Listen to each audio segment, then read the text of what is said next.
as we can remember, the working people of New York have been told that power does not belong in their hands. Fingers bruised, palms calloused, knuckles scarred with kitchen burns.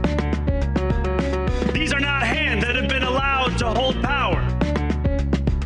And yet, over the last 12 months, you have dared to reach for something greater. Tonight, against all odds, we have grasped it.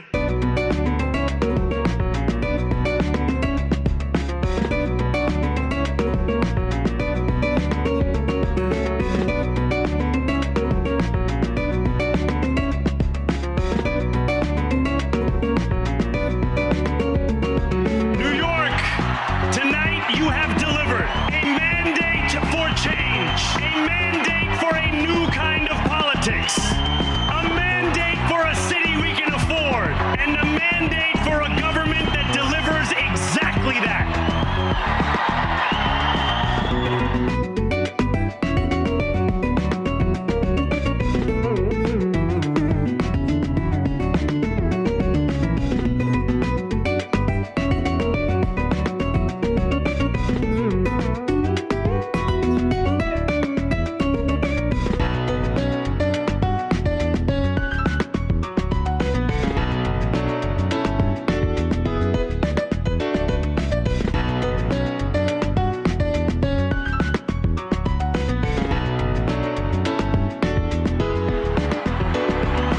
Thank you to those so often forgotten who made this movement their own. Yemeni bodega owners and Mexican abuelas, Senegalese taxi drivers and Uzbek nurses, Trinidadian line cooks and Ethiopian aunties. Yes, aunties. This campaign is about people like Wesley, people like the woman I met on the BX 33 years ago, people like the taxi driver I went on a 15-day hunger strike with outside of City Hall. My brother, we are in City Hall now.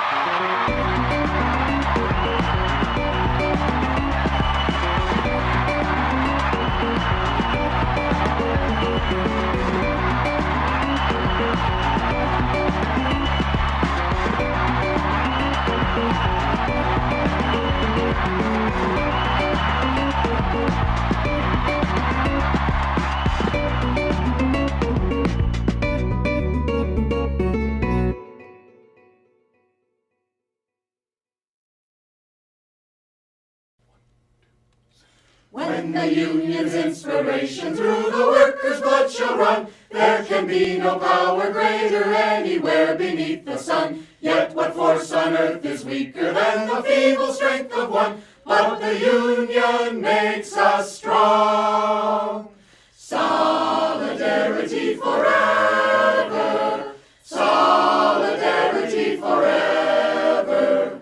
Solidarity forever. For the union makes us strong.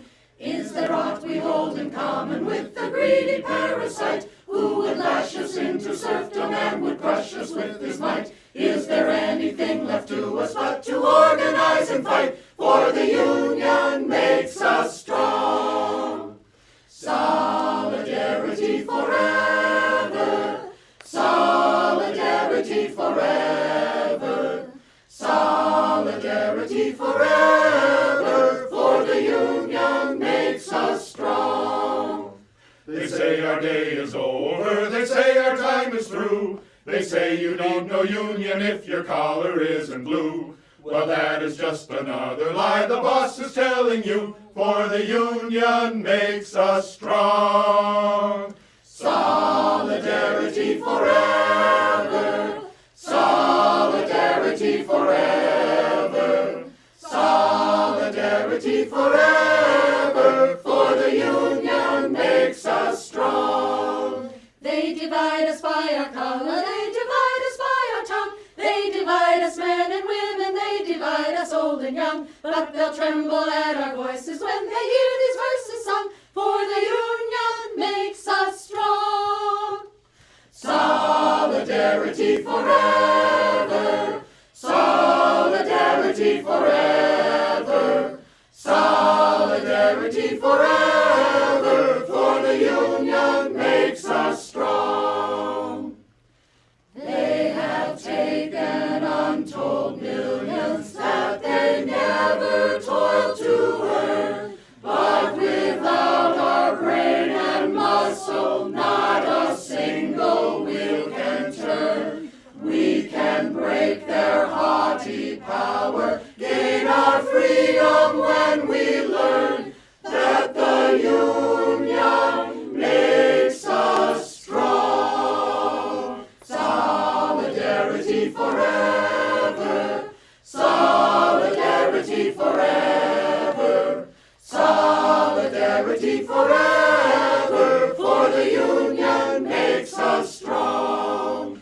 In our hands is placed a power greater than their hoarded gold, greater than the might of armies magnified 1,000-fold. We can bring to birth a new world from the ashes of the old, for the Union makes us strong. Solidarity forever. Solidarity forever. Solidarity forever. For the Union makes us strong. Solidarity forever. Solidarity forever. Solidarity forever. For the Union makes us strong.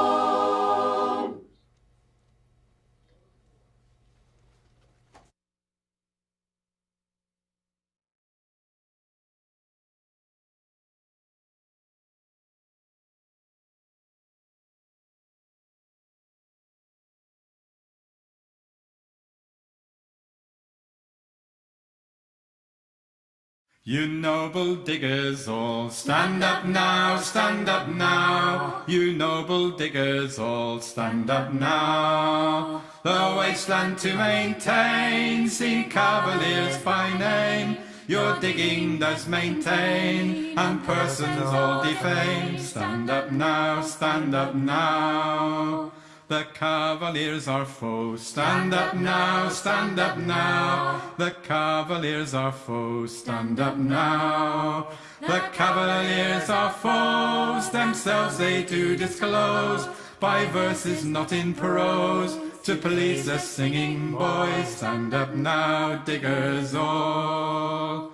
The club is all their law. Stand up now, stand up now. The club is all their law. Stand up now. The club is all their law, to keep poor men in awe. But they no vision saw to maintain such a law. Stand up now, diggers all. The gentry are all round. Stand up now, stand up now. The gentry are all round. Stand up now. The gentry are all round. On each side they are found. Their wisdom so profound, to cheat us of our ground. Stand up now, stand up now. Your houses they pull down. Stand up now, stand up now. Your houses they pull down. Stand up now. Your houses they pull down, to fright your men in town. But the gentry must come down, and the poor shall wear the crown. Stand up now, diggers all. The lawyers they conjoin. Stand up now, stand up now. The lawyers they conjoin. Stand up now. To rescue they advise, such fury they devised. The devil in them lies, and hath blinded both their eyes. Stand up now, stand up now. Their self-will is their law. Stand up now, stand up now. Their self-will is their law. Stand up now. Since tyranny came in, they count it now no sin to make a jail a gin, to starve poor men therein. Stand up now, diggers all. The clergy they come in. Stand up now, stand up now. The clergy they come in. Stand up now. The clergy they come in, and and say it is a sin that we should now begin our freedom for to win. Stand up now, diggers all. The tithes they yet will have. Stand up now, stand up now. The tithes they yet will have. Stand up now. The tithes they yet will have. And lawyers their freeze crave. And this they say is brave, to make the poor their slaves. Stand up now, diggers all. 'Gainst lawyers and 'gainst priests. Stand up now, stand up now. 'Gainst lawyers and 'gainst priests. Stand up now. For tyrants they are both, even flat against their oath. To grant us they are loath, free meat and drink and clothes. Stand up now, diggers all. With spades and hoes and plows. Stand up now, stand up now. With spades and hoes and plows. Stand up now. Your freedom to uphold, seeing cavaliers are bold, to kill you if they could, and rights from you to hold. Stand up now, diggers all.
Swishy streams, all that content is bursting the seams. Politics, gaming, and plenty more. Your sense of fashion, you'll adore. So grab your stuff and hop aboard. We're going straight to Jack's Discord.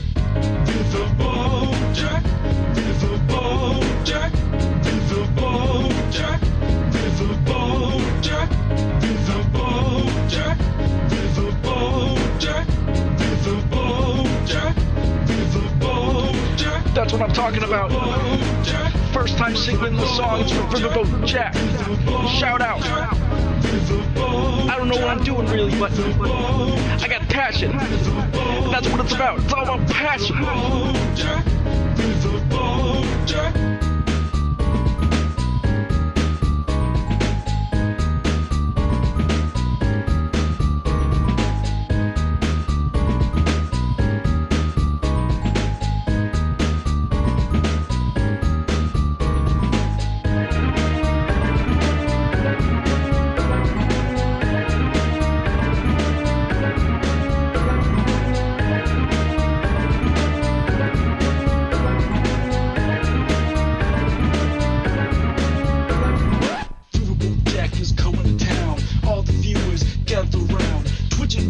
Swishy streams, all that content is bursting the seams. Politics, gaming, and plenty more. Your sense of fashion, you'll adore. So grab your stuff and hop aboard. We're going straight to Jack's Discord.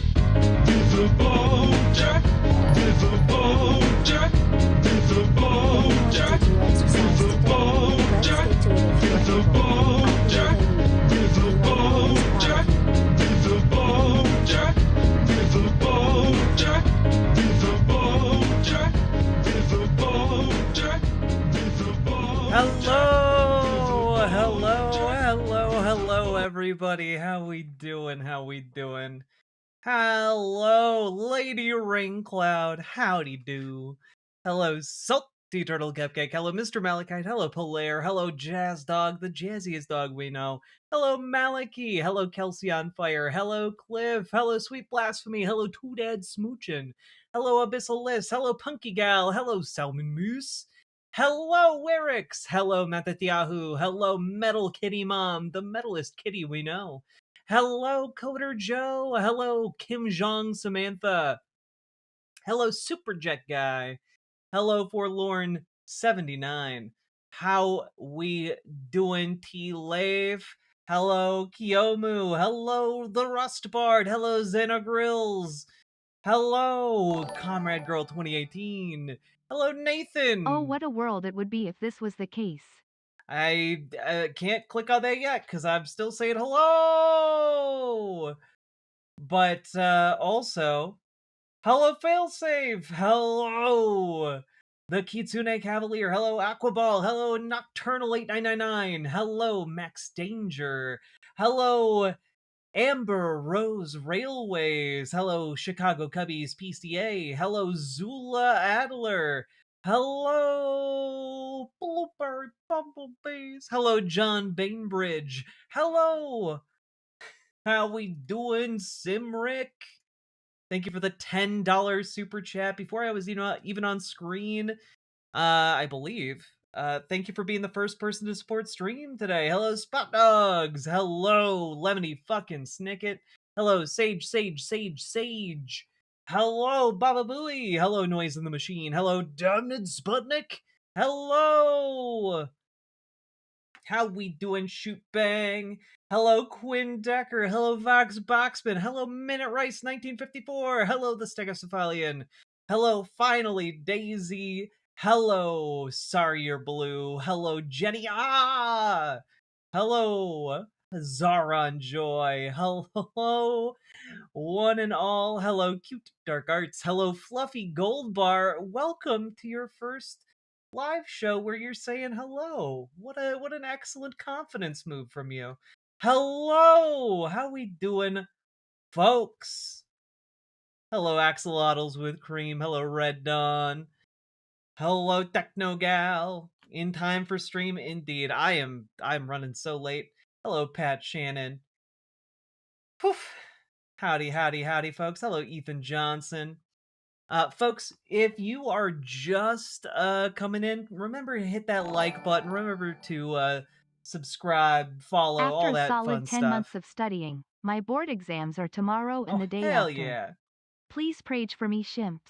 Have a Hell great yeah. stream. Polaire, you're gonna knock it out of the park, okay? Thank you for the $5 dono. Very much appreciated.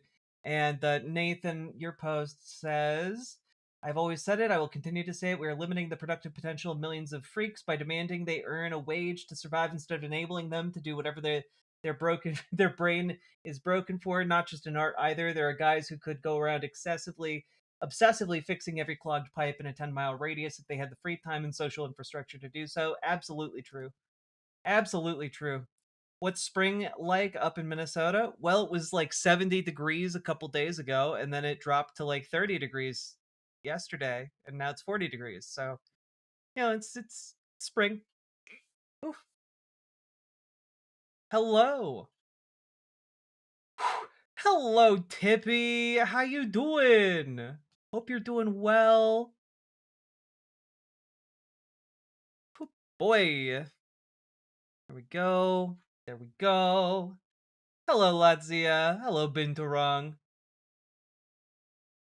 Had an old man tell me that if I didn't have tattoos, I would own a house today. Like, bitch, fuck. What the fuck?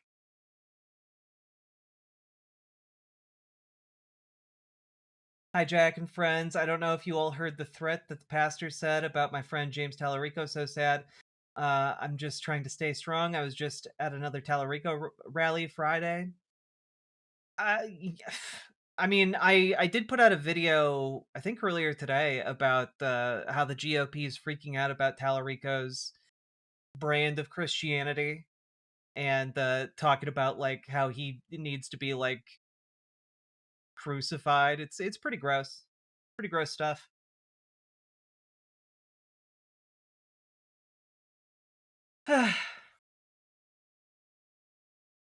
Yeah, the Pete Hegseth pastor. Yep.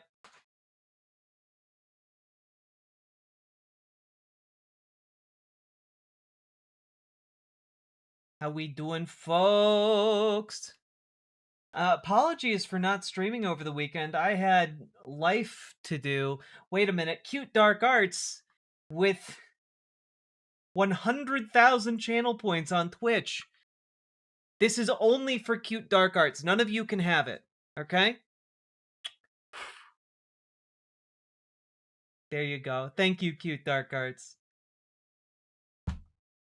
Don't apologize for taking a break. Oh, I'm not apologizing. I'm just noting that this weekend was particularly insane. Like all of the news this weekend was fucking lunatic, you know? Just fucking lunatic.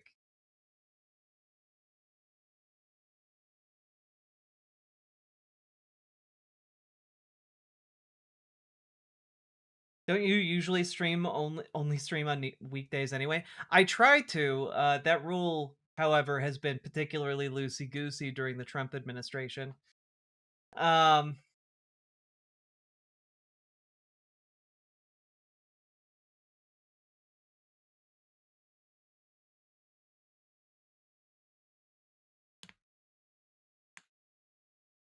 hanging on Ebb, but that's because I'm done with news. That's fair.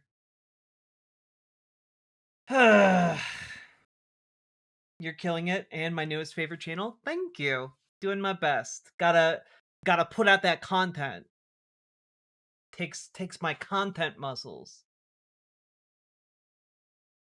Did you see our Labor Party got a landslide victory in the face of the racist party? I did not, but that's wonderful news. I'm glad to see at least some countries holding back the fascist tide.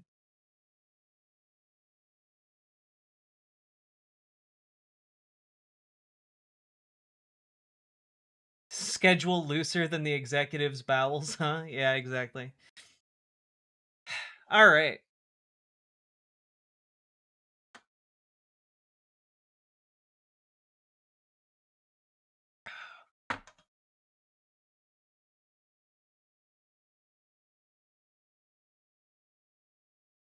Are you guys all ready? Also, just as an FYI, we are currently sitting at 111 subs, almost halfway to our goal. If you guys play your cards right, we might actually have a little bit of a preview of what this goal might in fact be. So check that out. Trump got that dumpy diaper. Trump got that dumpy diaper. Indeed.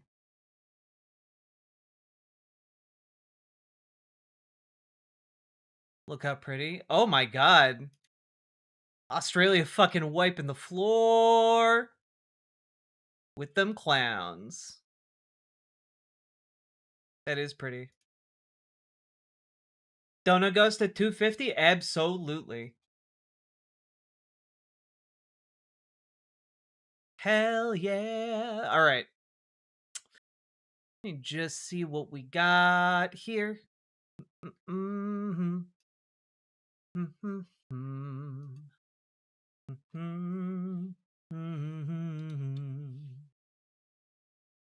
All right. Max Danger, thank you for the gifted membership. Look at you go. Wait, also, there we go.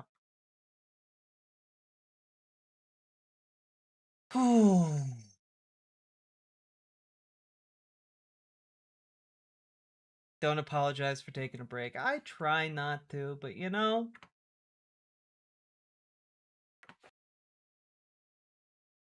Life's messy recently. Paying my pittance. Appreciated. Thank you. Also, Uncle Simric, I do apologize. I did not exercise today. I'm doing my part. I've been too busy. Hello there, hello there, hello there, hello there, hello there. Spherical Man, thank you for subscribing with Prime. Appreciate you. Thank you for being part of this community. I think your hair is a brighter red. Nah, it's not. Wait, a brighter red than Chapel Rowan? Maybe.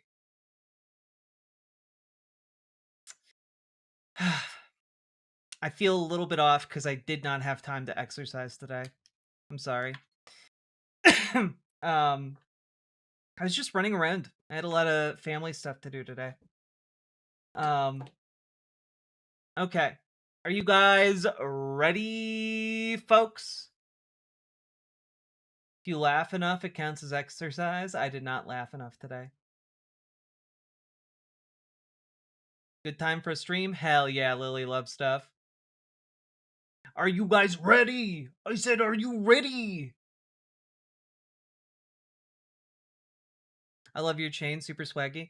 I also really like this like jacket that I found. I thrifted it. It's a short sleeve jacket, but like it's very cute. And I'm wearing long sleeves under it anyway, because fuck normalcy. All right. I think your hair is too red. A little brunette would be better. Well, good news for you. In about, I don't know, 4 weeks, you'll get your wish. Wish I had Jack's style. Pro tip: just go to thrift stores. Go to thrift stores and occasionally find cool shit. And that is my secret. Hello, Paladin Lost. Welcome to the party, pal. Well, thrift stores are really nice because also, like, I got this jacket for like, I don't know, less than $10. It was like maybe $5, and it was on sale.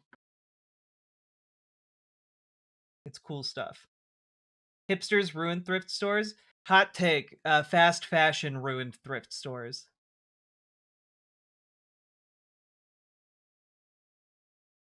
Estate sales are also very good.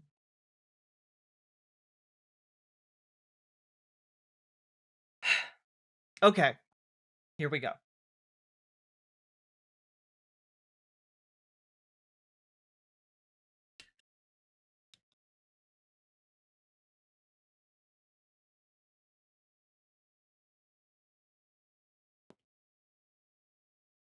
God. Go. There we go. Adjustments.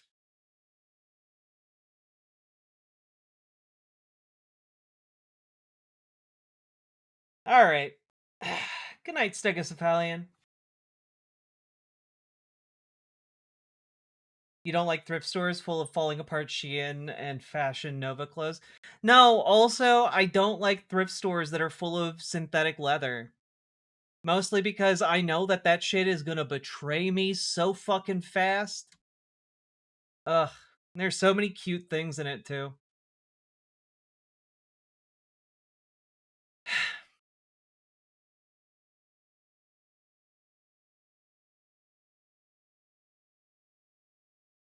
Hello, Erica. All right, here we go.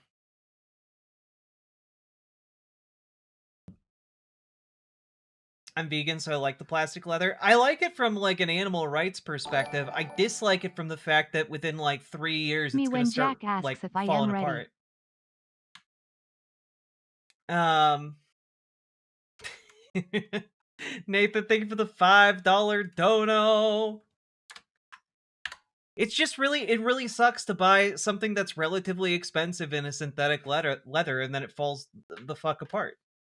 Because it was never meant to last. Let's see here.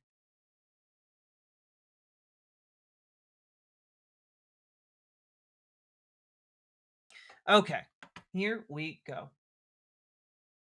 So, folks, I wanted to talk a little bit about this a Reddit thread. And typically I wouldn't be terribly interested in going down this particular rabbit hole. However, it seems that one intrepid investigator on Reddit decided to Me look when into some Jack data. asks if I am ready got caught off.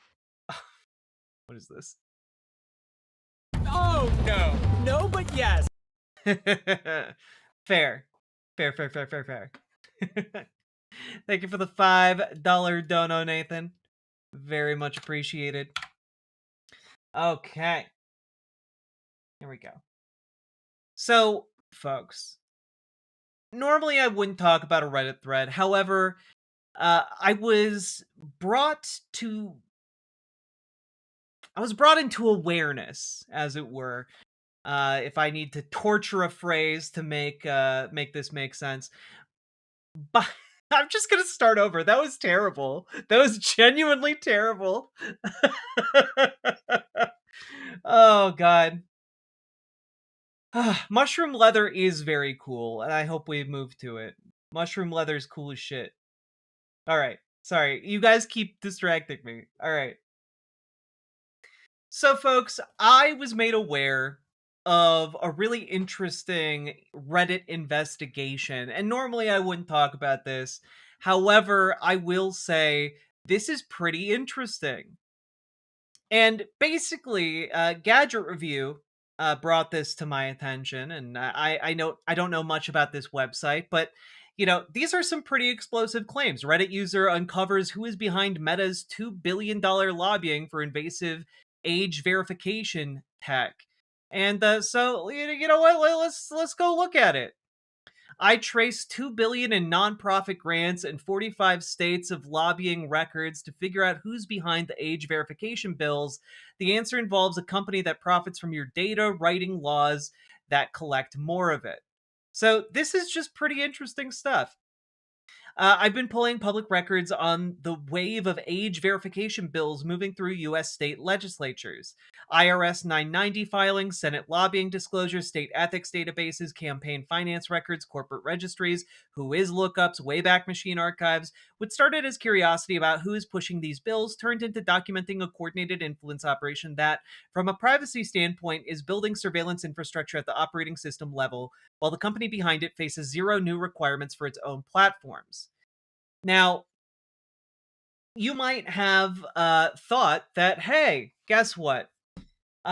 When we covered this, it does seem really goony. It seems really goofy that, hey, why are all of these operating systems being required by law to have age verification tech built into their architecture? Wherein, if you boot up your operating system for the first time, it is mandated by law that you put in a bunch of information about yourself. That seems really weird, right? Well, so this particular person managed to track this down, right? What the bills actually require you to hand over. So age checks at device startup is kind of like the tip of the iceberg here. As it gets more in depth, right? A person or entity that develops, licenses, or controls the operating system, software on a computer, mobile device, or any other general purpose computing device. Every OS provider must then provide an interface at account setup collecting a birth date or age and expose a real-time API that broadcasts the user's age bracket under 13, 13 to 15, 16 to 17, 18 plus to any application running on the system. Every app on your device gets to query a system-level API that returns your age bracket in real time. This isn't age verification at the point of accessing restricted content. It is a persistent age broadcasting service baked into the operating system itself, queryable by every installed application. So, effectively, what this means is that it's not verifying your age, it is broadcasting your age. And when you have to ask yourself, who actually stands to benefit from technology that accurately, relatively, broadcasts the age of the account user to every app that is installed on it? Who stands to benefit? Well, perverts? Well, maybe, but who stands to financially benefit? it's it's companies that rely on advertising. Like it is essentially, if you have these OS operating systems broadcasting, it means that they can different companies can target their advertising directly to your account. Not just like one general account for a computer where who knows what kind of person, what demographic data they are advertising to. They get to advertise specifically to you. They can advertise toys to 13 under accounts. They can advertise, cars to those who just turned 18. They can advertise all kinds of different things far more accurately than having to buy up a bunch of data from different information brokers. They can cut out the middlemen who are currently, consolidating all of your data in a million different forums that get traded around all the time. And instead, they can just get it directly from your computer as it's legally required to divulge your demographic data, right? Yeah, demographic data served on a silver platter, essentially, exactly. But not only that, who else stands to benefit from this, right? So let's just keep looking at this here.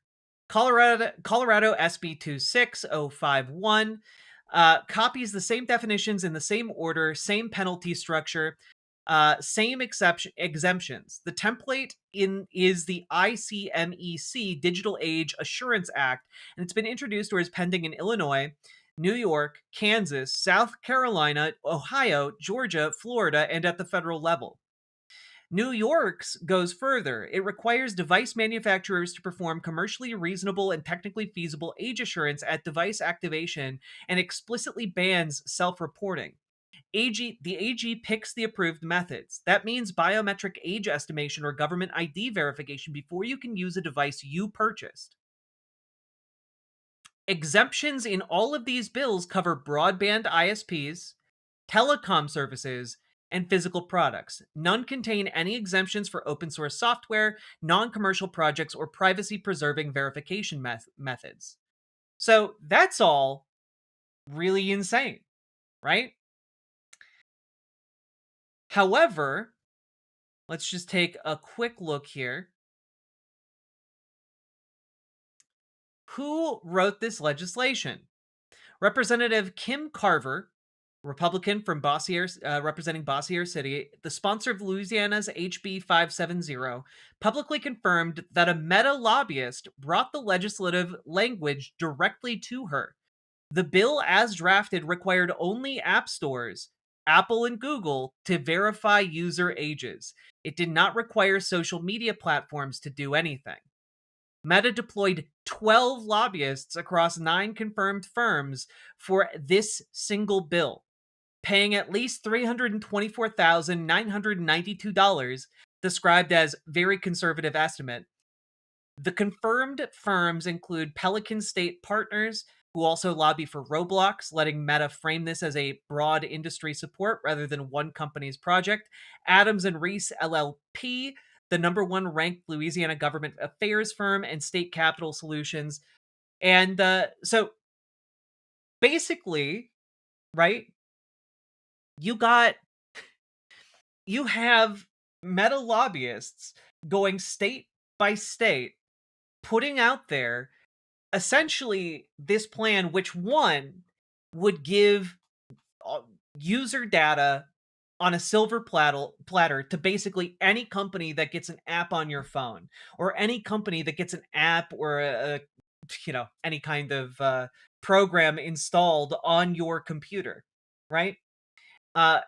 Is again completely sidesteps information brokers, middlemen, etc., and just directly creates a line between your device and every single one of the companies out there in the world. And what this would mean also is that there is, again, penalties for trying to get around this type of verification, right? So when we're talking about penalties, you have, let's see here. $25,000 per child for negligent violations and $7,500 for intentional ones. So even if you're like, well, I'll just go around it, keep in mind, you could be racking up thousands upon thousands of dollars in fines for doing so. Okay? And this is pretty disgusting stuff. But it's also designed specifically from Meta to attack their competitors, right? It is designed to say, well, Meta's a social networking site. Google and Apple, they're different. So they should be under these regulations. Well, we are not at all beholden to any of this privacy stuff. Yeah. Meta can work on making a product people want to use instead of AI sludge. No. That would be too much work. That'd be too much work, too much money. All right. God.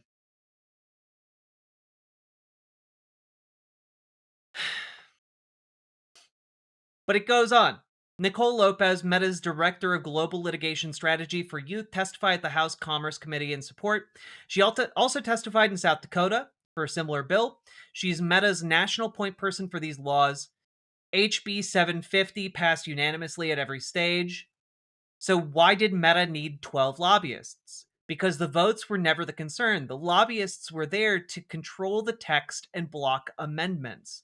The key amendment battle came from Senator Jay Morris, who expanded the bill to include app developers alongside app stores after Google's senior director of government affairs publicly questioned why Mark Zuckerberg is so keen on passing these bills. When Morris introduced his amendment, Meta went silent. The conference committee compromise maintained dual responsibility, but kept the primary burden on app stores, which is what Meta wanted from the start.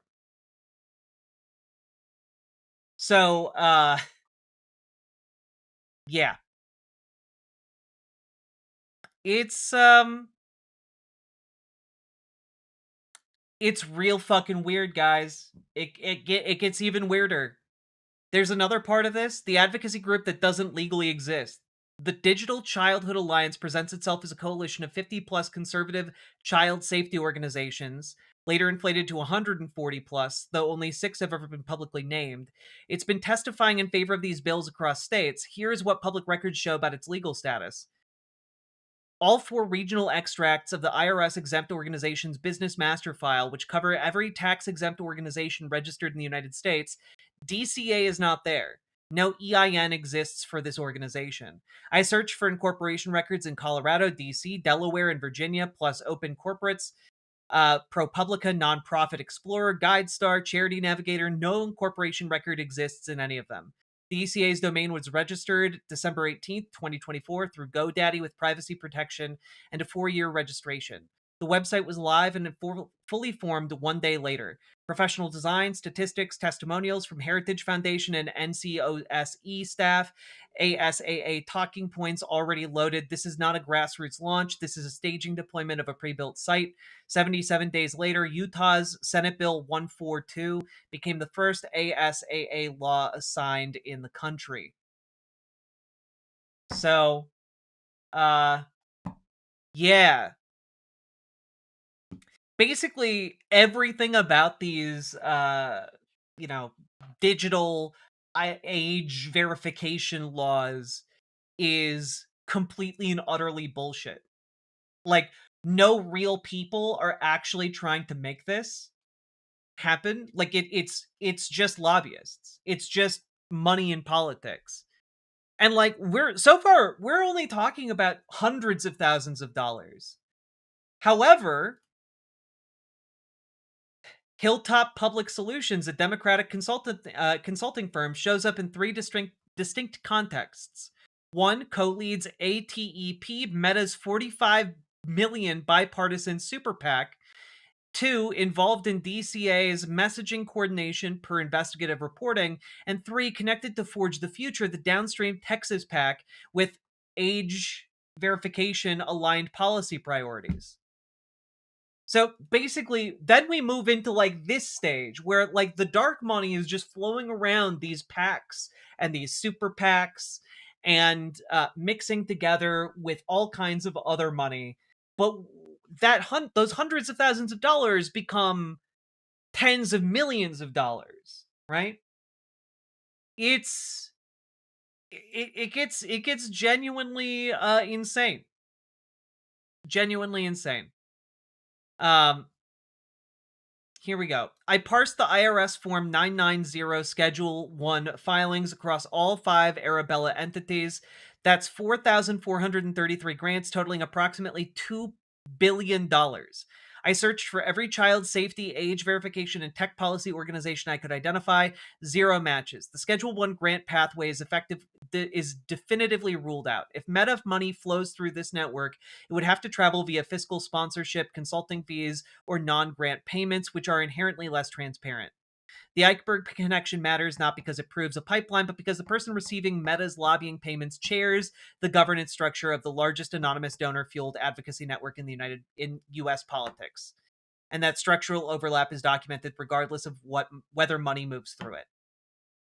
So, Meta's own Horizon OS, powering Quest VR headsets, already has Meta account age verification, a get age category API, family center parental controls, Quest storage age ratings, and default minor account protections. I scored Horizon OS at 83% compliance readiness with these mandates. Meta is not opposing these bills. In Colorado, I pulled lobbying records from the Secretary of State SODA API and found Meta's 4 registered lobbyists on SB 26 listed in a monitoring position, not amending, not opposing, watching. On every social media regulation bill in Colorado, Meta takes an amending position, actively fighting challenges. Across 117 lobbying records on 22 bills, the one bill putting the burden on OS providers, Meta's position is monitoring versus amending. So, it's pretty interesting, right? It's pretty fucking interesting. And, you know, I do encourage you all to read the full thing because this is frankly, insane. Insane.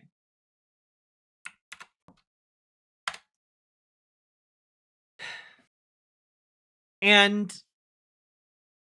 it makes a whole lot of sense.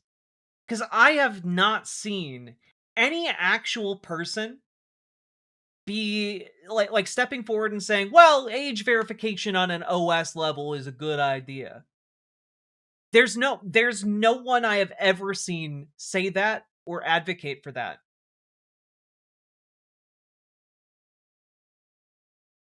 Like, it is interesting as hell. And I think that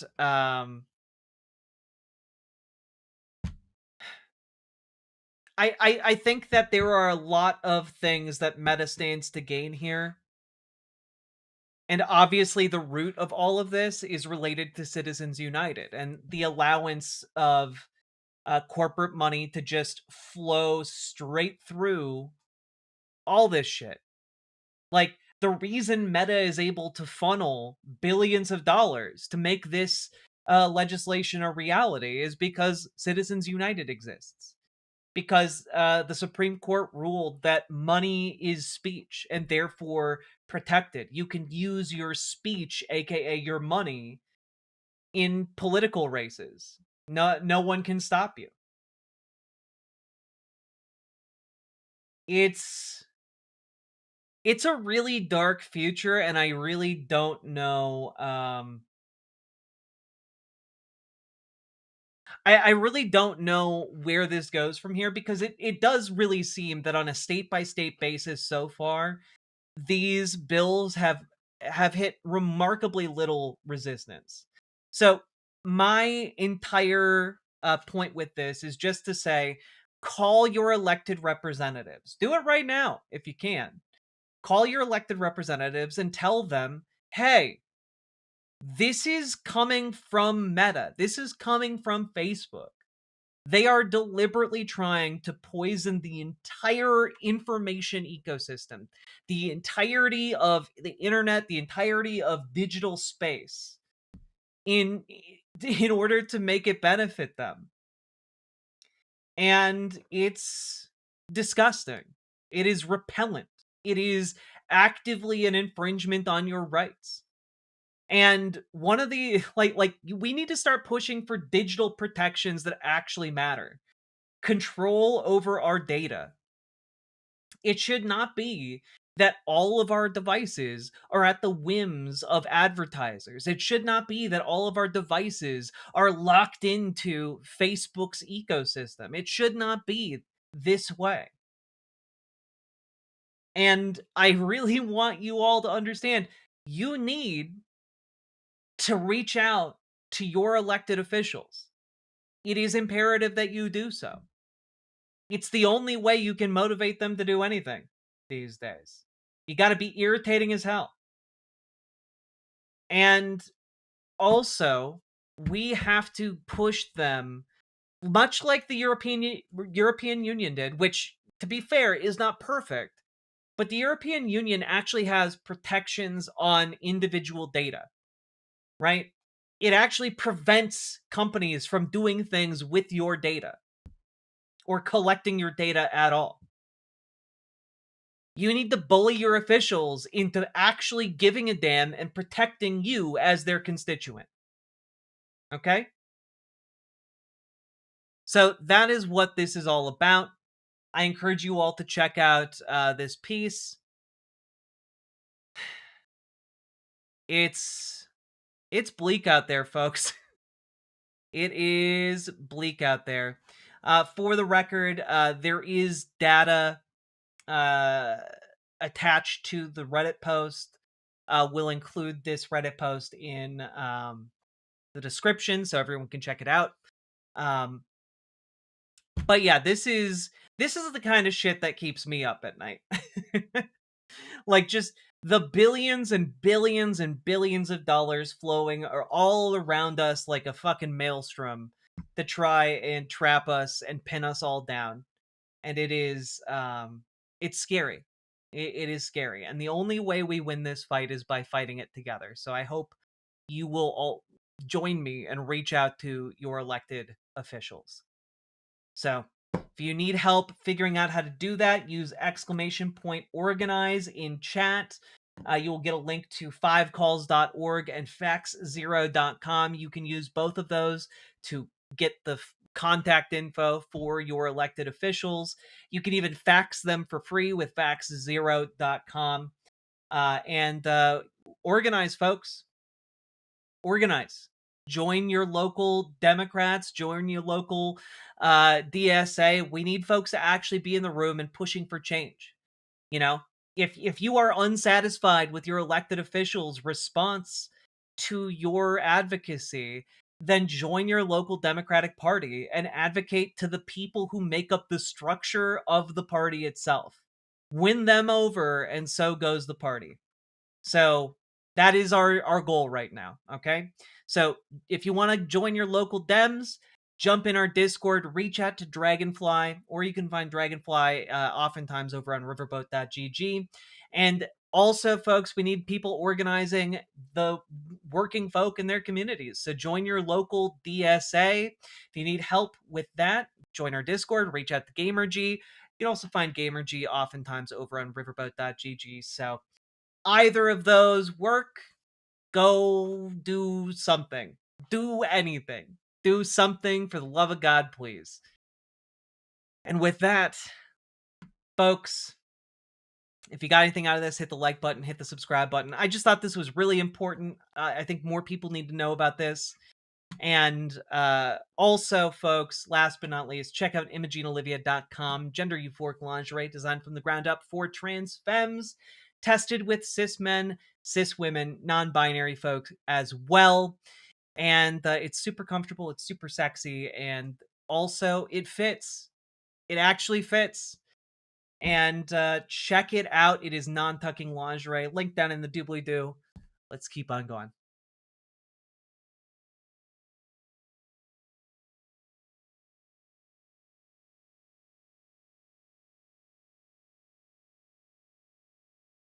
Hell yeah, Super Jet Guy. Thank you. Whew. Hello, Yannick the Newborg. How you doing, folks? Also, that was a much longer seggy than I thought it would be. Folks! How we all doing? How we all doing? We've been going for about an hour now, believe it or not. Please, folks, click that like button, click that subscribe button, and consider supporting the show. I love Trump lol. He is very funny. And you know what? I like money. So thank you for the $10 super chat. I have two edibles in me. Hell yeah. Go, go, go. Click a button. Click a button. Click a button. Click the goddamn button. Click a button. Click a button. Click a button. Click the goddamn button. Click a button. Click a button. Click a button. Click the goddamn button. Click a button. Click a button. Click a button. Click the goddamn button. Click a button. Click a button. Click a button. Click the goddamn button. Click a button. Click a button. Click a button. Click the goddamn button. Click a button. Click a button. Click a button. Click the goddamn button. Click a button. Click a button. Click a button. Click the goddamn button. Click button. Click button. Click button. Click button. Click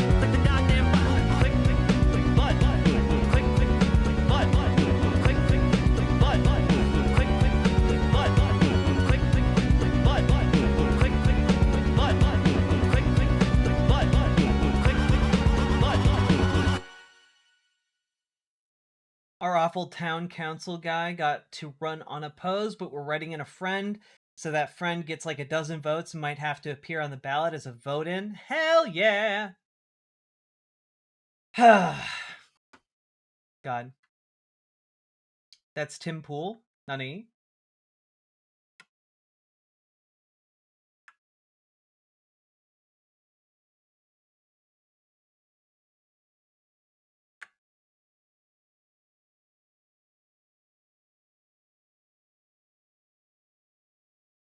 Tim Pool.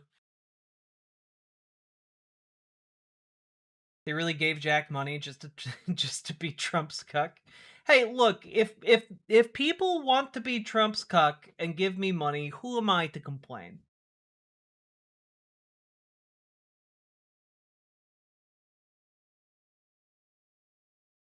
Let's see here, folks.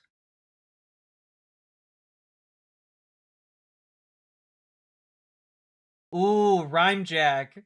Bullying my officials, quote, as someone considering primarying you personally. That does hit different. That does hit different. Let's go. No, Banana Brains, I do not. But thank you. On a new time.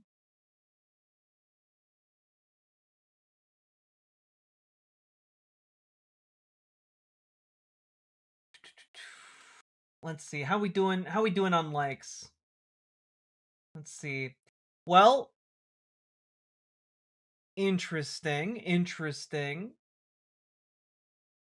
We've got over 300 people watching, but we have only 132 likes. I even played the click the button song. I heard the 25th might My be invoked by goodness. Vance. Is there any truth to that? No. Genuinely no. If the 25th Amendment was invoked by Vance, there would be no, like, prelude to it whispered online.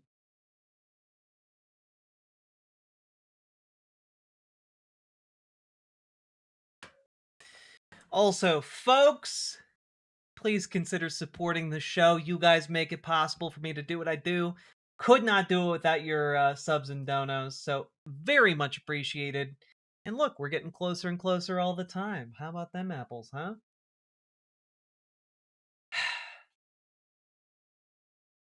I'm signed up to work the polls during the May primary. I've only worked local elections once as a poll worker. Any advice given everything? Honestly, just do your best. Show up. Maybe get other people to volunteer at your local polls with you. You know, obviously people you trust and people you can rely on. But I think I think you're doing the right thing. I think you are doing what it takes, and if it makes you feel better having a couple other people who are in your corner, like by all means get them involved too. But you're doing the good work.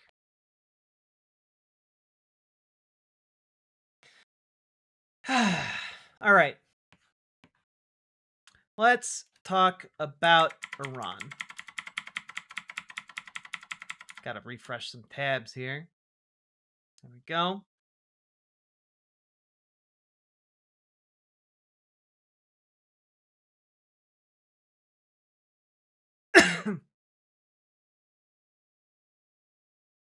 How do you feel about adding the Old International in English to the song list of stream? No. Sorry.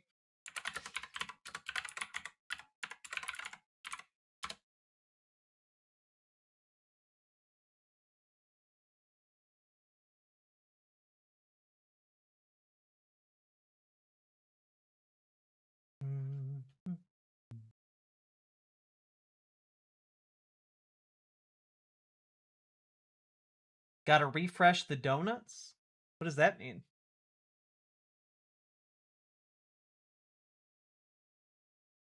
Just get out there and get the word out. Proud of you? Hell yeah. All right.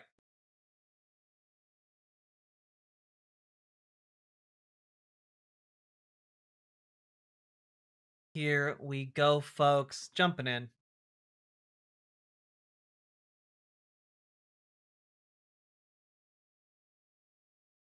Have I seen Valenti yet? No idea who that is.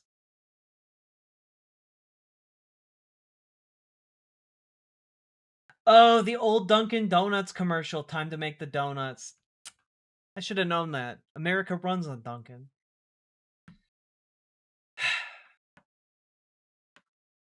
All right, here we go.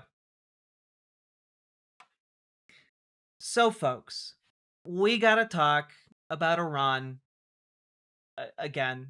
Unfortunately, this is going to be a recurring important thing for us to talk about, and it's I'm coming back after the weekend. I haven't been covering politics in the last couple of days, and oh boy, it turns out war doesn't take a weekend off, does it?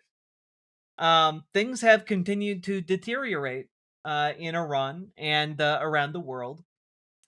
And, well, there was a bit of a silver lining insofar as, at least according to Middle East Eye, Iran outlined the conditions that would be required for the war to end, which is very difficult. It's difficult to really articulate here, mostly because, well, we know that the United States is not going to do these things. And also, Iran gets to dictate when the war ends as well as the United States because it's a two-way street. And so these are the starting positions from Iran, right? Which, some big asks here. Guarantees that the war will not recur. Fair. Closure of all U.S. military bases in West Asia. Probably not going to get that. Full reparations to Iran by the U.S. and Israel. Deserved. An end by the U.S. and Israel of all regional wars, including against all Iran-aligned groups. Implementation of a new legal system over the Strait of Hormuz. And handing over elements of hostile media to Iran. And now, what exactly constitutes elements of hostile media to Iran? Unsure about that. But to be very clear, these are apparently the official reason or official requirements that they are giving for what it would take for the war to end, which I do want to note is progress from prior to this, which was we're not going to stop. We are not going to stop until pain is felt. So I guess in a way, this is this is movement towards a ceasefire potentially. But well, let's take a listen to the Treasury Secretary talking. When was this? Yesterday. Every day, we are taking out their missiles, their missile systems, and the factories that build those missiles. And now the General Kane, Secretary Hegseth, are leading a campaign to destroy all the fortifications along the Straits of Hormuz. Just to put a fine point on this, though, is the president in the process of winding down this war or escalating the conflict? Again, they're not mutually exclusive. Sometimes you have to escalate to de-escalate, Chris. Okay. NBC News is reporting that President... Can I just say how angry it makes me that there's just no response to that from a journalist on the other side of the table? Like, sometimes you have to escalate to de-escalate. He says as if it's like a totally natural thing. What the fuck do you mean, sir? Sometimes you have to shoot a guy in order to de-escalate the situation. Yeah, alternatively, you shoot the gun, miss the guy, and then that guy shoots you back. Now you're in a firefight. Like sometimes escalating a situation just escalates it, actually. He's trying to be a Temu Donald Rumsfeld? I guess so, yeah. It's so preposterous every single day. Now, let's take a look at some Fox Business news with Maria Bartiromo here.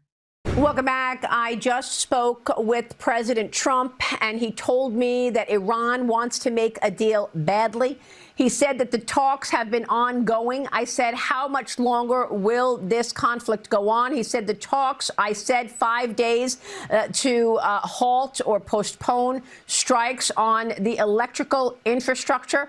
It could happen sooner, he said, but I have put down 5 days. I asked him what his reaction is to Iranian state television saying that there are no talks, and he said he's not sure what they are referring to because the most recent talks happened, in fact, last night with Steve Witkoff and Jared Kushner and their counterparts. When I asked about the Iranian TV saying that no talks have happened, he said it's hard to get any information there because of the U.S. is blowing up so much of their infrastructure. So again, he wasn't sure what Iran state TV was talking about because the most recent talks, he said, happened last night with Steve Witkoff and Jared Kushner. Again, the president just told me moments ago that the Iranians want to do a deal badly.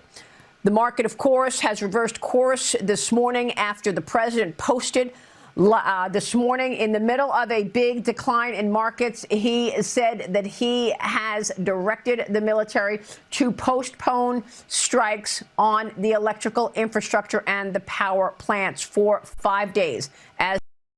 Now, you might be asking yourself, wait a minute. Striking the electrical grid? What's all that about?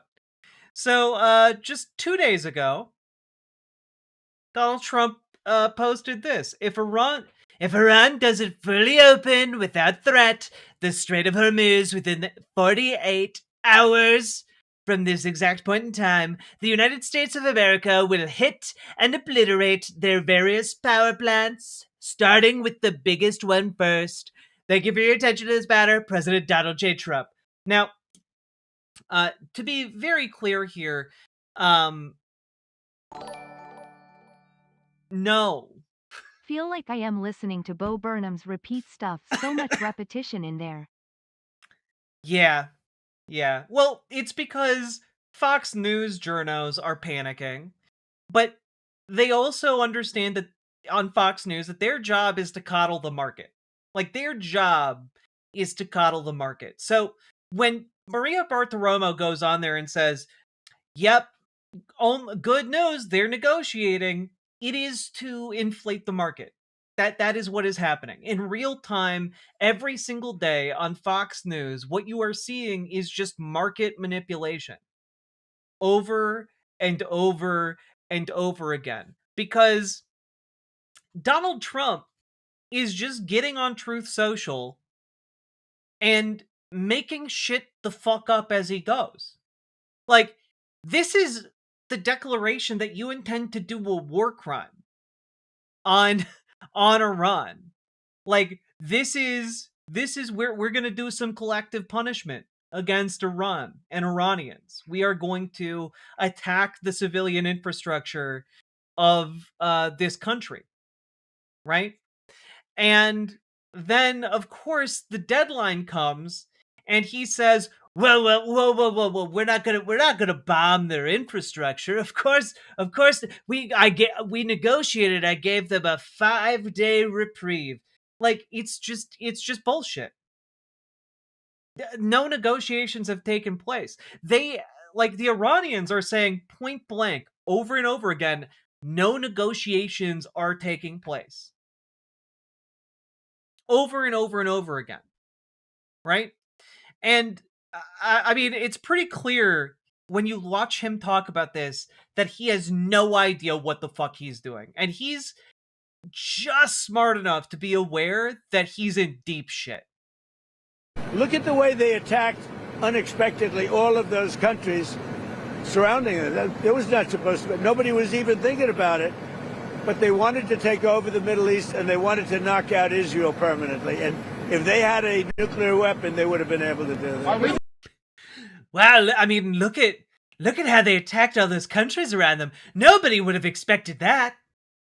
Nobody would have expected Iran, a regional power, with a sizable military, to attack our bases in other countries around them.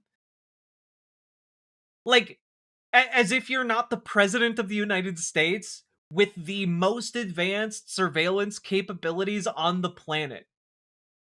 As if you don't have, like, 10,000 guys whose entire job it is to tell you exactly what to do here. Like, they would have told you this is exactly what would happen. Like, good God.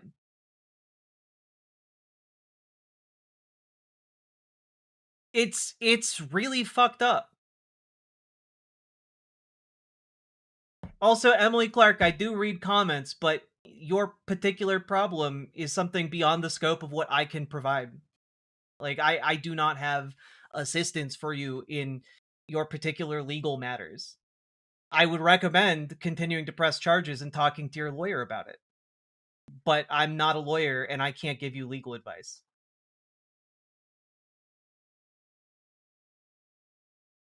And frankly, most of the people here aren't your lawyer either, I assume. But here's Trump again, completely backed into a corner. And just, like, very obviously not having any idea what to do. What about the Strait of Hormuz? Who's going to be in control of that? That'll be opened very soon, if this works. How soon? And who's in control of it? Will Iran still be able to control the flow of oil? Be jointly controlled. By who? Maybe me. Maybe me. You want the United States to be in me control and the Ayatollah, whoever the Ayatollah is, whoever the next Ayatollah. Look, and there'll also be a form of a very serious form of a regime change. Now, in all fairness, everybody's been killed from the regime. They're really starting off. There's automatically a regime change. But we're dealing with some people that I find to be very reasonable, very solid. The people within know who they are. They're very respected. And maybe one of them will be exactly what we're looking for. Look at Venezuela, how well that's working out. Like, I mean, he's out there being like, well, we killed everyone we could have negotiated with, but we're negotiating with some really good people right now. But, you know, maybe one of them is exactly what we're looking for. There's already a new Ayatollah. Like, there's already a new supreme leader. What are you talking about? Like, we're just going to keep killing him until we get a guy who's going to do what we want. Is like, that's not diplomacy, and that's not, like, any way that you are going to get people in Iran to do what you want. Like, at all. Like, he's just, maybe I will control it. Me. I'll own the Strait of Hormuz. Like, it's genuinely insane. Genuinely fucking insane. He's just trying to be like, I don't know what I'm doing. I don't know what's up. It's just, maybe me. Maybe I'm up. Not even proper gunboat diplomacy either. It's not proper gunboat diplomacy, if you can call anything proper gunboat diplomacy, because he has no idea what the fuck he's doing. The reason I paired these two clips is because he's saying in the first one, essentially, like, yeah, no one would have ever expected Iran to be acting like this. And that he's like, well, who knows? Iran's acting like this, attacking everyone. They're crazy. They can't be trusted with a nuclear weapon. But also, I'm talking with the strongest guys. I'm talking with the solidest guys. And who knows? Maybe one of them has something we want. Like, it's crazy. It's just actual insanity. You know? Is he still calling it an excursion? He wasn't even calling it an excursion at the time. That was just something that dribbled out of his mouth hole for like half a second. It's the only time I've heard him call it that. All right. Also, in case you're wondering how Republicans who get paid to shill for Republicans feel about this, let's go over to one of PragerU's up-and-coming influencers here. Iranian regime, you hoes do not want this smoke. Now free Iran and walk with me.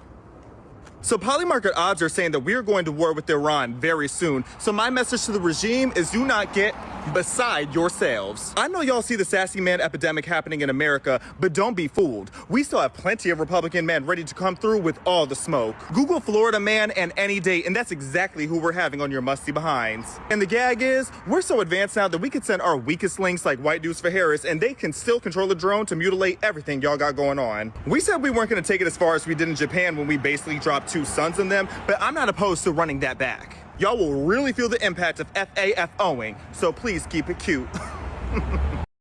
This guy is frankly heinous. Like, it's not AI, guys. Is he AI? No. Not everything is AI. This guy is a real man. This is a real man who works for PragerU, guys. This is a real guy. So it's not a joke? No, this is a real guy on PragerU's payroll. Why would it be AI? It's just a guy walking down the street. They don't need to AI this. Like, not everything that's stupid is AI. On the way to work tonight, gas was $4.19 in my area LMAO. Jesus Christ. Thank you for the $5, Nathan. Just sounds like it. Well, it sounds like it because this man does not talk like a human being, right? He talks like a fucking demon, right? Like this guy just talks like it's like if somebody resurrected the corpse of John McCain via some foul necromancy and then taught it Gen Alpha slang. It's genuinely crazy. That guy wasn't being sarcastic. No. He has an entire channel where he's like this just nonstop for PragerU. I legit thought that was a hilarious joke. Nope. Nope. Here.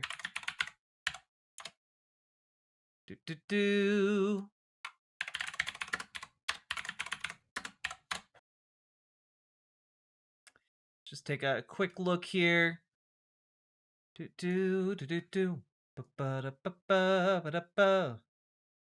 Where is he here?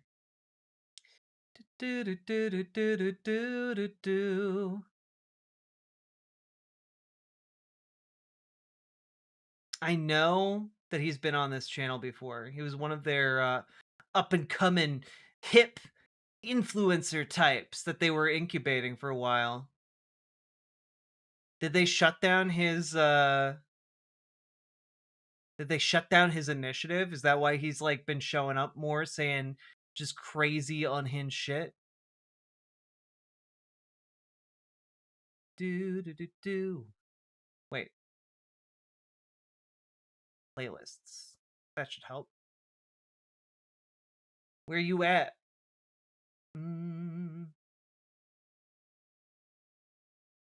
Oh, here it is. Respectfully, Xavier. This guy. Oh, his last show was 5 months ago? People be much more comfortable with writing. Yeah, here he is. Looting, crime, and making up excuses for all kind of reasons. Is that like an angelic overlay on George Floyd? Country Will. Mr. Rodriguez, I'm gonna need you to tell Country Will to be careful with if I would have seen this, I certainly would have been like, what gives? Angelic glow over on George Floyd. That is crazy. Anyway, chow. R.I.P. Mr. Floyd. But that and have intellectual discussions. But as those are becoming more taboo, you're seeing more violent behavior. I've given a shout out a couple times now to... You're seeing more violent behavior, says man who 5 months later will advocate for nuclear weapons to be deployed against Iran. Yeah, how could people become more violent? Says guy walking down the street in flip-flops after saying that children should be fucking vaporized. Like, God, this guy sucks. Yeah, he has like a fucking Twitter and everything. Oh, he still says he's a PragerU personality. He calls himself Uncle Tom's favorite nephew. Oh, Jesus Christ. Jesus Christ. Yeah. Attacking Hassan. Yeah, it's gross as hell.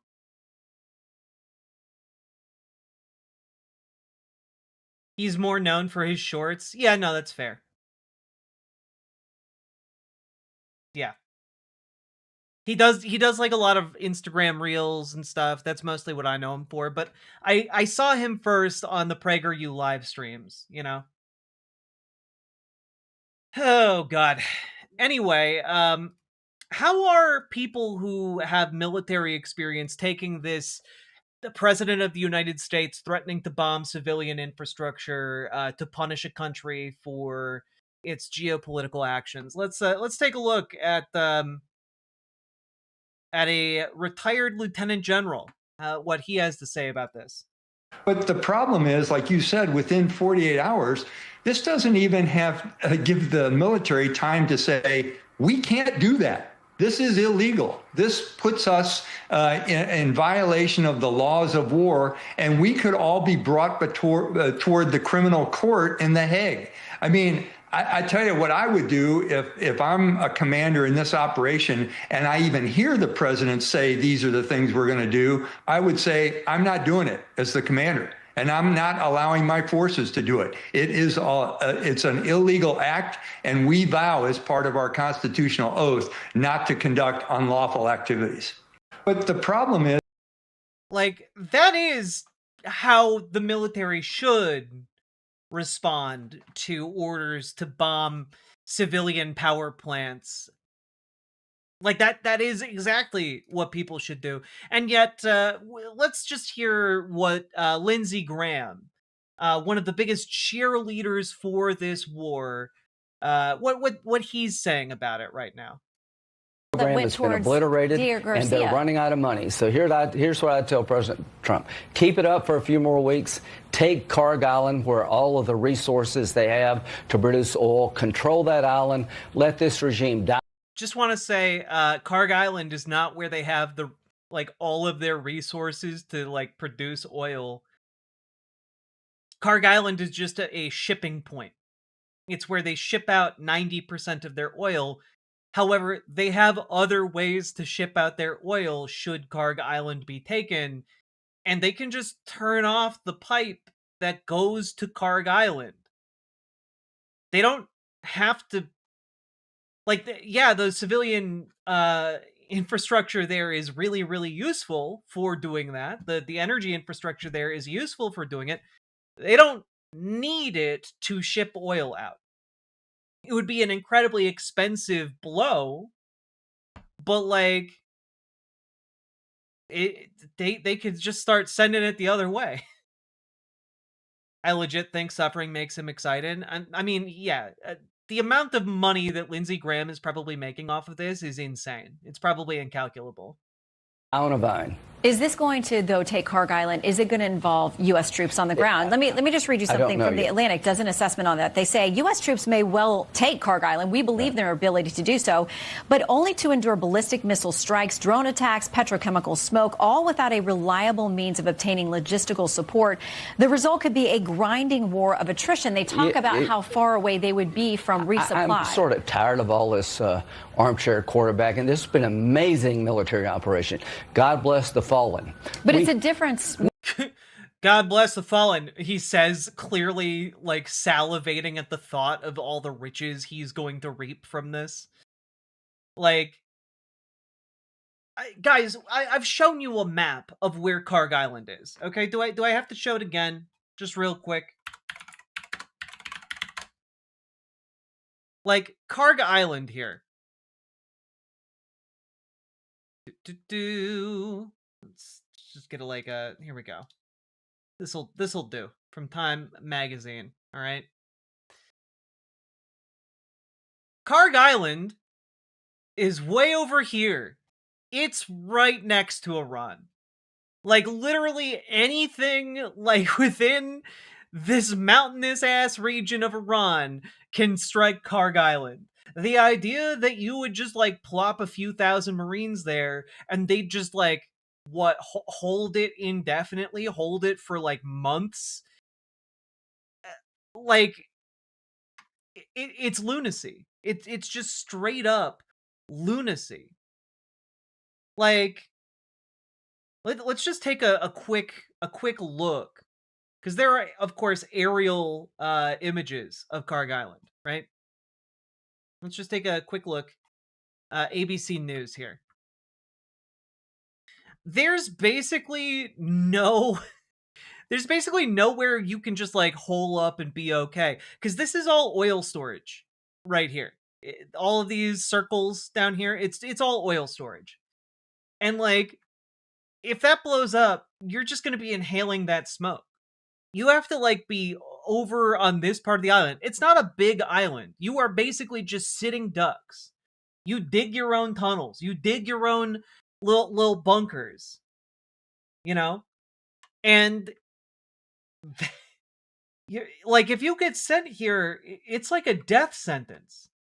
And there's no one for you to fight. Like, once you take the island, like, okay, you took the island. Now what? I guess you just have to not die. And hey, what about resupply? You're gonna get, like, the United States can't even get like ships right now through the Strait of Hormuz, right? How are you going to resupply them? I guess solely via air.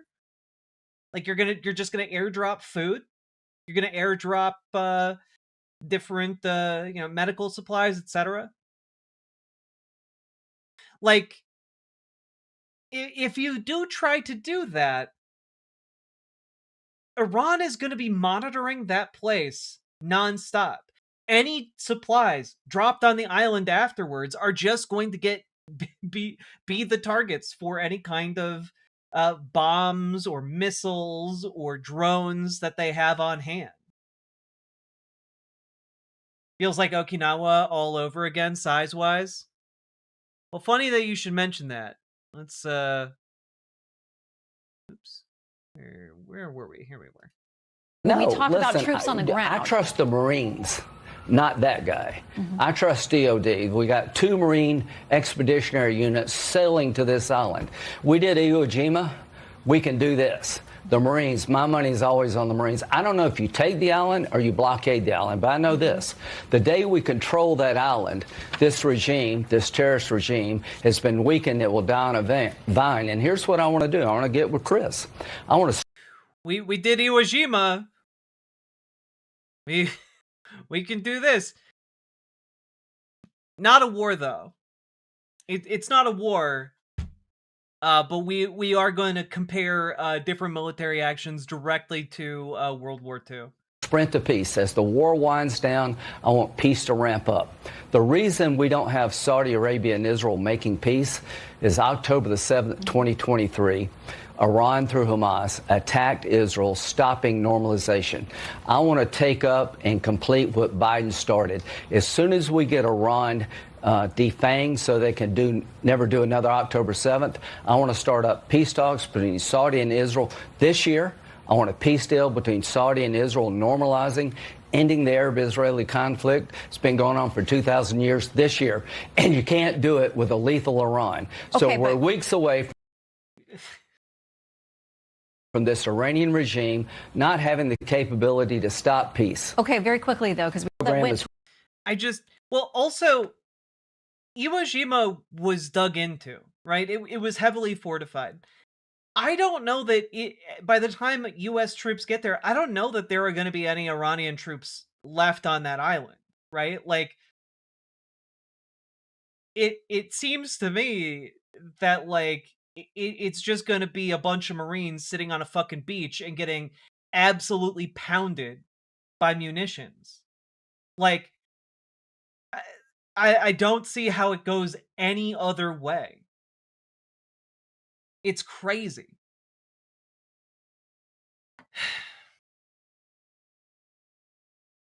Arab-Israeli conflict going on for 2,000 years? Yeah.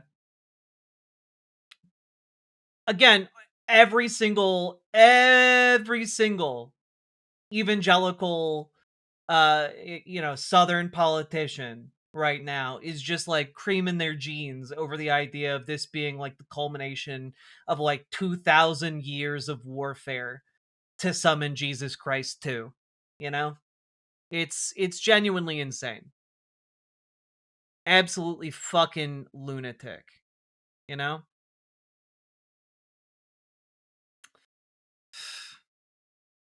But, good thing is, all of this was worth it.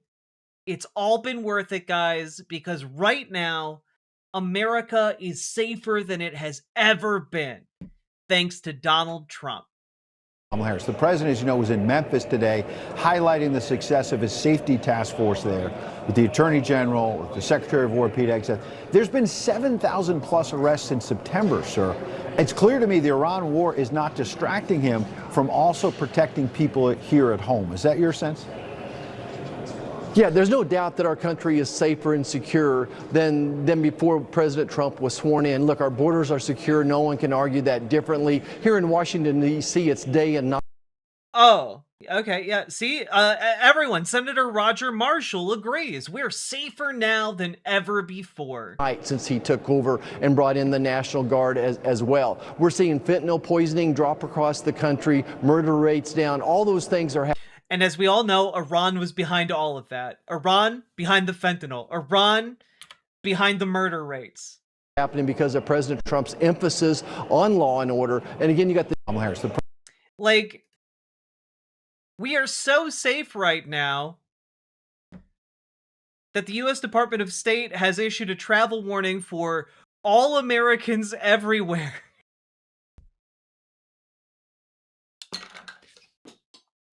We're so safe right now. Hey guys, don't you feel safe? Don't you feel fucking safe?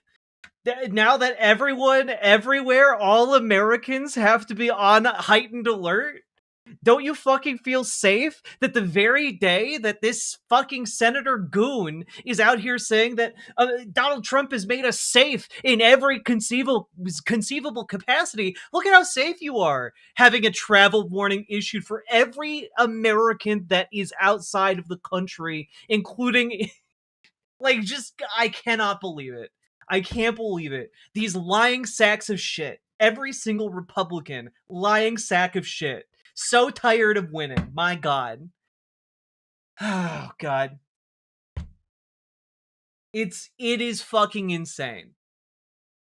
Every day, they go out there and they just lie nonstop. They lie nonstop. It's crazy. But let's just dig into this a little bit here, okay? a worldwide caution alert. Americans worldwide, especially in the Middle East, to exercise increased caution as groups supportive of Iran may seek to target U.S. facilities or Americans around the world. Hey, you know what we didn't have to worry about before Donald Trump? That exact thing happening. Hey, we didn't have to worry about Iranian retaliation. The same way we didn't have to worry about, by the way, the Strait of Hormuz being closed. We didn't have to worry about the Strait of Hormuz being closed until Donald Trump started bombing Iran. Iran stole the Lindbergh baby. Oh, God. Everything is so fucking stupid. It's so stupid right now. And you know what? But wait, guys, maybe I'm being too harsh. Maybe I'm being too severe on Donald Trump. Maybe, you know, maybe Sean Duffy's right. Maybe we need to be a little bit nicer to Donald Trump. After all, have you considered it's his birthday? But again, I think we have to offer the president grace. We know the president cares about the economy, gas prices for the American people. He's talked about that frequently and often. He also cares about peace, and a lot of people don't give him credit for that, but he's proud of the conflicts that he resolves, and he doesn't want to see conflict. I hear him talk behind closed doors about the number of young men and women who are lost in battles around the world. He cares about that. So I think, again, he cares about the economy, but also we can't have Iran shooting at American bases like they have for the last several years. They can't hold the economy hostage where 20% of the oil comes through the Strait of Hormuz. I think when you look in the law. Oh my God. Look, he cares about peace. He's a real big man of peace. All right? He's such a big man of peace that he started bombing Iran unprovoked. He's just a you know those people who are so committed to peace that they start doing mass shootings. They're just so peaceful, those mass shooters. Like, are you kidding me right now? It's insane. Insane. But what he really needs right now is grace, guys, because he cares about your higher gas prices. That's why he started this chain of events that has increased your gas prices by like 75%. Oh, God. But what really kills me here is this part right here, all right? Years. They can't hold the economy hostage where 20% of the oil comes through the Strait of Hormuz. I'm sorry, what exactly are you proposing to not send 20% of the world's oil through the Strait of Hormuz?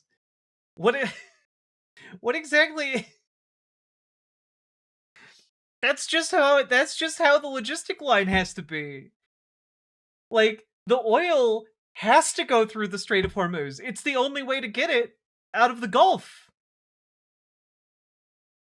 Like, we can't have that. Well, I mean, I guess I'm losing it. I'm losing it, guys. But guys, it's really important right now not to be mad at Donald Trump. You have to have grace for him, okay? You have to have grace, because if you don't have grace for him, his feelings are going to get hurt. And if his feelings get hurt, he might bomb more countries, okay? So we have to have grace for him right now. He's got a gun held to the head of the world, all right? He's crazy. You have to give him grace. I think when you look in the long run, he's trying to make life better for America, more secure for America, especially when you have Iran that has now missiles that we saw a couple days ago that can travel 2,500 miles and hit European capitals. And if they had nukes, even worse. So, again, this is a long-term strategy that's going to make everyone better off, and I think the economy stronger. Yeah, it'd be a real shame if a country that had missiles that could travel 2,500 miles to hit targets in another country. It'd be really bad if a country used those missiles, huh? It'd be really bad if, say, like some kind of really large, powerful country with like missiles that could fly 2,500 miles started just raining missiles and bombs down on other countries unprovoked. It'd be pretty crazy. It'd be pretty bad. That country should absolutely be condemned. Oh wait, that country is the United States.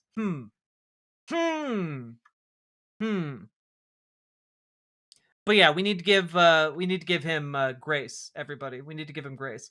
Hey, remember how we talked about the other day about how Israel hitting Iran's energy infrastructure resulted in Iran retaliating and hitting Qatar's liquefied natural gas facilities, specifically one of the largest natural gas facilities in the world.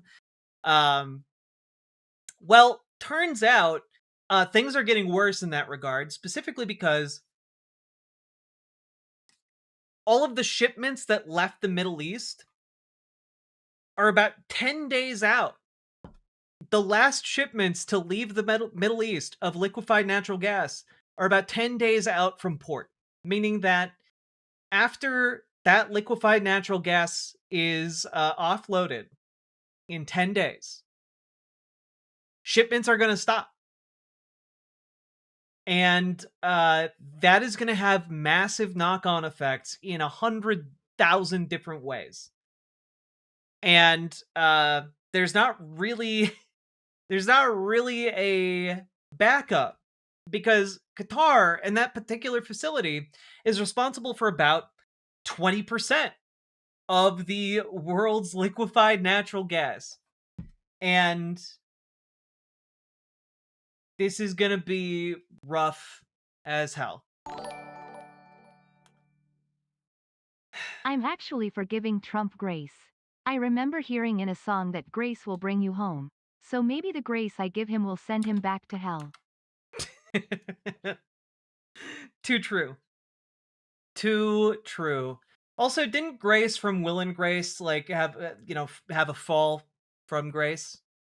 I can't remember. But maybe we can give Donald Trump that grace. Anyway, this is gonna hurt everything, everywhere, all at once, and it's really, really bad.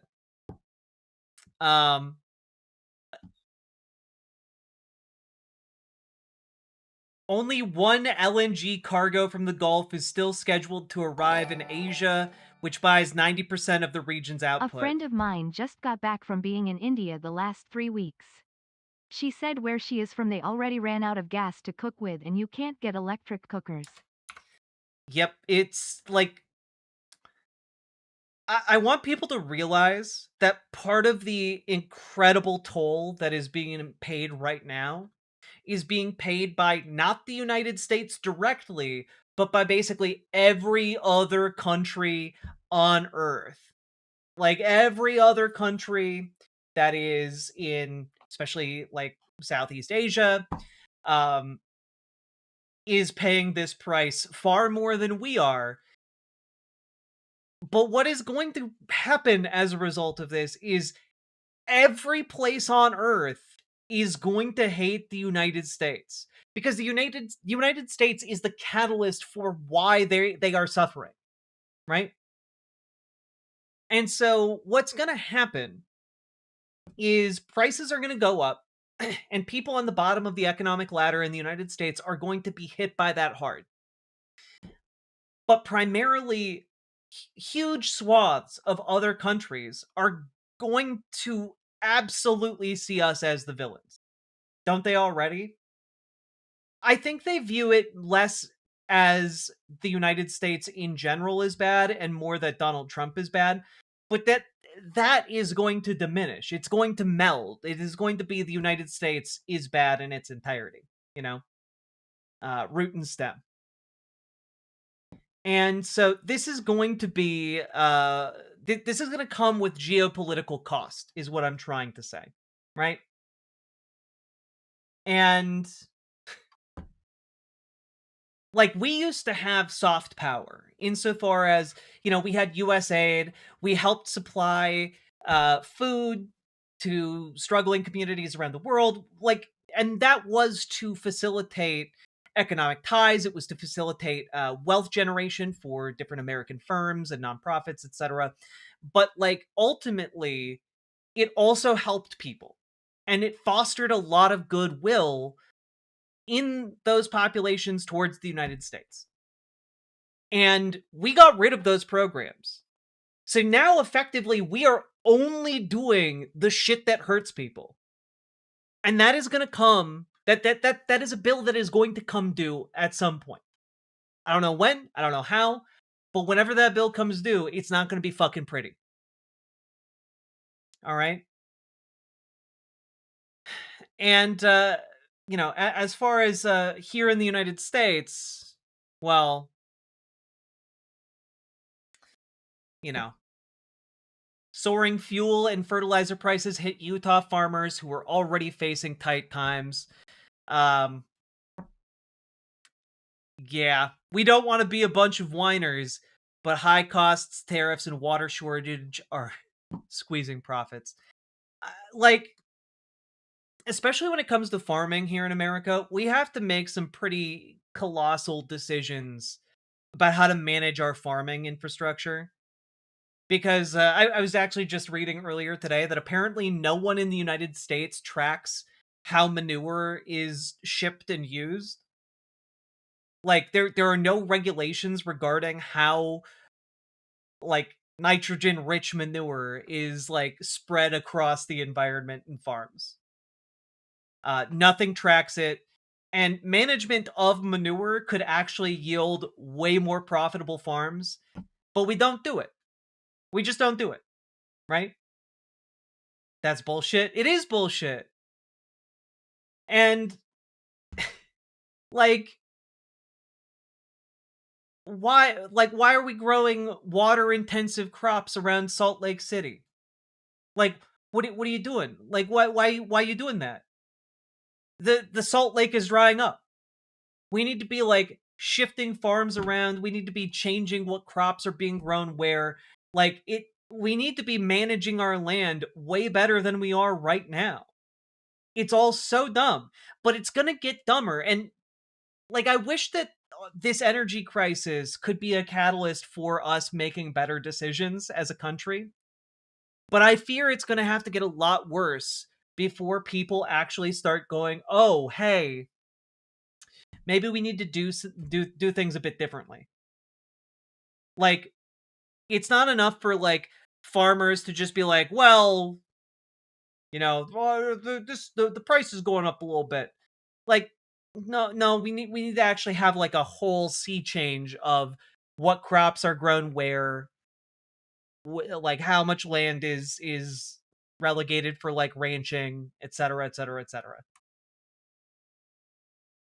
Because, like, there are rivers drying up, there are aquifers dying, there are, you know, lakes drying up.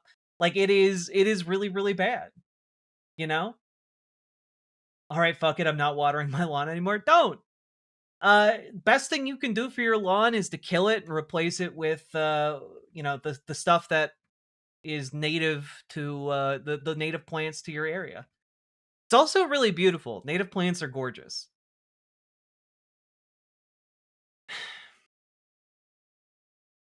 It's just really frustrating to me. And, like, God, diesel prices in Utah have spiked 40% or more this month. The Clawsons often use around 1,000 gallons a week during peak seasons. Fertilizer prices have gone up 50 to 70% since last year.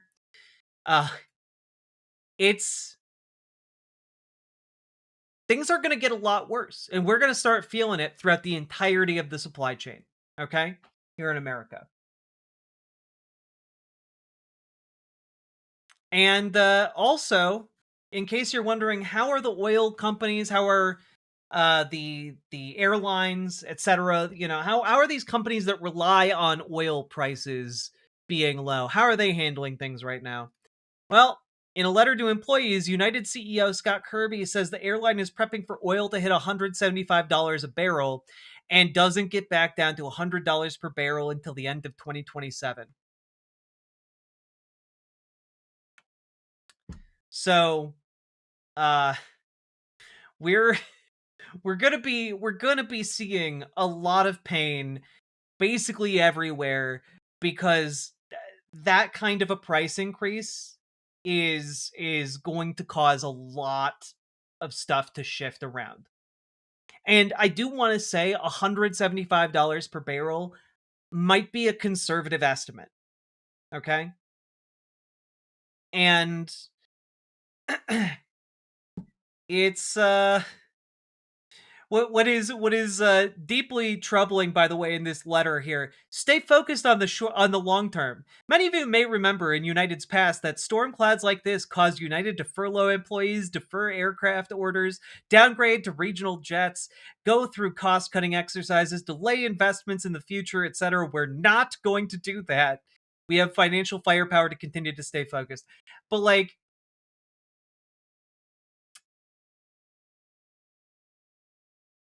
I like all these plans are subject to change if gas prices go even higher than what they're projecting, you know?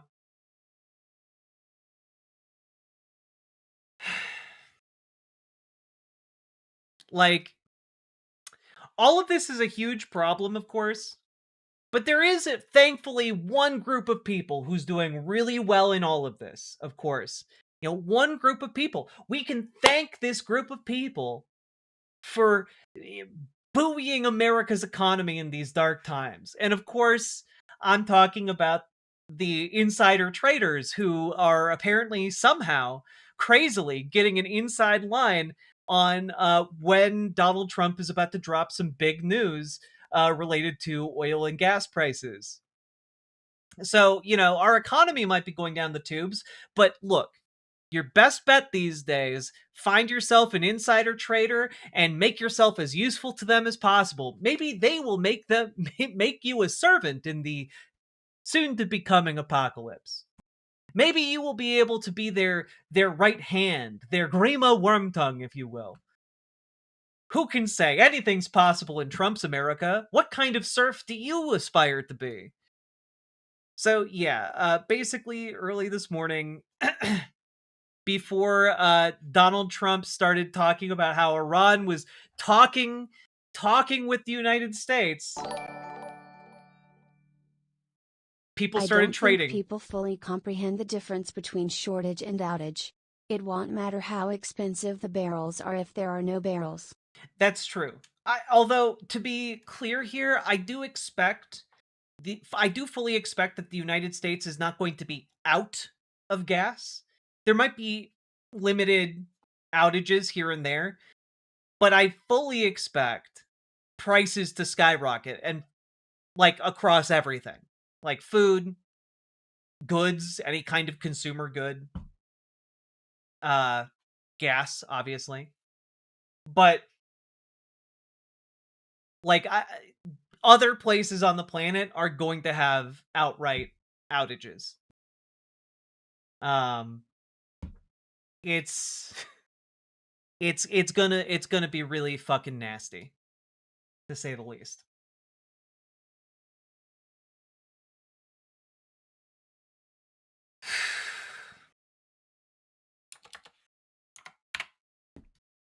Also, Maghar, thank you for the $5 super chat. But yeah, you can literally see here the volume spike. Just suddenly a lot of trading about 15 minutes prior to Donald Trump's post on Truth Social, which talked about Iran seemingly coming to the negotiating table, which I want to stress is not true at all. At all.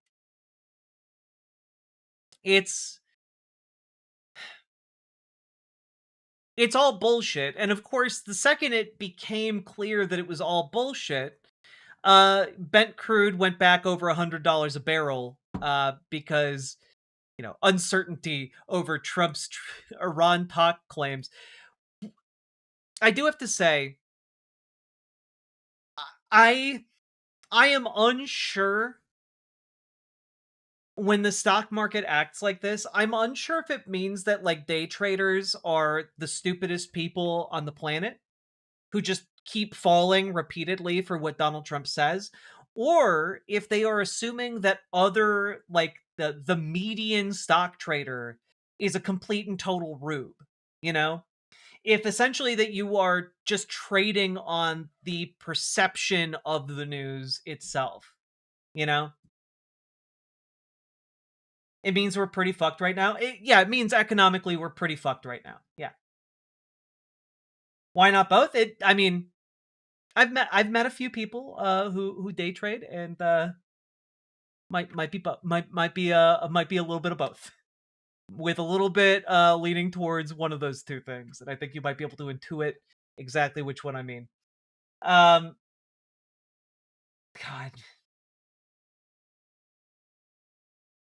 it's so stupid. Now, I will also say that when Sean Duffy was talking about missiles hitting, going 2,500 miles, he was specifically talking about this incident from a couple days ago. Iran targeted Diego Garcia base with ballistic missiles, according to the Wall Street Journal. And Diego Garcia base is out in the middle of the Indian Ocean. It's quite a ways away from Iran. It's unclear to me exactly why Iran would even be interested in targeting this base when they have so many other things to target locally. It's not as if they are particularly hurting for additional targets. And it is interesting to note that Iran itself does not take credit for this, which one would imagine they would if they were trying to demonstrate their capabilities. Instead, Iran is saying that it is Iran is saying that it was a false flag from Israel, which is a strange thing to claim as well. So I just things are this missile strike in particular is very weird. It's very weird. Iran doing a full court shot. It just seems to me like if you had the ability to do this, you would want other people to know you have the ability to do this, and you would take credit for it. Yemen could have maybe done it. I don't think Yemen has the missile range to do it. You know? Everything is strange. Maybe it would be a threat and demonstration of their power.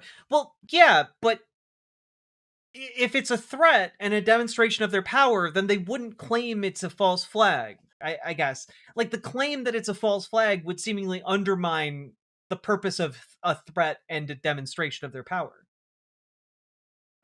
Saudi Arabian false flag? I don't know that Saudi Arabia has missiles that can reach that far.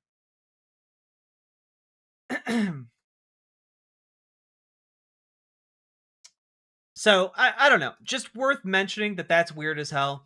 Also worth mentioning that the United States is just so overflowing with particular drones as well as, like, high-tech instruments that, like, we're just losing shit. We're just losing shit right now. This was fascinating to me. A US-made armed military craft found in Turkey just washed up, fully armed, on the beach.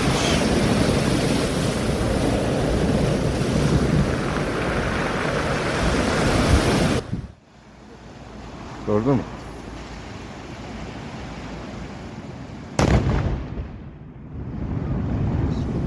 Duydun mu sesi? And of course, like, it was full of explosives, so they blew it up because they didn't want it to explode. Wait, was that a boat drone? Yes. Washed up on Turkey's shore. Like, man, I don't know what's going on with our military right now, but, like, things are getting fucking insane. What was it doing there? Presumably, to, like, head over into the combat theater. That AI tech is working out great. I mean, that could also be it. It could also be working on, like, AI parameters and just, like, got fucking confused. Best military in the world, baby!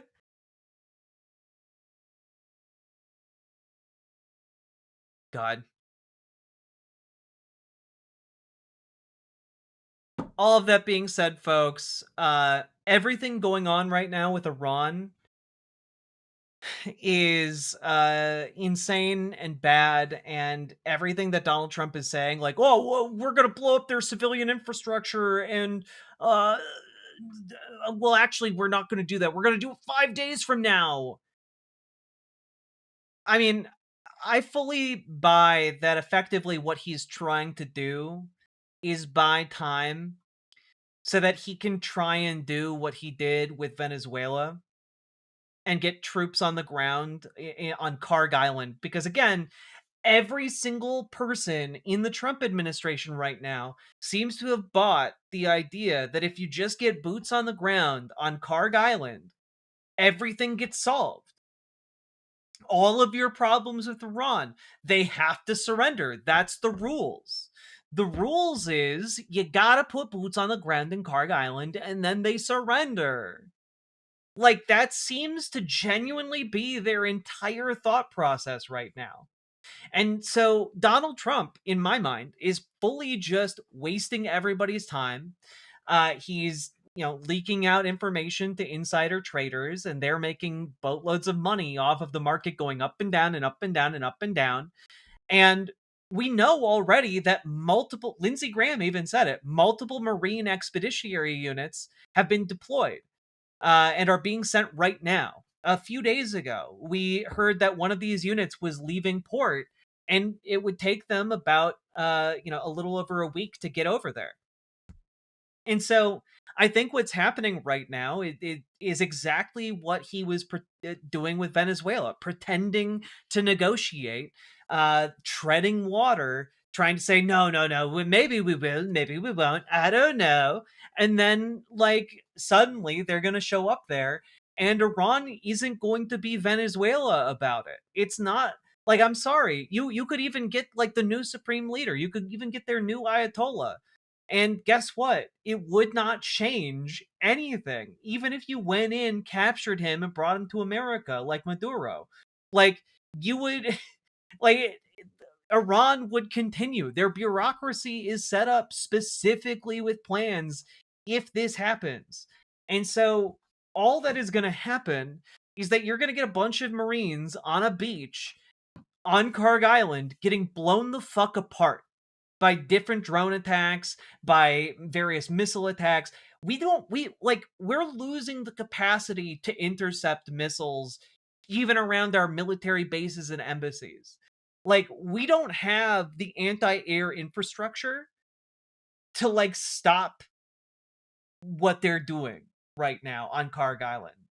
Or to stop what they're doing right now, let alone once we have troops on Karg Island. They'll be sitting ducks. They're just making more enemies for generations. Yeah, I mean, they've effectively killed any kind of anti-government movement that existed in Iran. No one who is anti-Iranian government in Iran is going to now be like, yay, America, the liberators. I love it when they come and blow up our schools full of children. I love it when they target our civilian infrastructure and kill civilians. It's my favorite. Like, this has killed any kind of, like, pro-democracy movement. Like, full stop. And Donald Trump doesn't know how to get out. It seems like he has no idea what he's doing constantly. And it just kind of seems he's trying to pull from the same playbook as Venezuela. And it's not going to work. And we're going to be even deeper in the shit. So that is my analysis of where we stand now after a couple days of not talking about Iran. It is real bad, to say the least.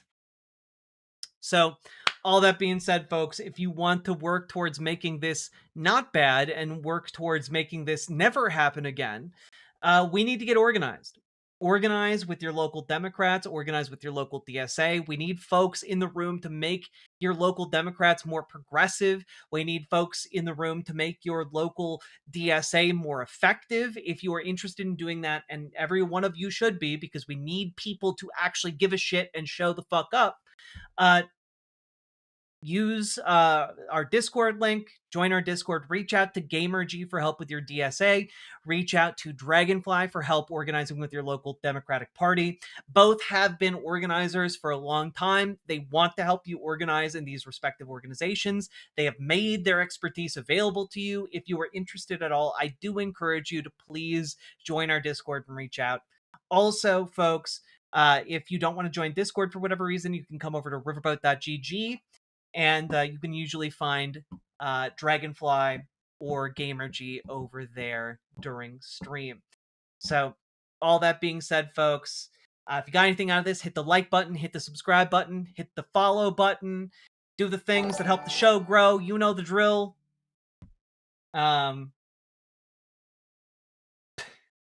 Well, where is Waldo? Thank you for the $5 Canadian. I certainly appreciate it. And also, last but not least, check out ImagenaOlivia.com. Gender euphoric lingerie designed from the ground up for trans femmes. Tested also with cis men, cis women, non-binary folks. And it fits. It is non-tucking lingerie that is beautiful, that is sexy, and it fits. It is incredible. I highly recommend it. Check it out. Link down in the doobly-doo, and let's keep on going.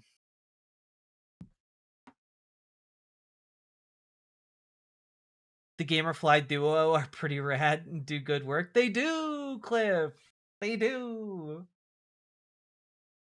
I'm seriously losing hope this will ever get better. That's why you gotta fucking organize. If you are dooming, the best way to not doom is to organize. If you are feeling despair, the best way to not despair is to do something about it. To show up and organize with like-minded people that will dig you out of that pit of despair. But just sitting at the bottom of a pit does not get you out of a pit.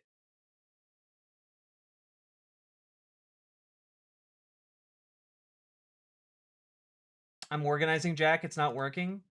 It's always a long-term goal. It's always a long-term project.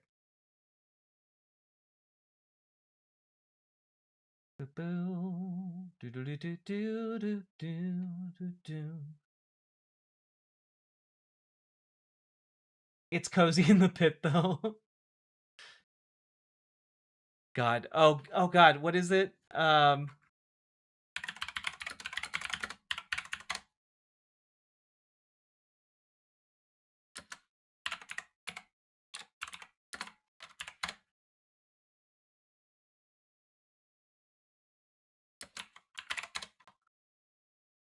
Yeah, here we go.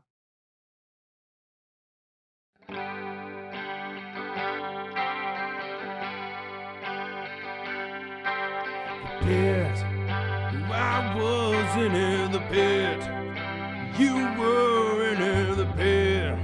We all were in the pit. The pit. I wasn't in the pit. You were in the pit. We all fell in the pit. The pit. I fell in the pit.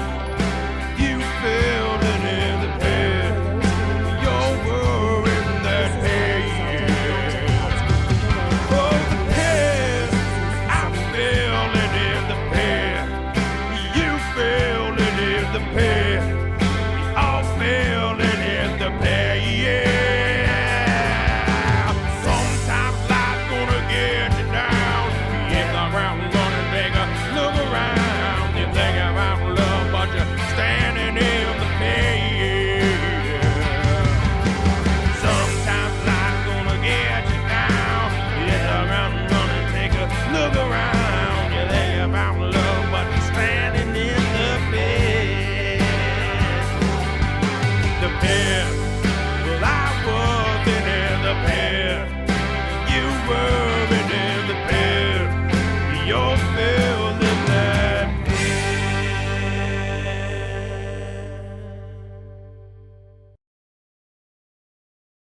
Truly, all of us are in the pit.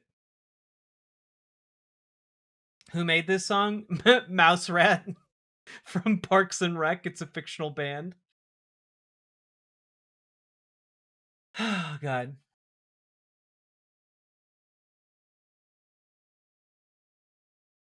Oh, Reggie Gibbous, if you need to take some time, absolutely take some time.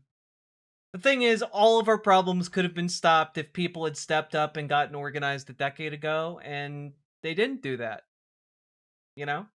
Or at least they didn't do it enough to stop the mess we're in now. But that means we should step up and do the best we can so that kids who are currently playing around now don't have to grow up and organize in quite the same way. You know? God. It's like Miku, but a band. No, it's not like Hatsune Miku at all. It's from a comedy show called Parks and Rec.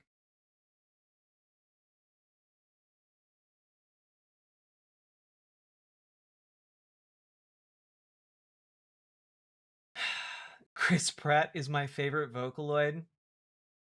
True. I'd feel way more motivated to get organized if I wasn't in such a precarious financial situation. I mean, that's fair, right? Like, I think a lot more people would get organized if it was easier to do so, you know?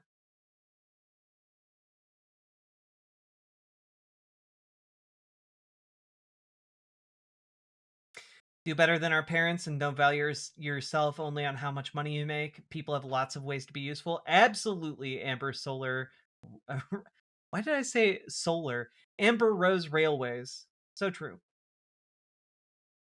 Isn't the huge problem is we aren't even in power. Boomers and Gen X pretty much swipe the ladder and millennials are pretty much not in power. Well, yeah, but also that is going to change. Boomers and Gen X are going to die off. And eventually someone has to be there to pick up the pieces. And those someones are going to be us. You know?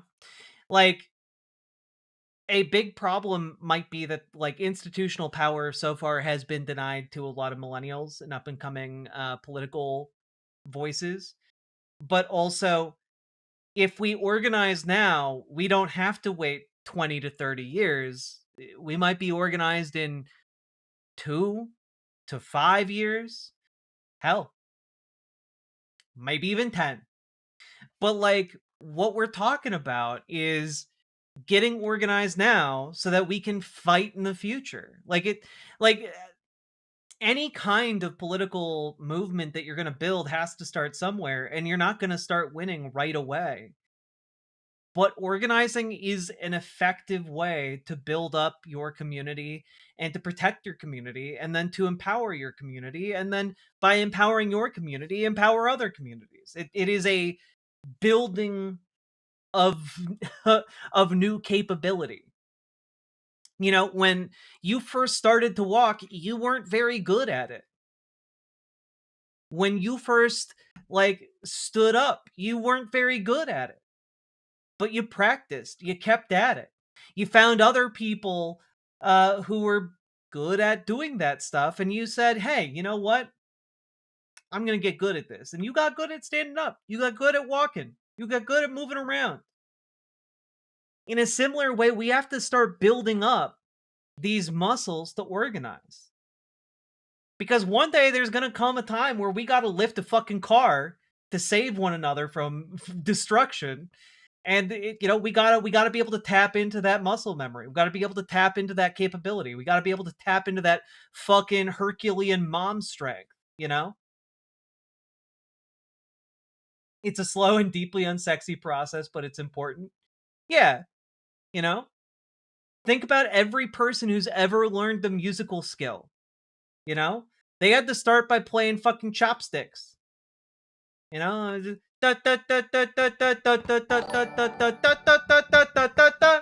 Like, feeling hopeless? Don't believe that you can do anything? Don't believe in yourself? Then believe in the me that believes in you. Hell yeah. Hell yeah, Archangel. Thank you for the $10 Australian. That gave me a little bit of goosebumps. I appreciate it. Anyone have any tips for where to look for jobs for companies that aren't evil? It feels like every place hiring is more evil than where I currently work. Especially since Doge cuts ruined the market.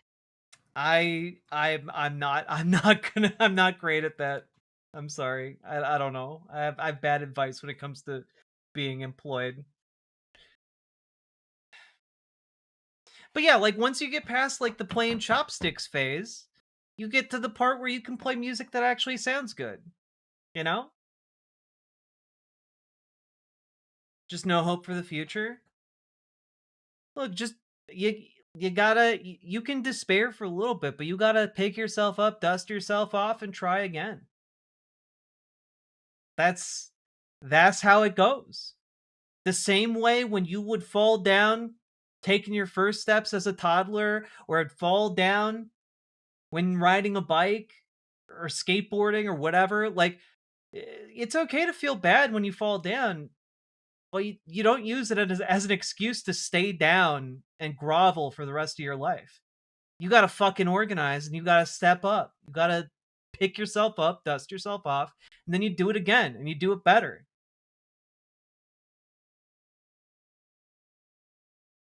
You can do it. You can do it. You can do it.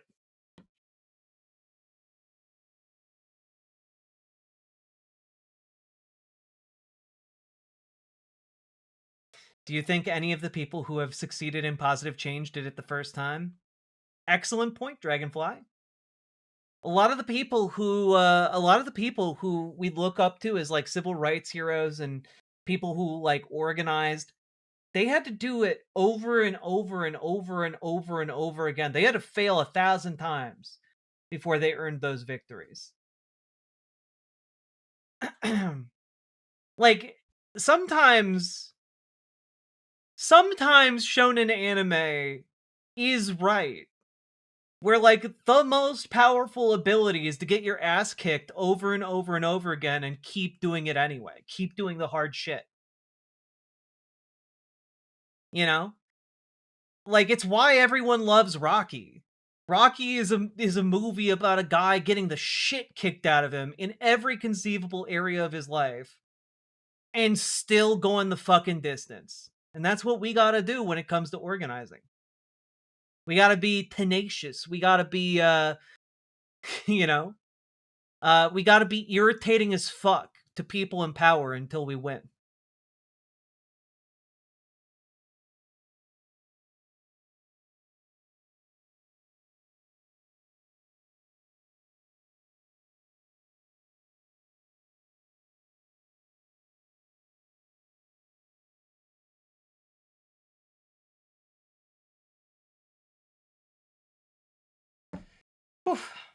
So that's my 2 cents, obviously.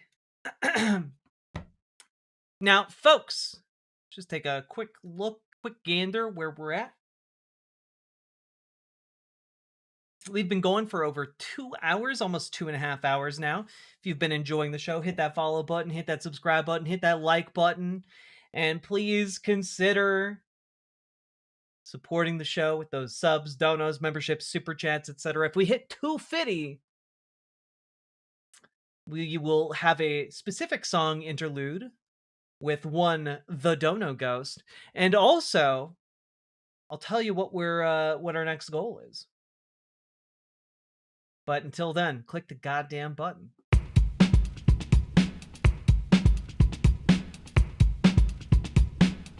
Go, go, go. Click the button. Click the button. Click the button. Click the goddamn button. Click the button. Click the button. Click the button. Click the goddamn button. Click the button. Click the button. Click the button. Click the goddamn button. Click the button. Click the button. Click the button. Click the goddamn button. Click the button. Click the button. Click the button. Click the goddamn button. Click the button. Click the button. Click the button. Click the goddamn button. Click the button. Click the button. Click the button. Click the goddamn button. Click the button. Click the button. Click the button. Click the goddamn button. Click button. Click button. Click button. Click button.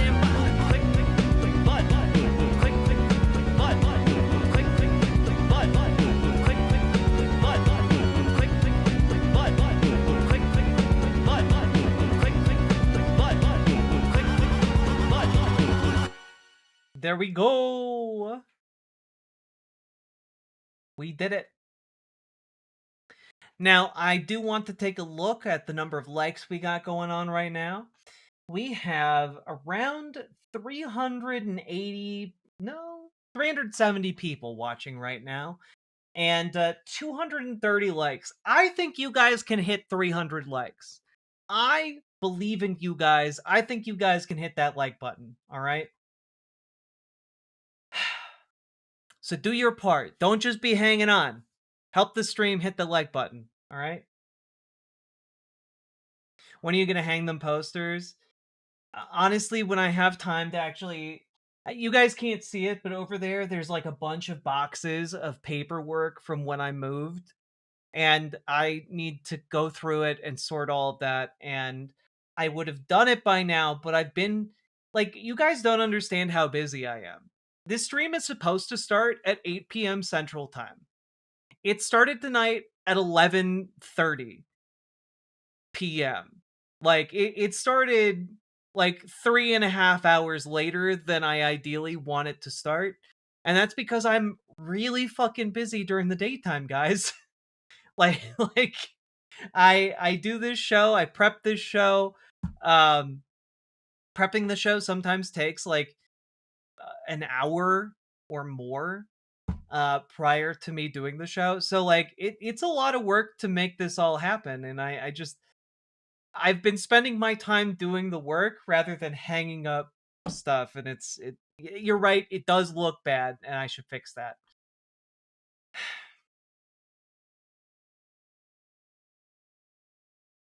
God. I'm not sure what pieces we will have left after Trump. We will have lost respect globally. The one 1822 Caleb, the one silver lining to that is that Donald Trump is going to break so many things that we are going to be able to build a lot of things back better. But we need to make sure that people win office. You know, the Democrat, whoever they may be, who wins in 2028, the Democrats who get elected in the midterms this year, we need to ensure that, like, they are progressive as hell. We need to ensure that the people who win are going to actually have, like, a fucking New Deal for us. And that is why I get so, like, on your asses about joining your local Democratic Party, joining your local DSA, organizing, because it is vitally important that after Donald Trump, we get someone who can, like, actually bring a vision of a better country to the national conversation and push for that and fight for that and actually get it, right? It needs to be that way. So, like, when we talk about picking up the broken pieces, view it as like an opportunity. We have an opportunity after this to get, like, Medicare for all passed. We have an opportunity after this to get, you know, minimum wage increased. We have an opportunity after this to actually get, like, the massive reforms to the Supreme Court that are necessary. We actually have a chance to do anything and everything that is necessary to make this country like a livable place instead of a hellscape. And we need to be able to take that opportunity. It is a limited window that will not be open again in the same way after whoever comes after Trump. So it's necessary for us to do this shit. Jack got a day job? No, Jack is busy as fuck doing other shit.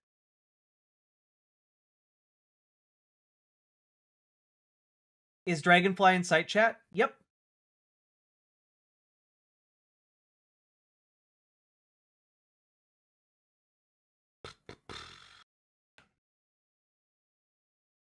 I drank my pre-workout. Now I'm went from emotionally vibrating to physically vibrating.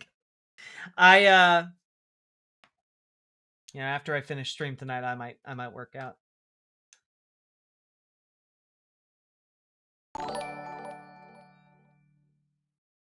Listening to bedtime music and with your uplifting / motivating show feels like it needs to be its own content. TBH, bouquet emoji, heart exclamation emoji. Thank you always, Jack in chat. Brianna Arabia, thank you very much for the $5 super chat, and also just for the kind words. I do appreciate it. I try really hard to make this show informative, but also like letting you guys know that you are not powerless in the face of all of this. I know it's really, really easy to feel powerless, but when we organize, we build power. They can have all the money in the world, but if we have all the people in the world, doesn't matter how much fucking pieces of paper they got.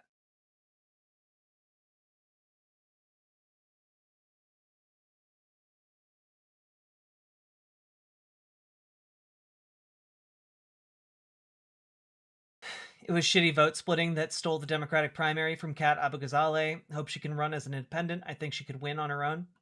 Yeah, it remains to be seen whether she is interested in doing that, of course. But yeah, the fact that there was lobbying and like ads being run to like split the vote deliberately is really shitty, and I wish other progressives in the race had dropped out, because if they had, she would have won.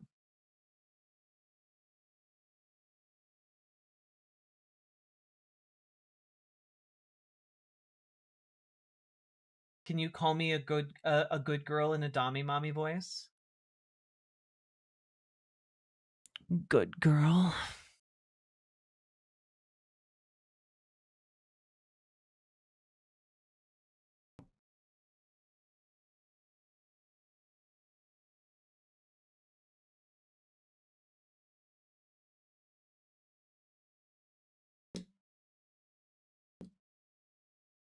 She promoted ranked choice too. Hell yeah. You want to know how America engenders goodwill in the future? Vote in a competent politician that will actually put in the work for a better tomorrow. Too true, Archangel the Cop. Thank you for the $10 Australian as well. Very much appreciated. Folks, I gave you that good girl for free, all right? So please consider supporting the show and me by extension, because you guys are the people who make the show possible, and I could not fucking do it without you guys. God.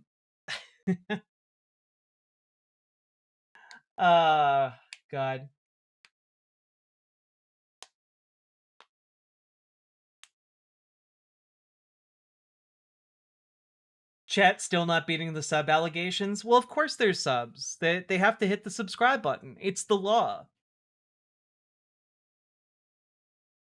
Jack, I appreciate you because you have the confidence I personally lack. Do you want to know a secret?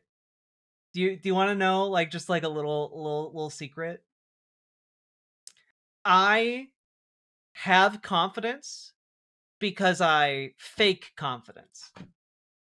It's actually really cool. It's a really cool trick you can do, where like internally you feel vulnerable as fuck, but externally, good girl. Thank you, Salmon Moose. I feel seen. I feel seen.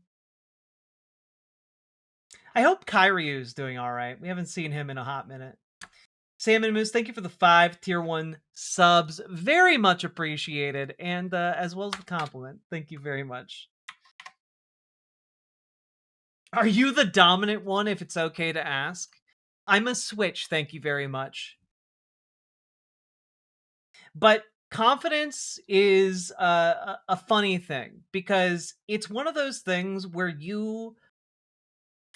genuinely, the best advice I can give you if you want to be more confident is to fake it until you make it. You just project that confidence, and like eventually you just start having it. It's kind of like it's a good example.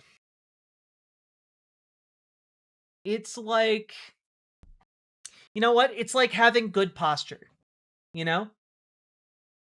Good posture, it's something that you have to think about quite a bit when you're learning how to maintain good posture, right? But once you have learned it and you practice it consistently, you suddenly just have it all the time, right?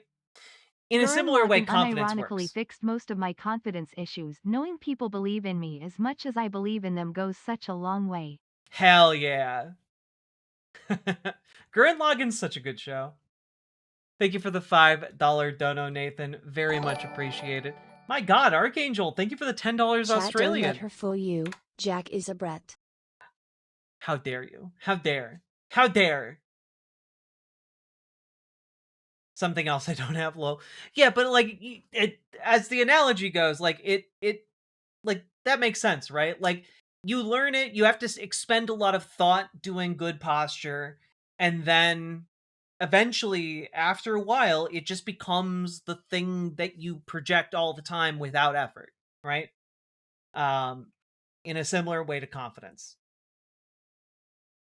If you just do an impression of a cool person, you will start being cool. Kind of, yeah.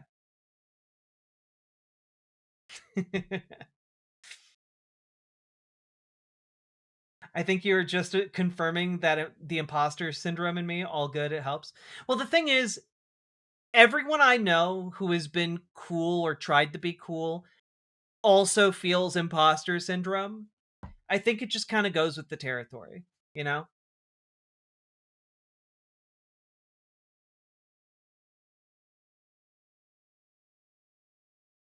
Fake it till you make it does work. It does.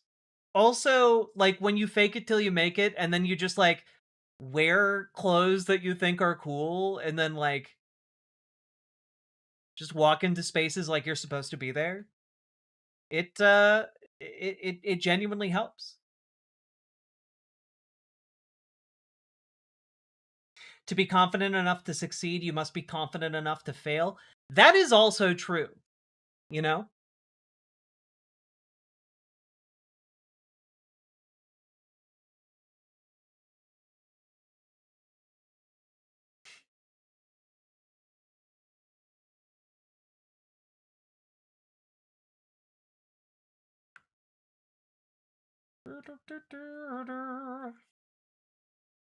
Never listen to the anxiety elf sitting in your ear. True. I mean, it's also something that I had to learn in therapy, which is just there is a difference between the anxiety thoughts that I have about myself that are driven by my current emotional state, and then there is the confidence, you say? Like actual reality of me, you know? Those are two different things, and my anxiety thoughts are not tethered to reality. Pole dancing is such a good confidence booster, and I highly recommend it. Many studios also offer free trial classes and discounts based on need. Amazing journey for mind and body. Hell yeah. Hell yeah. Love that.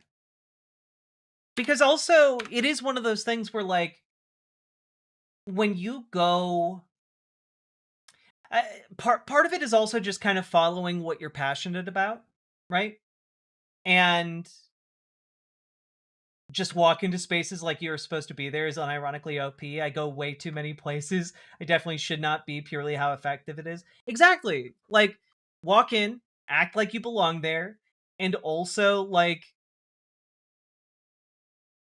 don't be afraid to, like, look silly sometimes. Because, you know what? The most serious people, the coolest people, sometimes they trip and look silly.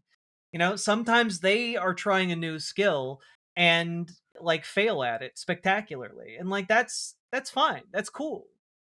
Like, it's how you react to not, like, not succeeding that matters, right?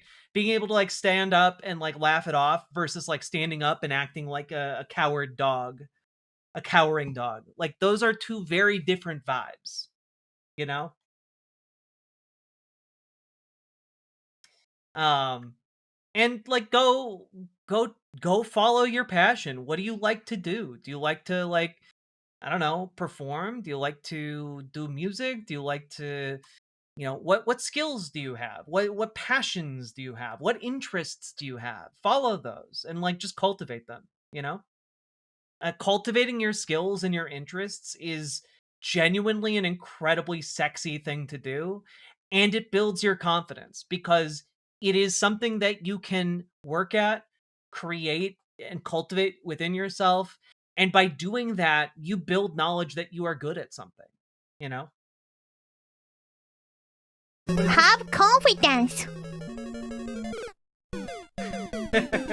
No confidence. Have confidence. Yes.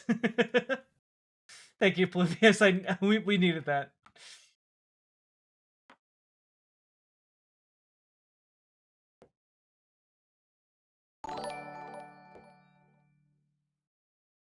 I think a good way to sum it up would be you need to do a thing before you can feel a thing, cause always precedes effects.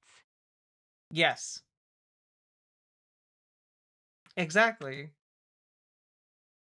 Like, yes. Logan Hill, thank you for the gifted membership. Nathan, thank you for the $5 dono. Oh God. Yeah, Brutus Magnuson writes, as a big, scary-looking fella, tripping and being clumsy, then laughing makes me less threatening and has got me a couple of numbers. Absolutely. It's all in how you react to adversity, you know?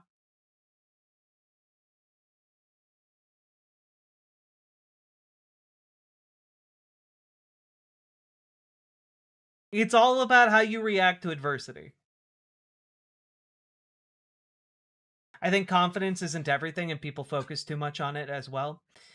Well, people focus on it because it's one of the first things they notice about someone, you know? And it isn't everything. You know, there are plenty of people who lack confidence, who are wonderful and funny and creative and smart and caring and like talented. You know, there's so many people out there who have so much to offer who aren't confident, and that's okay. You know, not everyone needs to be confident, but if someone wants to be confident, like there are ways you can work on building that, you know? Whether it's going out and having small conversations with strangers, or like, you know, giving other people like compliments, and like learning how to do that in a way that is acceptable and like not creepy, and like building up other people and having that human connection helps build confidence. Also, like, if we're gonna just like one more thing about confidence, working on yourself and valuing yourself builds confidence. So whether that is pursuing skill, like building a skill, or working towards a goal professionally, or working out to like better your athletic abilities or towards some specific goal, like valuing yourself and carving out that amount of time to cultivate those skills or abilities, that builds that builds confidence. It teaches you, even if not explicitly, it teaches you that you have value and you should treat yourself as if you have value. You know? And like, I think that's really the core of it, right? Jack is great at communication. That's a compliment, especially for us on the spectrum. It's as somebody also on the spectrum, like clear communication is very important to me.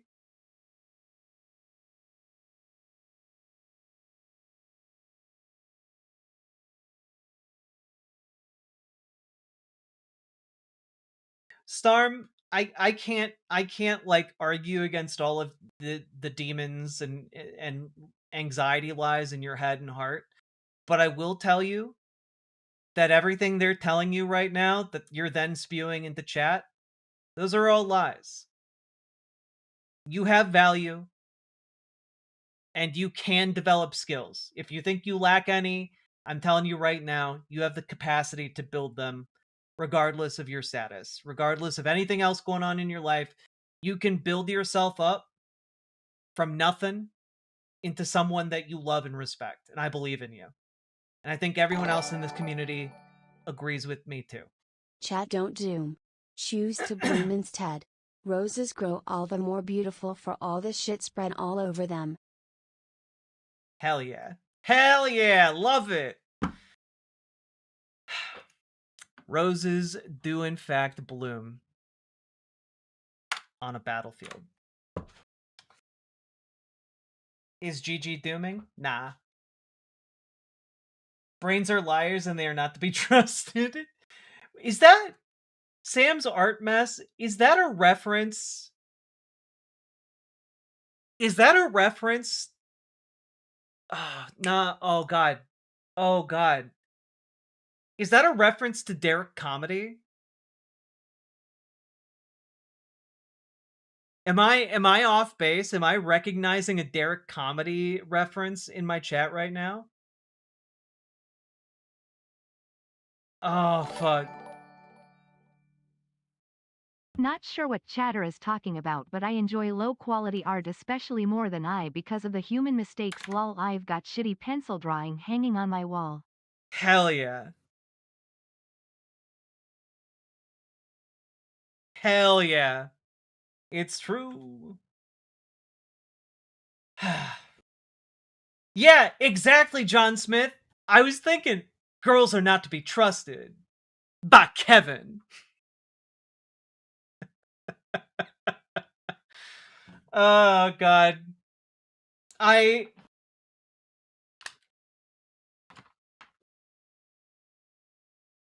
just got the Blu-ray. I just got the Blu-ray of Mystery Team. And I've been waiting. I haven't watched it yet. But I watched the movie a long time ago and I really enjoyed it. And so I'm a fan of Derek Comedy, and goddamn, those boys, funny as fuck.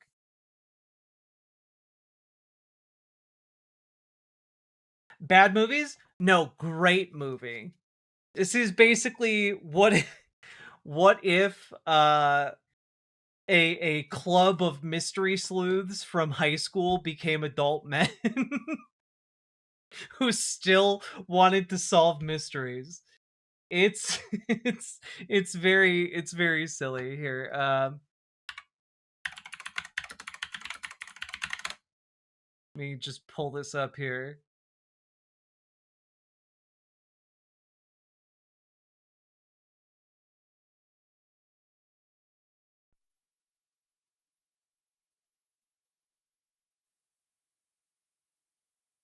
I'm standing here with some of Oakdale's finest detectives, Jason Rogers, Duncan Wheeler, and Charlie Day, collectively called the Mystery Group. It's Mystery Team. Mystery Team, okay? Mystery Team. People used to call us heroes. I mean, look how big my magnifying glass is. Your head's big. We're the Mystery Team. My name's Jason, the master of disguise. Hi, my name's Sammy.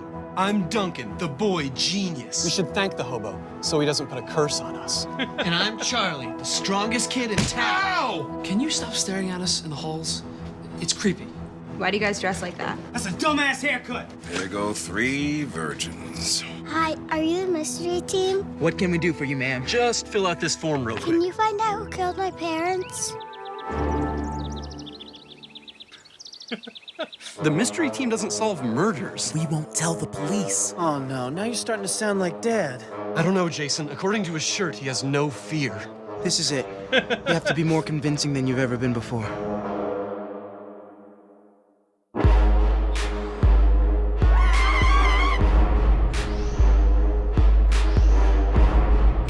You smell like urine. Dog urine. You're the guy who puts milk in his butt. Are we not just taking off clothes? A murderer shoved a gun in my face. I know, and I appreciate that. 2 dead bodies, that's my limit. I'm finishing this case. Where did you find this? It's a long story. No, it's not. A stripper peed it into a toilet. And Hey! Shut up.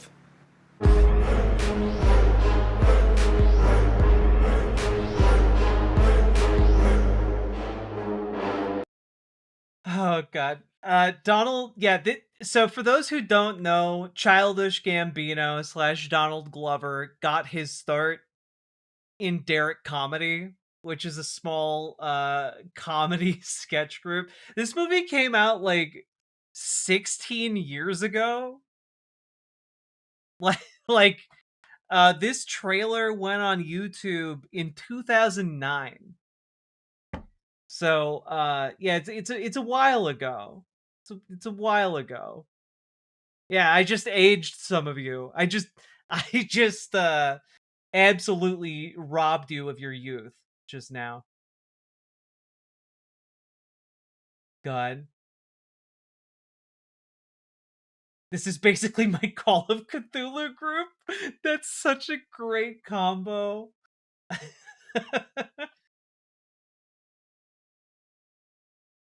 Miss Jack is a lover of women. Are stubby fingers a significant holdback or a no? I don't think so. The time knife. No.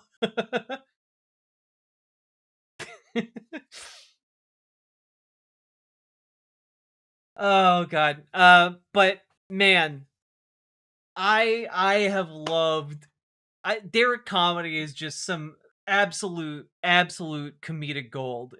If you guys haven't watched it, you have to watch.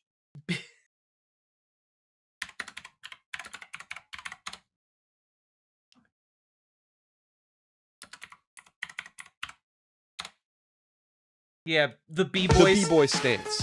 In old school hip-hop, folding your arms across your chest was the ultimate symbol of toughness, but the stance is mostly forgotten today.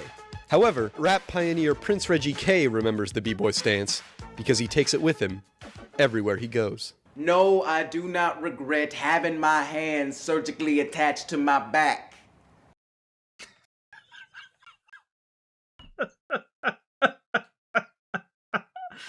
Oh, you all need to check that one out. It's by far my favorite one.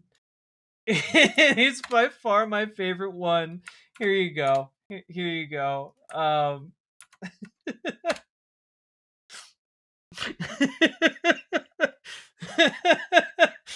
It's so good. Was this before or after Community? It was before Community. Oh god. As I do b-boy dancing, this is sending me.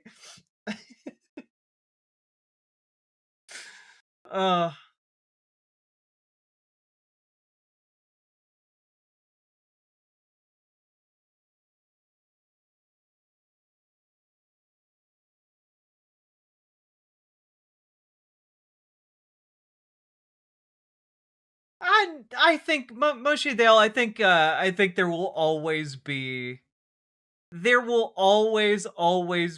a I think a room for comedy groups. Like, people are just always going to get together and be silly little guys, you know? What's the show called? The show's just called Derek Comedy. It wasn't even like a televised show. It's just a it's just a it's just an online sketch group.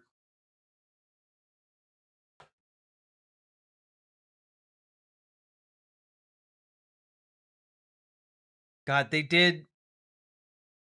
got their start almost 20 years ago. Jesus.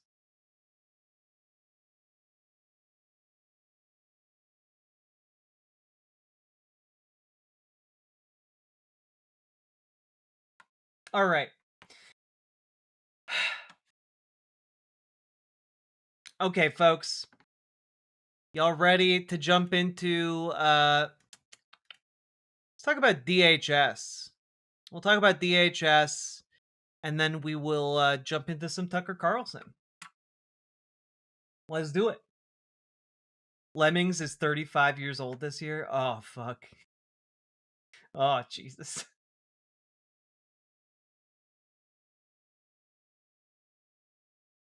Yep. Airports. All right, folks.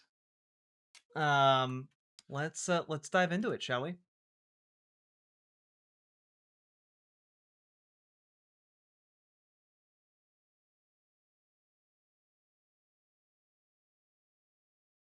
So, folks, we have to talk about the fact that Donald Trump has gone insane.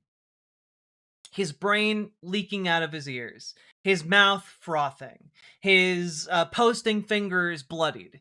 He is just full on taking any kind of vague suggestion and turning it into policy in the worst possible way. And I think we all need to talk about the fact that over the weekend, seemingly out of nowhere, Donald Trump decided to say that if Democrats don't capitulate on the on funding DHS and ICE, that he will put ICE into the United States airports. And this is how he chose to announce that. Again, running this by no one. This came as a surprise to every agency involved. If the radical left Democrats don't immediately sign an agreement to let our country, in particular our airports, be free and safe again, I will move our brilliant and patriotic ICE agents to airports where they will do security like no one has ever seen before, including the immediate arrest of all illegal immigrants who have come into our country, with heavy emphasis on those from Somalia who have totally destroyed, with the approval of a corrupt governor, attorney general, and Congresswoman Ilhan Omar, the once great state of Minnesota. I look forward to seeing ICE in action at our airports. Make America great again. So, yeah, he just posted this at 11:34 a.m. On a Saturday, on a whim, taking everyone by surprise. Now, it is worth noting, because apparently mainstream media has just opted to not focus on the fact that this guy is a virulent racist, but, like, he's specifically saying ICE agents are going to be harassing people from Somalia, but, like, one, I'm pretty sure undocumented immigrants like have trouble flying in this country. Number one. But number two, if you're flying and you're here in America and you're from Somalia, you are legally here if you are in the airport system. It seems he's harassing Americans. Yes. That's exactly what's happening. And sorry.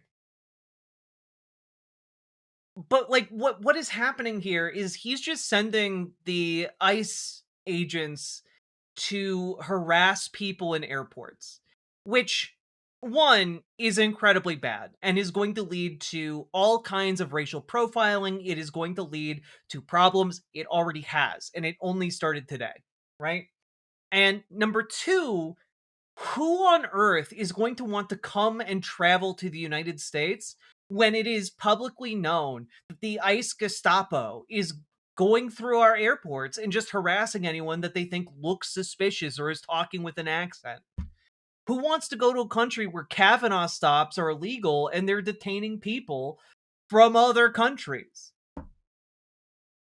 Like, no one wants to come here. This is going to kill tourism. Okay? But additionally, the fact that he's just straight up saying, like, oh, people from Somalia, they destroyed Minnesota. I live in Minnesota. Minnesota's doing fine. It's still here. Like, life is here. It's great.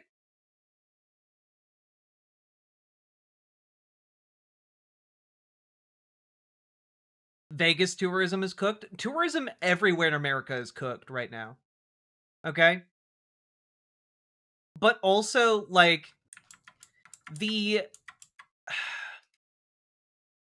what is going on right now is just bizarre. Here's Tom Homan.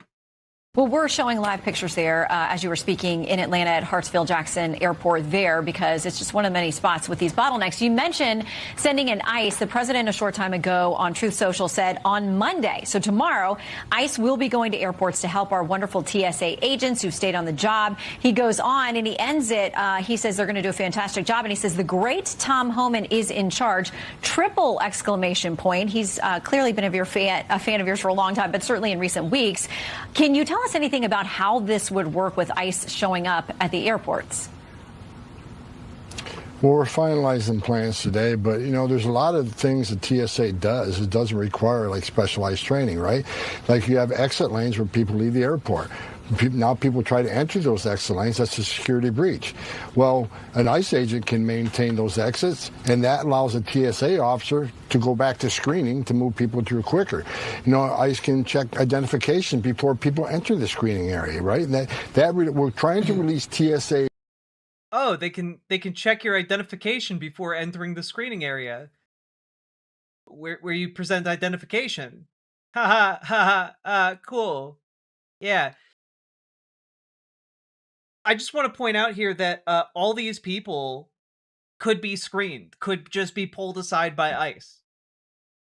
That's like one of the big threats here, which is in airports, you have people queuing up to get their baggage on the offloading of planes, and you have people queuing up to go through TSA lines, which means ICE agents can just like stroll around and pull out whoever they think looks or is talking suspicious.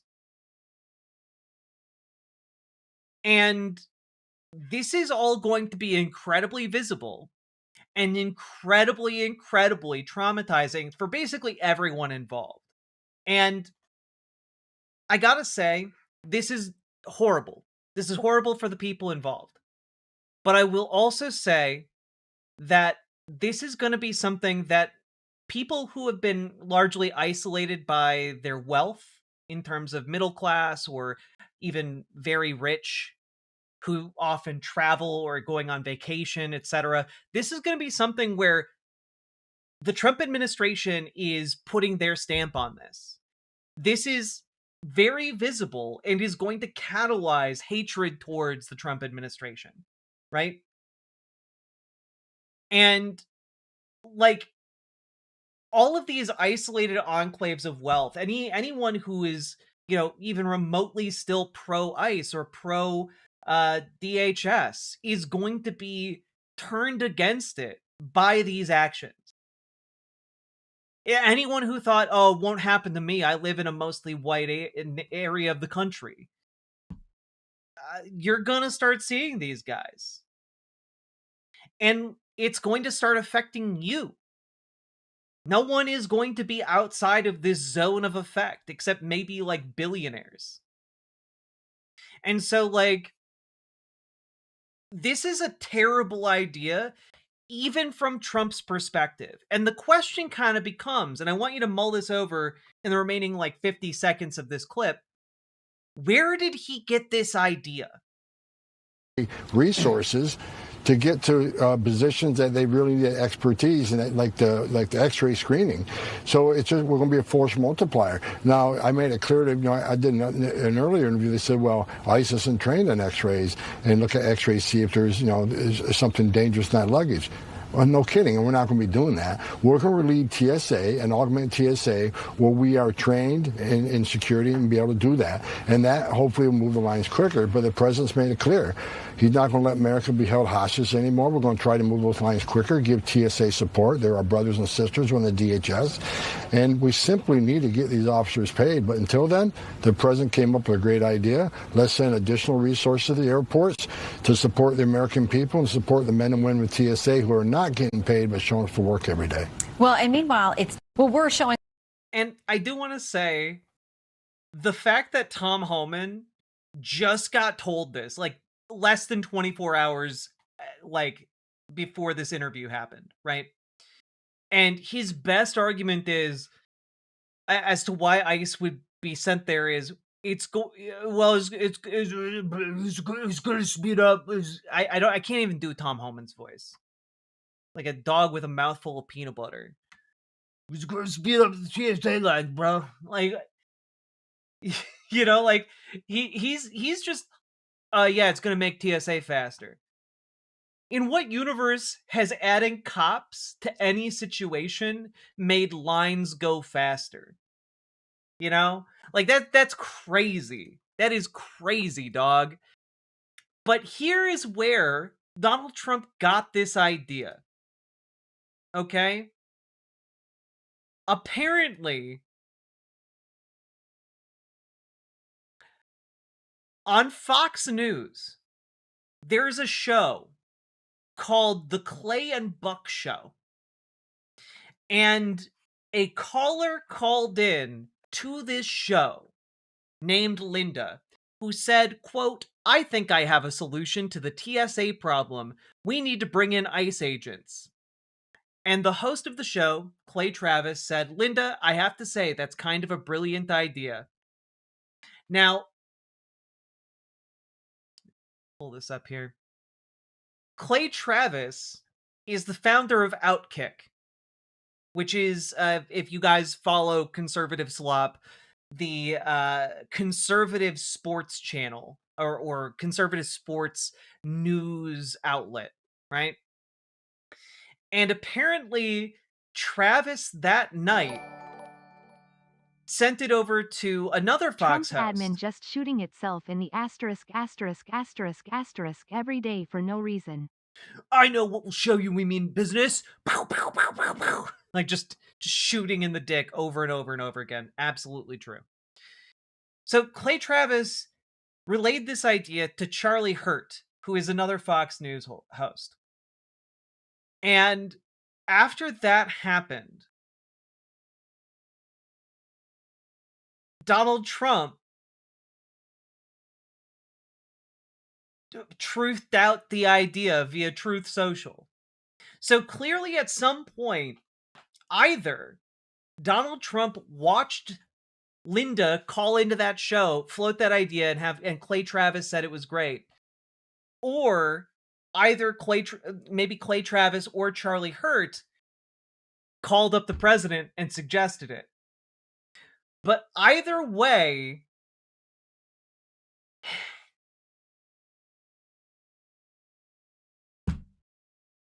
Clay Travis takes credit for it, saying, quote, "I'm happy to have helped people's TSA lines. Hopefully they'll be shorter on Monday, but Linda's the genius here."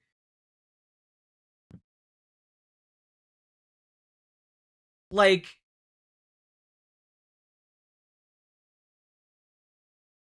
we are so far down the avenue of cooked. It's ridiculous. It is ridiculous.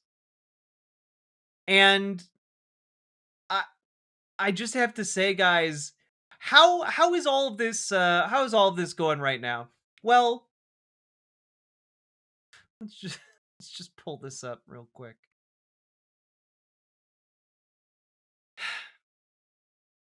And why is this happening? Well, Democrats did not fund DHS after Donald Trump issued his ultimatum, which, worth noting, same period of time during which he issued an ultimatum to Iran and saying, "Oh, we have 48 hours to change, otherwise we'll bomb your civilian infrastructure," right? We'll start bombing your power plants, the largest one first. A war crime. And he issued a similar ultimatum over ICE going to airports to Democrats. And it has since come out that apparently Donald Trump actually rejected a bipartisan proposal to fund DHS. Learn a little bit more about that from PBS here. The new deployment of ICE agents to airports comes as the partial DHS shutdown nears the 40-day mark. The president nixed one potential solution over the weekend that would have funded some agencies, including TSA. Our congressional correspondent, Lisa Desjardins, is here with more on the negotiations to fully reopen the government. So, Lisa, we'll... Yeah, but Dems tried to get TSA funding many, many times, and Republicans blocked it. Yeah, the difference was Trump blocked it this time. It had Republican support, this agreement. Start there. What's the latest? All right, if you remember nothing else from this report, and I know our viewers remember everything. We certainly do. Remember these three things. Number one, the president just made this more complicated. Number two, the chances of ending this DHS shutdown this week have now become slimmer. Really? But number three, everything can change quickly. Okay. So say more about that. How? Right. Okay, so let's talk about these dynamics that made it more complicated. First of all, I'm going to recap what has become a very chaotic weather system. Let me look at this a little bit more clearly here. President Trump last night posted on Truth Social in his account. He wrote that I don't think we should make any deals with Democrats. He wants that election ID law, the Save America Act, to pass first. That's what he's prioritizing here. And he said Republicans should stay in Washington, all of Congress should, through the Easter recess. Now, with that, what he's doing is he's making things more complicated, not for Democrats, but for Republicans who don't have the votes for the SAVE Act. Now, yesterday... Yeah, also worth noting, he's telling Republicans, do not adjourn for the Easter break. Keep Congress in session and push through the Save America Act. Because again... Donald Trump wants the Save America Act to be passed. Trump is like a double-edged sword or a wrecking ball they can't control, and now we're all cooked. Oh, absolutely. Absolutely. And, like, the thing is, Republicans simply do not have the votes to pass the Save America Act. It is dead in the water. Unless Republicans nuke the filibuster, which they are not going to do. Because what party overwhelmingly uses the filibuster? It's not Democrats. It's Republicans. And as Republicans keep getting closer and closer to 2028 and even 2026, they're realizing Trump's not going to be in power forever. And we're going to need to use this if we want to stop Democrats from actually passing legislation. And so this is all going to come to a horrible conclusion for Donald Trump, which is he's not going to be able to get this passed. No matter what bluster he has, it is not going to get passed. Short of like Democrats completely flipping on it, but there's no reason for them to do that. Okay? And yeah, it's like he's putting them between a rock and a hard place, but like they can't go in the direction that he wants them to go. So I can't even fathom a positive conclusion anyways. I mean, that is kind of where we're at. Like, everything's bad right now, but like at the very least, Trump is not going to be able to get what he wants here. Sources familiar told me that Senate Republicans raised the idea of funding all of DHS except for ICE. White House staffers briefed the president, and he personally rejected that idea in a phone call with Senate Majority Leader John Thune. Meanwhile, what about Democrats? Well, last week, moderate Democrats were talking with Tom Homan from DHS about trying to find a deal. But instead now, they are more united in trying to get more from the administration, and those talks from Democrats are in limbo. So President Trump said today, trying to blame Democrats for where we are, that Democrats insisted that they want a deal. But Democrats say there was no such phone call at all, and they don't know what the president's talking about. Huh. Donald Trump lying about negotiations taking place? Why, I never. Hey, weirdly enough, that sounds exactly about what he's doing with Iran. It's so weird. He's doing both plays at the same time from the same playbook. So how are the TSA lines, the airport safety issues that we reported on earlier, how is that affecting these talks? Right. I have to say from talking to sources in both parties that in a counterintuitive way, I think that these lines are actually making it more difficult to reach a solution right now. Let me explain why. Democratic sources see the polling, including from Quinnipiac, that shows more Americans blame Republicans for what's happening at our airports than blame Democrats. Usually, the party that starts the shutdown, in this case, Democrats sparked it, gets the blame. But Democrats are saying, hey, we'll fund TSA. And they're blaming Republicans for this. Meanwhile, President Trump is seeing the solution as sending ICE agents. Moderate Democrats. Same chicken shit ones who are diet GOP. Oh, yeah, we're going to get to that. Don't you worry, Sake Tanuki. And thank you for the 5 Tier 1 subs. Very much appreciated. Airports, not in compromising with Democrats. So that also is making it harder to reach that kind of compromise. So what should we watch for now? There's a lot to watch for. First of all, the question is, does Congress stay in town this weekend or not? They are leaving supposedly for a 2-week recess. You and I both know nothing motivates Congress more than a kind of Easter recess. But it's true.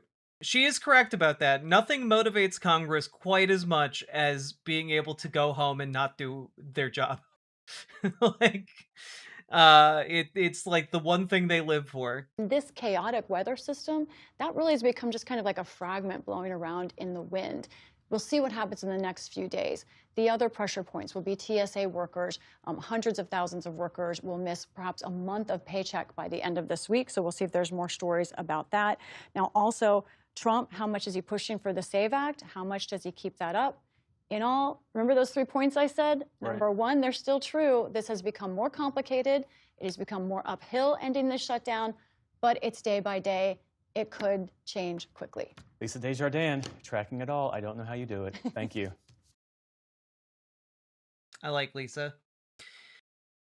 But yeah, that's kind of where we're at, right?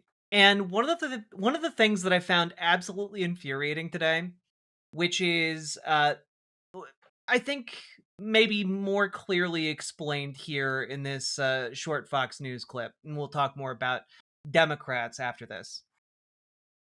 Senator Cruz and I came up with a plan. We said, look, it's a 2-step process. The Democrats have offered to open up everything but ICE. Ted and I said, okay, let's accept their offer. And then at the same time, we would offer a bill for reconciliation where we don't need any Democratic votes to do whatever we wanted to do with ICE. And that way we're out of the shutdown and DHS is back open. We submitted that, Senator Thune submitted that to President Trump, as is his right. He said no deals with the Democrats.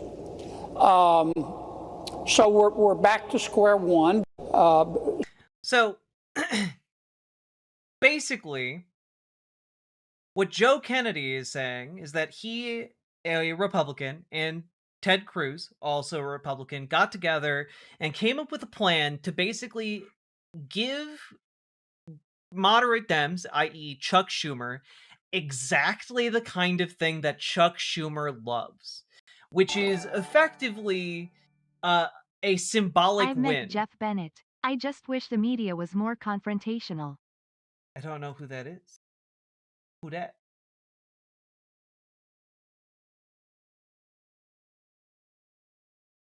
But I do like Afro Man, and we will play this clip later. Thank you for the 2 tier 1 subs, Socket Tanuki. But no, yeah, John Kennedy, yes. And the issue is basically this deal that Ted Cruz and John Kennedy put together would effectively fund everything except for ICE, but then they need the Democrat votes for that. But then afterwards, in a reconciliation bill, Republicans only need a simple majority, 51 votes, in order to pass new funding. So the plan was we give Democrats a symbolic victory and then we fully fund ICE after the fact. You know? Where's Waldo? Thank you for the $5 Canadian. And the issue with this is that it would also mean that Democrats wouldn't get anything. Like whether it comes to forcing ICE to unmask, banning them from wearing masks, whether it would be forcing them to get judicial warrants, etc. Like, it's basically the kind of move that Chuck Schumer has wet dreams about, where Democrats do nothing but look like they're maybe getting something. And this would have been a huge, colossal loss. So in a way, Donald Trump actually helped Democrats dodge a bullet by saying, no, we're not going to have any deal with Democrats to fund DHS, which they need a deal with Democrats in order to fund DHS. Like his brain is so gone, guys, that he got basically everything he wanted, but he said no because Democrats were in on the deal, which I can only attribute to the fact that his brain is gone. You know? That's it. That is it. You know? And suddenly, you know, no longer is Chuck Schumer aroused. People are aroused. I haven't seen people so aroused in a very, very long time. But already, it's been one day, and we're already seeing ICE agents, you know, going out there and speeding up these TSA lines. Here they are hard at work.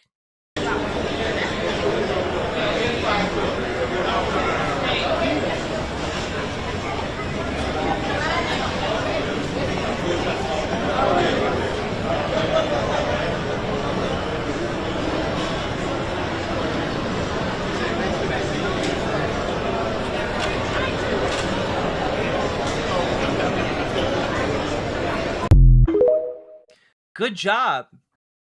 Look at them speeding up those TSA lines in the food court. Doing the hard work, I see. Let's see, how else are they being effectively deployed out there? You know?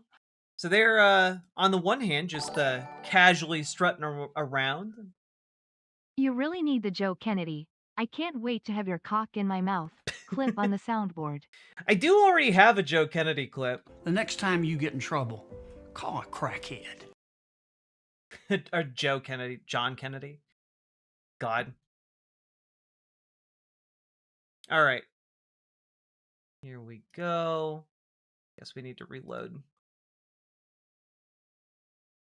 this. Uh-oh. Okay. Oh my God. Why? My browser is freaking out about this Instagram tab.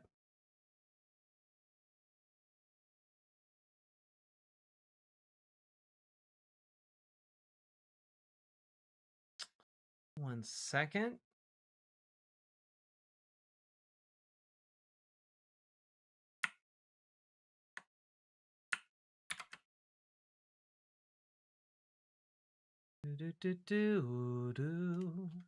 Well, we'll play this. What's your name? Show the badge. Where's a badge? Where's your badge? Can someone call 911?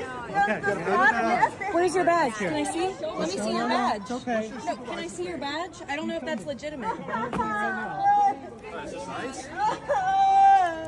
Can I see your badge number, sir? What is your name? What is your name? Where's your badge number? I'm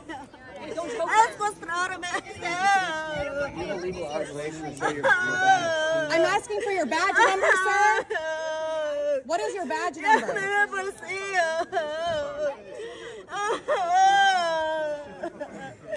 What is your badge number? We need to see your badge number. Show your badge number. This is an illegal arrest. Show the badge number. It's okay. We'll wait. I need to see your badge Step number. back. Step back. I don't know who you are. You could be someone kidnapping her. Okay, we should call the police. Call the police. What's your name? Super cool. Making our country safe against that mom traveling with her child. Like, again, everyone is gonna see this. Everyone. Like, their whole entire fucking thing is just, has been, oh, well, we're gonna go to rural areas of the country because, hey, we don't want people to see us and organize against us. And Donald Trump's big plan here is no. Let's send ICE into some of the densest trafficked areas of the country so that everyone can see exactly what is happening. Like, this is genuinely exactly the kind of thing that ICE moved away from doing in Minneapolis, specifically because people in Minneapolis started getting too organized, and it brought too much smoke for ICE to handle. And, like, this is going to catalyze so much more resistance against the administration. It's crazy. It's crazy.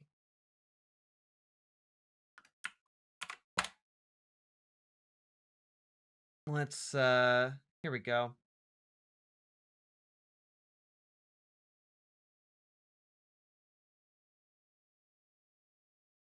Is this, Oh, the badge. Yeah, okay. Here we go. You'd think they'd be anti-ICE with all the climate change acceleration they've been pushing in Congress. Right? One would think.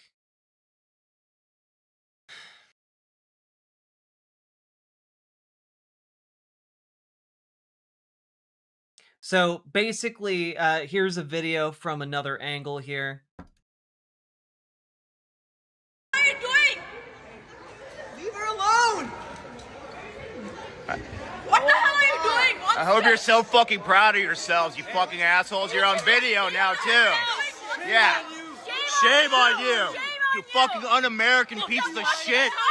Fuck you. Also, worth noting that, like, for whatever reason, they've decided they don't want to mask up in airports. It's really strange, isn't it? Like, oh, no. We're going to mask up if we go out onto your streets. But we're not going to mask up at the airport. And, well, it just so happens that, hey, everyone in the airport has cameras, and they're going to know exactly who the fuck you are. They're going to know who the fuck you are. And, like, apparently the story with this is that this mom was traveling with her kid and didn't have, like, enough proof of citizenship on her for these ICE agents who, again, they're apparently empowered to just pull you aside and interrogate whether or not you are a U.S. citizen, right? And if you do not have sufficient documentation, they can detain you, which, you know, gives you reason to pause if you are someone who doesn't just carry citizenship documents on you. And I want to remind you guys, citizenship documents, like, driver's license is not sufficient, you know? You have to have, like, actual, like, birth certificate on you, right? And she had a real ID if she was in the airport. Yeah, or like a passport or something, but it doesn't matter. It doesn't matter, right? And, like,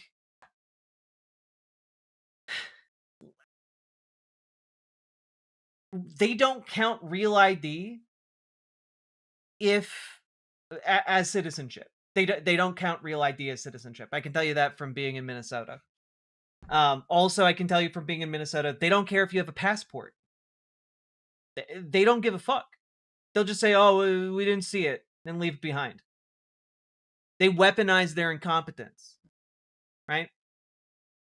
And so, you know, they found people, like, with citizenship documents in their car that ICE have, like, pulled over and, like, detained, and, like, it's awful. It's just awful. They do not care if you're a citizen. I cannot stress enough from being in Minneapolis. They do not care if you're a citizen. They get paid the more people they bring in. As a reminder, fully legal U.S. citizens have been arrested, tortured, and deported. Yep. Yep. And they don't care if any of this is legal. Exactly. They don't. And I just wanted to say, like, Donald Trump, Mr. President. Donald Trump today, on as this day has like taken off and like gone full tilt when it comes to DHS, it has just been absolutely off the wall bonkers. And I wanted you all to take a look at this clip just to let you know that like his brain is leaking out of his ears. Mr. President, Iran's foreign ministry says you're not telling the truth when it comes to productive conversations to end the war. Well, they're going to have to get themselves better public relations people. We have had very, very strong talks. We'll see where they lead. We have major points of agreement. I would say almost all points of agreement. Perhaps that hasn't been conveyed. The communication, as you know, has been blown to pieces. They're unable to talk to each other. But we've had very strong talks. Mr. Witkoff and Mr. Kushner had them. By the way, to give additional context to this statement, apparently Donald Trump, Witkoff and Kushner sent unsolicited messages to the Iranian government that were not responded to, and that's why he's calling it very strong talks. It's shouting at a fucking brick wall. That's not a talk. They went, I would say, perfectly. Kushner is what in the government? Kushner has no official position in the U.S. government, which makes his inclusion here absolutely insane. Say that if they carry through... How dare you not hand it to Tucker? I'm sure he's changed. He's going after Israel. That alone equals good. Sink said so, and he has an excellent track record falling for fascist liars. Don't look any deeper. I won't. I trust Cenk. Live from the Polymarket studio in LA. With that, it'll end that problem, that conflict, and I think it'll end it very, very substantially. We have very much in mind our partners in the Middle East. We've had great relationships with a lot of them, as you know. A lot of them were surprisingly hit, and I was surprised to see it, and so was everyone else. But we have, they're very much in mind in the discussions. So the discussions took place yesterday. As you, it's small, but it does so much to build his lies. I hate this, as you know. Yeah, I know. They went into yesterday evening. They want very much to make a deal. We'd like to make a deal too. We're going to get to... I do want to say it is very obvious that no talks took place, and he's saying they very much want to make a deal. We very much want to make a deal too. That's the only part of this that is true. Together today by probably phone, because it's very hard to find a country. It's very hard for them to get out, I guess. But we'll at some point very, very soon meet. We're doing a 5-day period. We'll see how that goes. And if it goes well, we're going to end up with settling this. Otherwise, we'll just keep bombing our little hearts out. Who is Steve Witkoff speaking with, Mr. President? A top person. Don't forget, we've wiped out the leadership phase 1, phase 2, and largely phase 3. But we're dealing with the man who I believe is... And we saw this clip a little bit earlier in the show, so we'll jump ahead here. Because it was just bonkers. A statement made, but we don't know if he's living. But the people that seem to be running it, and they seem that based on really fact, because things they've said have taken place. Mr. President, I can't. Mr. President, I know you've deployed... Because I don't want him to be killed. Okay? I don't want him to be killed. Mr. President, you've deployed... Nobody wants to be that. Nobody wants that job right now, you know? Nobody's exactly looking forward to being the head of that particular country, but perhaps we'll be able to solve that problem. Nobody's looking forward to being the head of that particular country. Has he already forgotten what country he's talking about? That's a really weird phrasing if... It's a really weird phrasing if you know what country you're talking about. Mr. President, you've deployed ICE agents to American airports today. Newsmax, sir. Here we go. You've deployed ICE agents. You're not doing a very good job.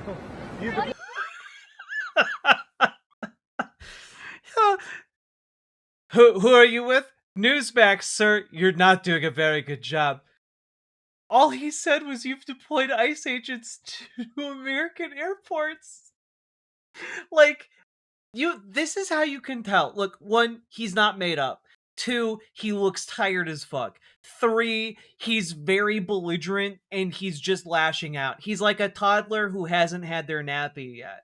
You know, like, he's absolutely, like, just crashing out. He doesn't know what to do, and he's irritated that he even has to do this. You're not doing a good job. Did you hear me? Okay, go ahead. What exactly do you want from these We're talks? taking CNN over Newsmax. You believe it? What are you looking for in these talks, Mr. President? We're looking for all of the things that we've been talking about. We want to see no nuclear bomb, no nuclear weapon, not even close to it. Low key on the missiles. We want to see peace in the Middle East. We want low key on the missiles? Like, wait, you can have a little missiles as a treat? Just a little missiles. The nuclear dust, we're going to want that, and I think we're going to get that. We've agreed to that. Yeah, we've agreed to that. The nuclear dust. Fuck, man. Oh, God. He doesn't know what he's talking about. You're gonna have to be fucking labeling the different rooms on Air Force One by the time he's done with this conversation. Enrich uranium before you can end this. And we want no enrichment, but we also want the enriched uranium. If this happens... No sleep angry tantrum poopy diaper me thinks those baby Trump parades around the world were a prophecy. No kidding. Man. It's a great start for Iran to... Nostradamus, indeed. ...to build itself back, and it's everything that we want.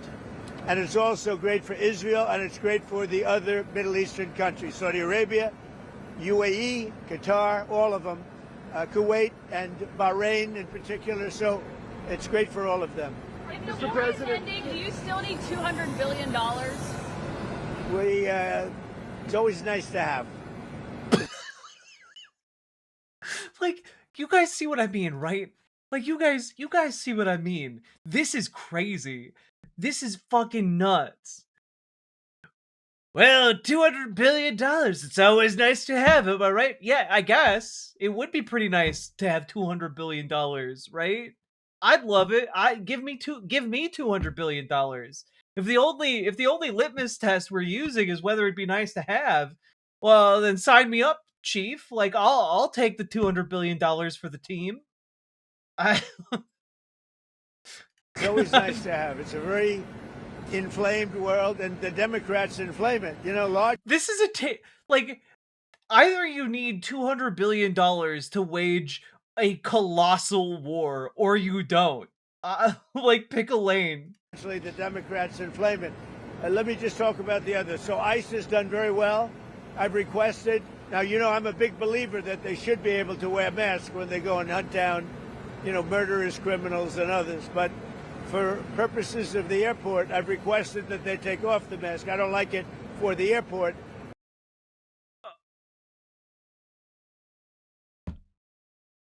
Okay, when you're in the airports, don't wear the masks. Okay? Don't wear the masks. Other cops might think that you are trying to hijack planes. Okay? And you might get shot. We do not want other cops shooting at you. Okay? We don't want that happening. All right? I'm telling you, don't wear the masks in the airports. It will scare people. It'll scare people, folks. But when they're outside the airports, put on the masks. Because when you're outside with guns, running around, not identifying yourself, not gonna scare people, folks. Not gonna scare people. And I believe they are willing to do that.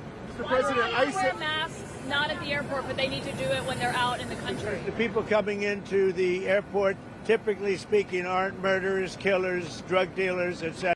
Unlike people on the street. If people are on the street, they're obviously like a drug dealing murderer killer, and they need to be treated as such. If you are on the street instead of in a gas-guzzling American car, then clearly you're a murderer, rapist, killer. There may be a few of them, but there are many. There are people that want to come into the country, or there are people who want to leave the country, go into maybe their home country. So I didn't think it was an appropriate look for an airport. I think it's a very appropriate look when they're... Yeah, America, very famous, very famously, killers did not get onto planes. Hey guys, just very, very famously, most of the people going there aren't killers, murderers, rapists. You know, most of them going there are just like trying to get on planes. You know, like they're just trying to live their lives, which is why we need to send ICE there to stop them from living their lives.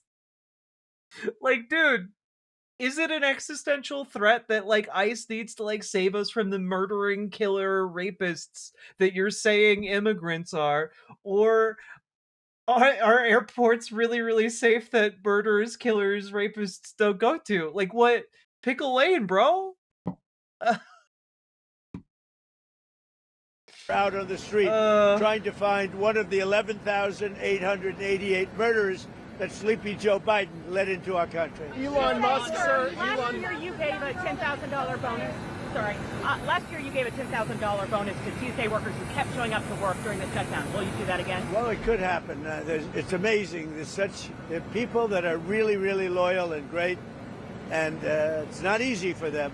And this is all caused by the Democrats. It's just so you know, all this money was approved. Everything was approved. This is done. The Democrats went in, and they want to have radical left lunatics come into our country. They want to have drug dealers. They want to have murderers come into our country. They want to have open borders, and we're not letting it happen. That's what this is all about. They don't want voter ID. They don't want proof of citizenship. They don't want mail-in ballots. They're so corrupt. What they want, the only thing they want is mail-in ballots. So we all... The only thing Democrats want, it's sick. Mail-in ballots. How are you going to fit a whole mail into a ballot? Like, I've known a few males in my time. I knew this one male, Bubba, okay, could never fit him into a ballot. It is evil to try and put a male into a ballot, I tell you what. All right? Ballots were made only for women. Women-only ballots. All right? I've seen so many beautiful ballot performances. I've seen so many beautiful, like, women doing ballots. But male ballots, never again in Trump's America. Never again. Also added, as you know, into the Save America Act. And it's called Save America. It's not the Save Act. But we added no transgender mutilization of our children. Yeah, also Donald Trump votes via mail-in ballot. Like, I'm pretty sure someone did, like, wait.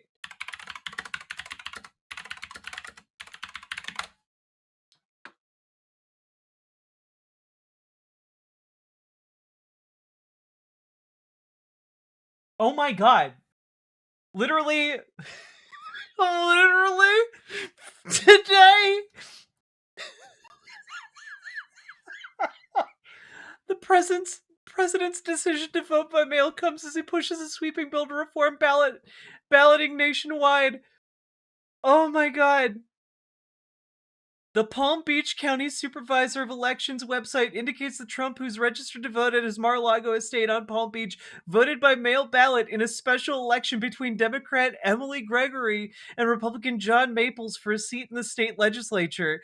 A spokesperson for the office confirmed to Washington Post that the information on the site is accurate.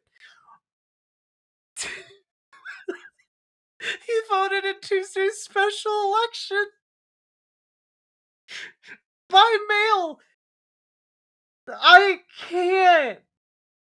can't believe it. Oh my god.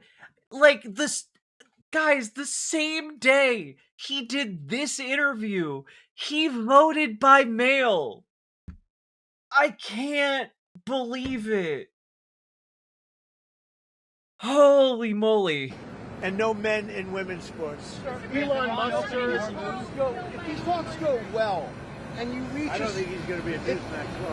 It's called a mandate, folks. It's what I did with Bubba a few times back in the 80s. All right, it was very experimental. David Bowie told me to do it. I thought I was being cool at the time. If these talks go well and you reach a ceasefire agreement with Iran, do you believe Israel would abide by that agreement? I think Israel will be very happy with what we have. We just spoke to Israel a little while ago. I think they'll be very happy. This will be peace for Israel, long-term peace. This will be long-term peace for Israel. Meanwhile, earlier today, Netanyahu announced the plan for long-term operations in Lebanon. So, yeah, Israel will definitely be at peace for the foreseeable future because of everything that's happening. Guaranteed peace. If this happens, and I can't guarantee it, but I think it's going to.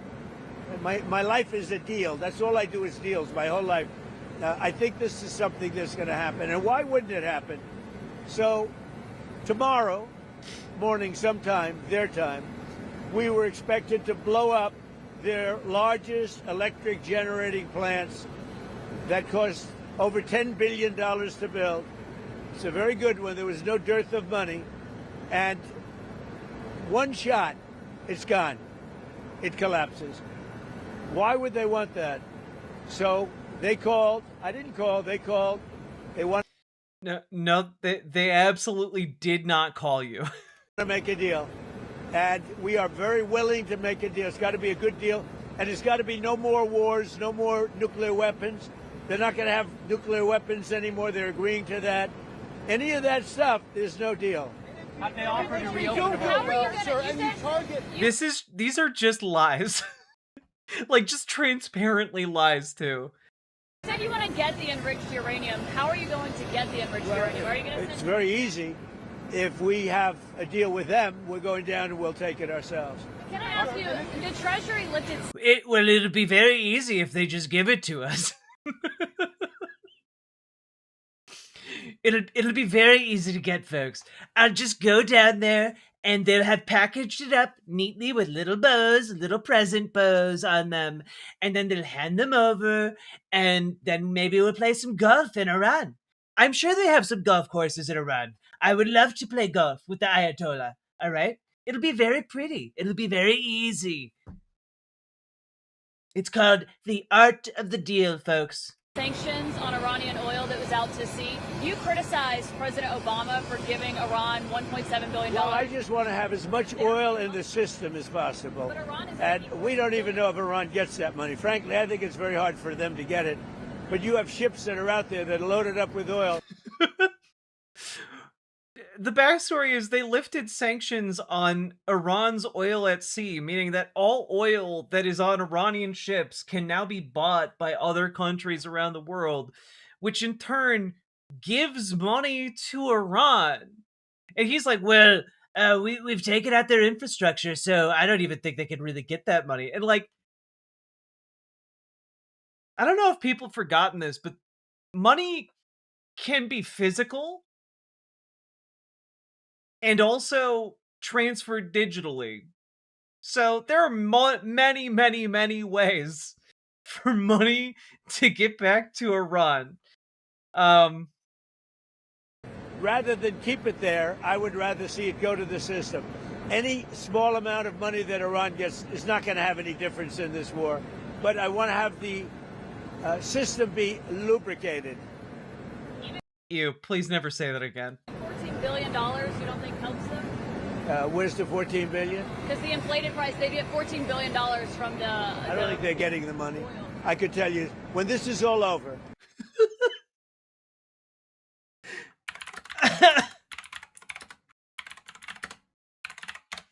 just again, for the record, in case people have forgotten, right?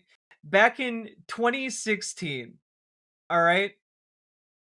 Back in 2016, Obama, in order to finalize the the nuclear agreement that was forged to prevent Iran from having nuclear weapons, as part of that agreement, Obama released about $1.7 billion that had been held in of Iran's money. It was being held outside of the country from like the 1970s. And Obama released that. And Kaylin Collins, I believe, points out correctly here that if the oil at sea is allowed to be sold, this is effectively giving Iran $14 billion, or roughly 7 times what Obama gave to Iran. You all know, like, for the past, like, decade, Donald Trump has been raging over and over and over every time Iran gets brought up. Obama gave them money. Obama gave them money. Obama gave them money. Obama gave them money. He gave them billions of dollars, showered them with billions. And, like, he's literally giving 7 times more money to Iran. Now, I do think Iran should get that money. It's like, we also shouldn't be bombing Iran. But, like, the fact that Donald Trump is doing this is, like, insane hypocrisy. I will tell you who's getting the money. Mr. President. And his explanation is just, no, they're just not going to get the money. They're going to sell the oil and not get the money. That's how selling things works. From California, given that it'll take them weeks to arrive, is the intention to police the Strait or take cars? What are you talking? Well, it's been reported that there are Marines that left California, left San Diego last week, at the end of the week. Why are they headed there now? Well, let me ask you this. If you were in my position and I asked you that question, do you really believe I'd give you an answer? It's a crazy.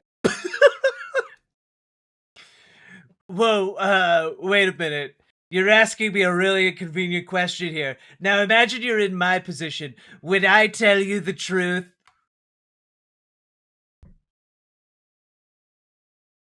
I'm losing it.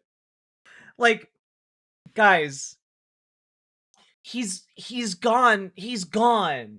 He has no idea what he's doing. He barely has any idea what he's saying. Like, he's losing it. But Ego Bob is correct. That was basically a perfect conversational parry.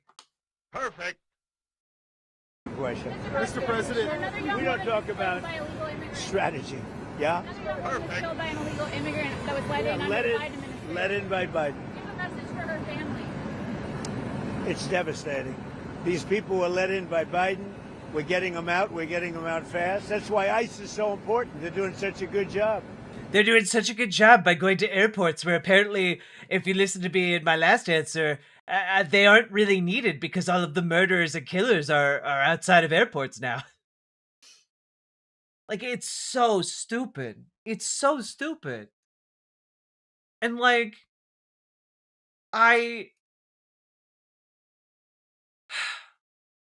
know we're getting farther and farther out from just, like, talking purely about, you know, what is going on with DHS. Maybe we'll wind up splitting this into its own segment. I don't know. But, like, he's just fucking gone. Like, guys, we're not going to watch this particular press conference, but he had a Safe Again event in Memphis, I believe, earlier today. And just look at how they staged this. And then listen to how much dick sucking is going on.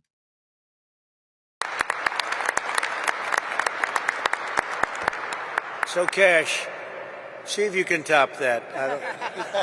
I don't know. That's a tough one, Cash. That is tough. You know, Mr. President, as I look around this venue, I see, and I'm reminded again, why we have the greatest warriors on God's green earth, the men and women serving in uniform, the men and women serving and wearing the badge, and law enforcement, our police, our sheriffs around the state of Tennessee. I'm reminded that Americans exist to protect this country day in and day out, and they've done it like we've done it here. But what we didn't have was you. We didn't have a commander-in-chief who backed the blue, who resourced the blue, who funded the military, who did whatever it takes to safeguard every single life. And here in Memphis, Tennessee, you have put on a show for the world. You have allowed us to go out there and capture gangbangers, rapists, murderers, drug dealers at record historic levels. And for me, a first-generation Indian-American kid whose parents fled a genocide in East Africa to become the 9th director of the FBI, I'm living the wildest dream you could possibly imagine, sir. It is my duty and my honor to prevent other people from having the opportunities my parents had. But it's yeah. Also, just stage full of guns, just tons and tons of guns on stage with fake evidence boxes as props. And for the record, yes, this is immediately after Stephen Miller got done with like a 5-minute long fellatio session of Donald Trump. Like, this is right after Stephen Miller just finished, like, going to town, slobbering on Trump's knob. Like, it's crazy. It's crazy. This event was basically nonstop glazing this man, and it was weird. It was really, really weird, but I just needed to bring this up so you could see the stage. Like, the fact that they are just rolling out an entire dog and pony show here. It's crazy. Anyway, back to this, because it's very clear we are in, like, the waning days of this man's ability to stand upright. This animal, I saw the whole thing last night. They gave me a briefing. Came in through Joe Biden with his open door policy and his border czar, Kamala, who never saw the border. Never made one phone call. All the ICE people, you see, they all know me. Everyone knows me. They like me. I speak to them all the time. Didn't make one phone call during 4 years. She was the border czar to anybody on the border. Never went there. This person came in through the open door policy of Joe Biden, and we have others. We're taking. I also remember the days of Joe Biden when he would, have a doorman and a red carpet rolled out for every murderer from outside the United States. If you wanted to get in here and you'd done murders before, come right in. People loved that. I remember the murderer's entrance to the United States. Oh my God. Just murderer after murderer coming in. Just like, oh, you're a murderer? Go to the front of the line. You get in here, you sly dog, you. We all remember that. Get them out by the tens of thousands. We're doing a great job, but it's a shame. They've hurt our country. Just remember this. Joe Biden and that gang of radical left lunatics. Some very smart, but radical left. I remember Joe Biden literally killed a little white Christian kid and said, "This is for Mexico." Oh, God. Yeah, truly heinous times under Biden. That bad ideology. Sick people. These people have hurt our country very badly. Are we directly talking with Iran? Those uranium power plants. How is that different from what Russia has been doing in Ukraine, banning Ukrainian power? Well, it's also stupid. Also, excellent question. How is threatening to destroy civilian infrastructure different from Russia destroying civilian infrastructure in an ongoing terror campaign? I think it's a lot different. And if you look at the nuclear weapons that they wanted to have, that they wanted to possess, a lot of things are different. I'm not a fan of what Russia's doing either, just so you understand, all right? But it's a lot different. You're talking about a country that has been evil for 47 years. They've been horrible. Death all over the world.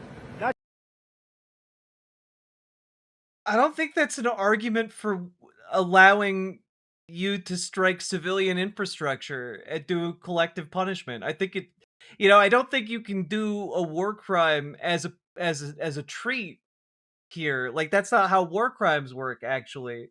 Like, also, I do want to put out there that if your argument is, countries that have been going around the globe, killing civilians and overthrowing governments with impunity for the last 47 years, Americans might not want to look in the mirror at that one, I guess, if that's your standard. Just us.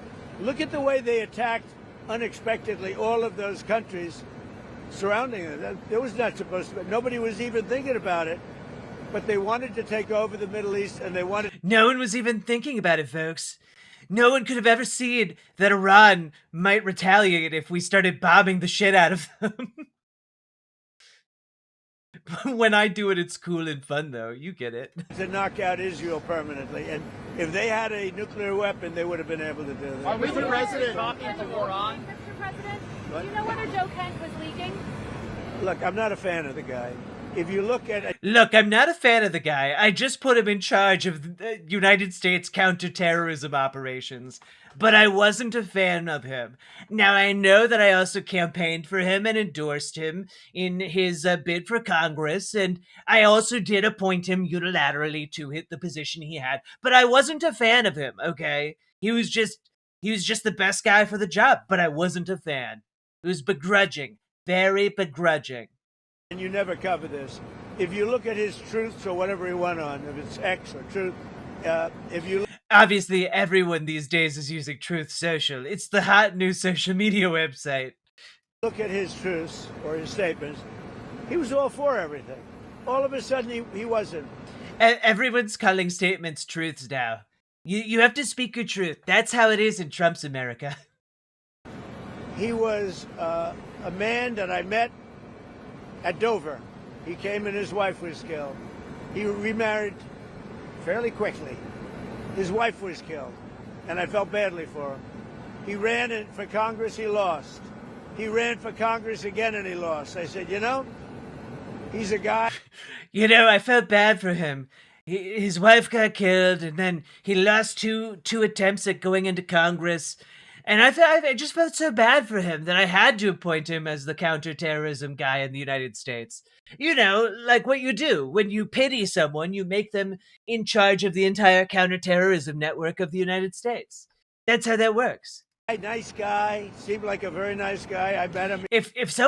Obviously, if someone's very nice, you put them in charge of counterterrorism, because someone who's really nice couldn't possibly be bad at being a counterterrorist. Because everyone knows terrorists are mean. You can only counter them with the power of friendship. He was pretty heartbroken, but I said, you know, it's a shame. He ran for Congress twice. Call him up, give him a job in the White House. Smart. Oh, God, he doesn't realize that this makes him sound like the stupidest man on the planet. Like... This makes him sound like the stupidest fucking rube that has ever existed.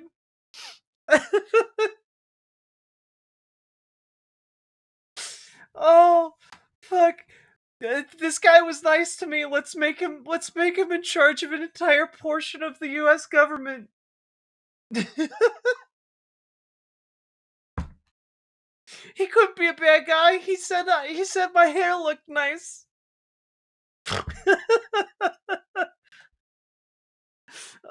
He's a loser, so I hired him. Excellent plan, sir. That's called a meritocracy. They gave him a job. Yeah, did he fucking help you move a bike up some stairs? Change your entire political outlook? The White House, and this is what he does to me, you know? Being a nice guy doesn't pay off too much. Mr. President. Think of it. He loses twice in Congress. That's something Frank from Always Sunny would do. I mean, I think that's about where we're at right now. We're about at Frank from Always Sunny levels. And not very good campaigns. Should have won. But he loses twice. How do I get him? I have my people call him, because I didn't deal with him for the most part. I saw him a couple of times, but I never dealt with him at all. I had no idea his ideology was left or right, whatever.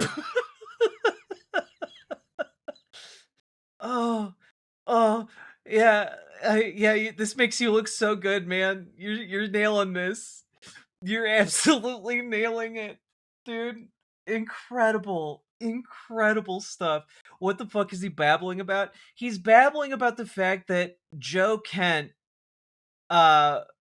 was fired from the Trump administration because Trump thought that he was leaking to the press. And then immediately Joe Kent, who was the head of U.S. counterterrorism operations, went and did a Tucker Carlson interview and spilled like a bunch of tea. and Donald Trump is mad as fuck about it and is trying to concoct a way that he's not responsible for picking a loser. You know, Democrats and socialists never give me money, but Republicans give me money all the time. They're so nice, I trust them to run the country. God. Nathan, thank you for the $5 dono. This is so stupid. I thought he resigned. He did resign because, and like immediately an investigation was opened into whether or not he was leaking to the press. Yes. Sorry. He wasn't fired. He resigned.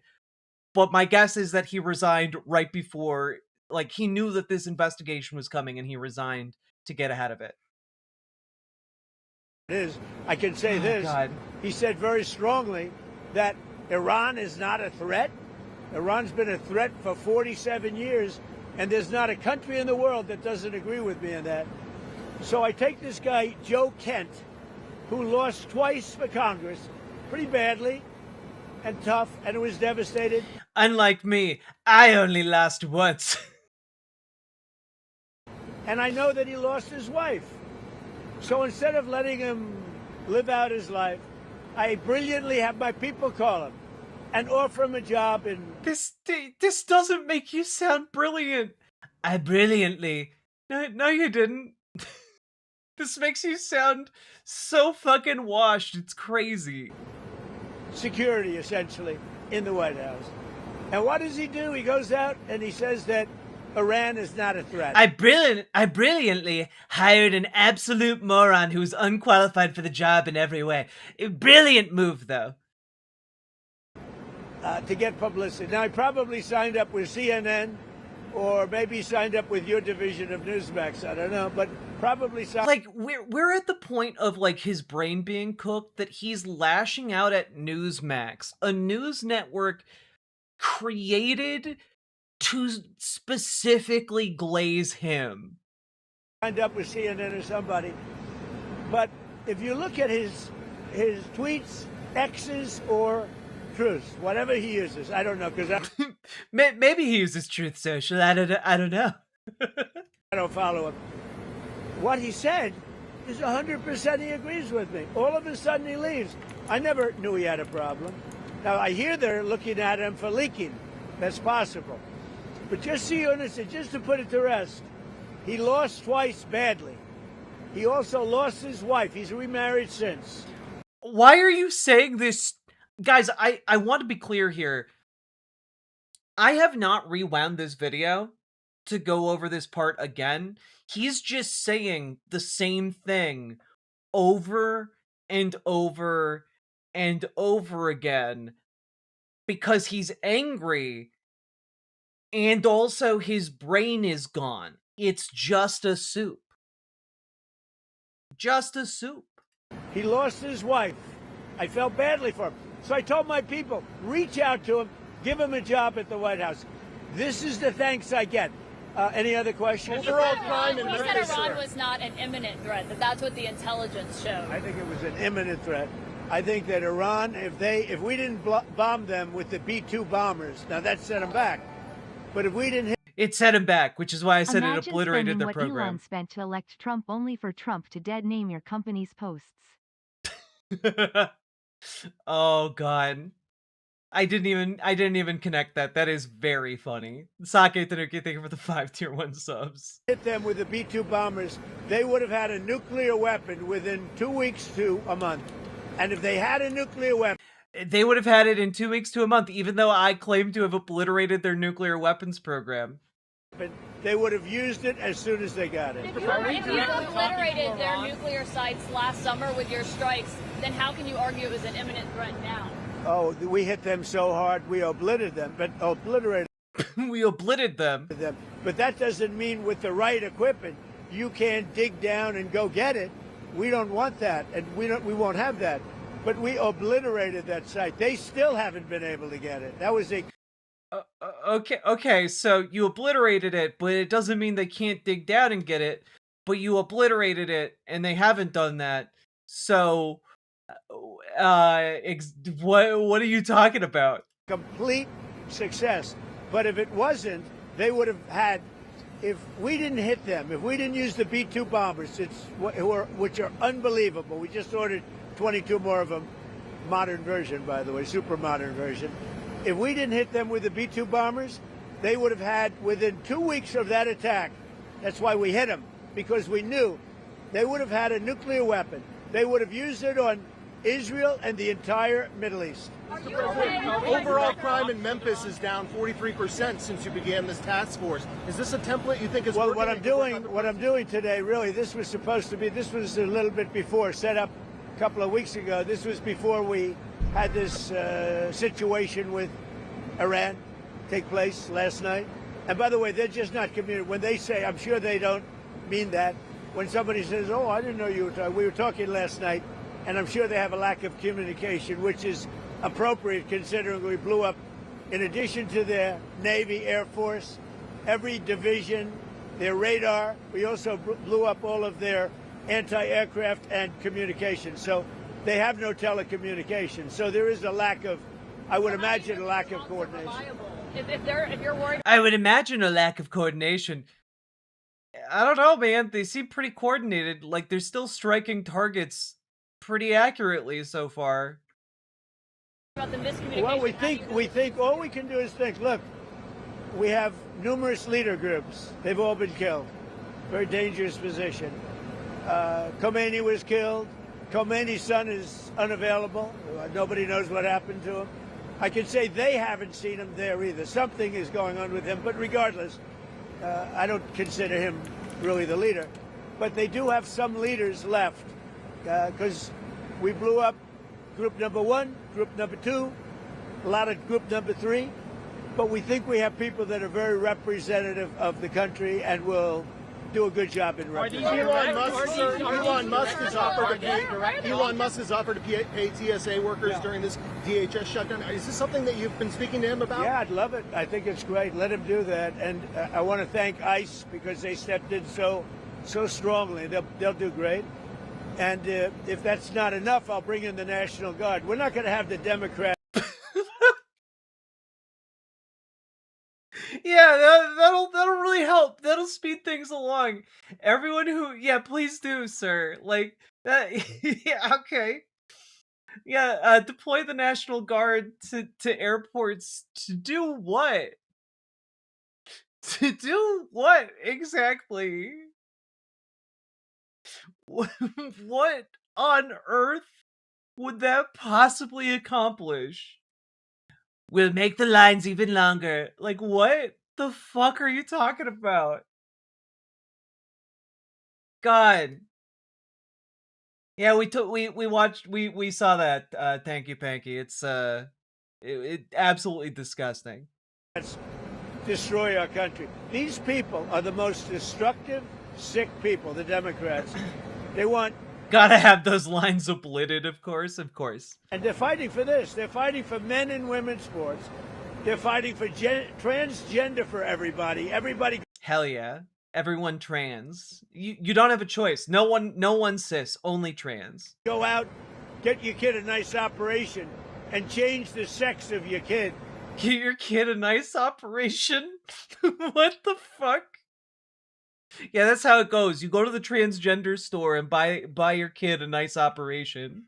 That's exactly how it goes.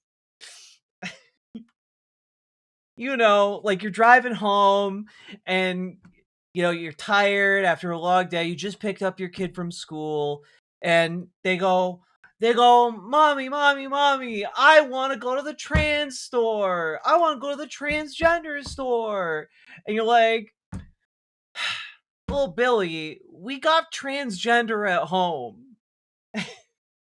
And you go back there and what do you have? It's just a copy of Fallout New Vegas. And that's just not good enough these days. They're fighting for, think of it. They don't want you to do voter ID. You walk into a booth. In California, if a person who's doing voting, an official, asks you for identification... We already got you trans last week. I want to get transed again. They're subject to being arrested. what's wrong with this country. So we're fighting it hard. And I think they should, because the Democrats are being blamed for the shutdown, and it's their fault, and they're getting killed. That's why when I announced yesterday about ICE, the Democrats called. We want to settle. We want to settle. And that didn't happen. You rejected a bipartisan proposal. And I told the people, don't settle. Don't settle. Because we have something bigger. Only settle if you get the Save America Act, voter ID, and... Also, there's no way that he's going to get that. The Save America Act is fucking dead. So important. Proof of citizenship, etc. Thank you very much. Whose idea was that to put ICE in the airport? We're dealing really... Whose idea was it? Mine. That was mine. Can I ask you, you said It was mine after I saw a Fox News Fox News episode. Like the paperclip. You know the story of the paperclip? What? 182 years ago, a man discovered the paperclip. Oh my God! It was so simple, and everybody that looked at it say, "I'm still afraid the Democrats will cave." I'm sorry. I wasn't. Nathan, thank you for the $5 dono. I was not prepared for a paperclip lecture. Really? Whose idea was it? Mine. That was mine. Can I ask you, that was like the paperclip. You know the story of the paperclip? 182 years ago, a man discovered the paperclip. It was so simple, and everybody that looked... A man discovered the paperclip? What are you what? ...and say, why didn't I think of that? ICE was my idea. I called, first person I called was Tom Homan. I said, what? ICE was your idea? Do you mean ICE to airports? What do you think? He said, I think it's great.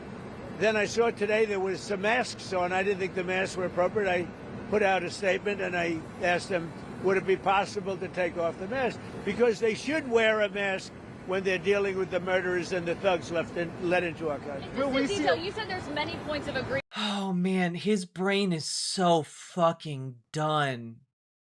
It's like giving up. It's given up. This is necrosis. You look verbalized. like you're creating bad policy. Would you like some help?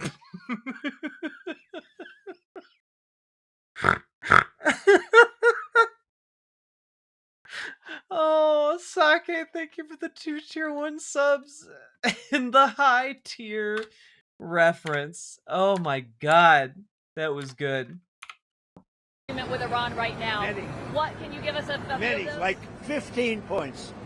15 points. Iran has said yes. Well, they're not going to have a nuclear weapon. Like he's just making it up. Now, many. What can you give? There are many points of agreement. How many points? Many, like 15 points. 15. Like he just pulled that number out of his ass. It's so clear he's making this up. 15 points. Iran has said yes. Well, they're not going to have a nuclear weapon. That's number 1. That's number 1, 2, and 3. They will never have a nuclear weapon. Does Trumpy Wumpy want his nappy wappy?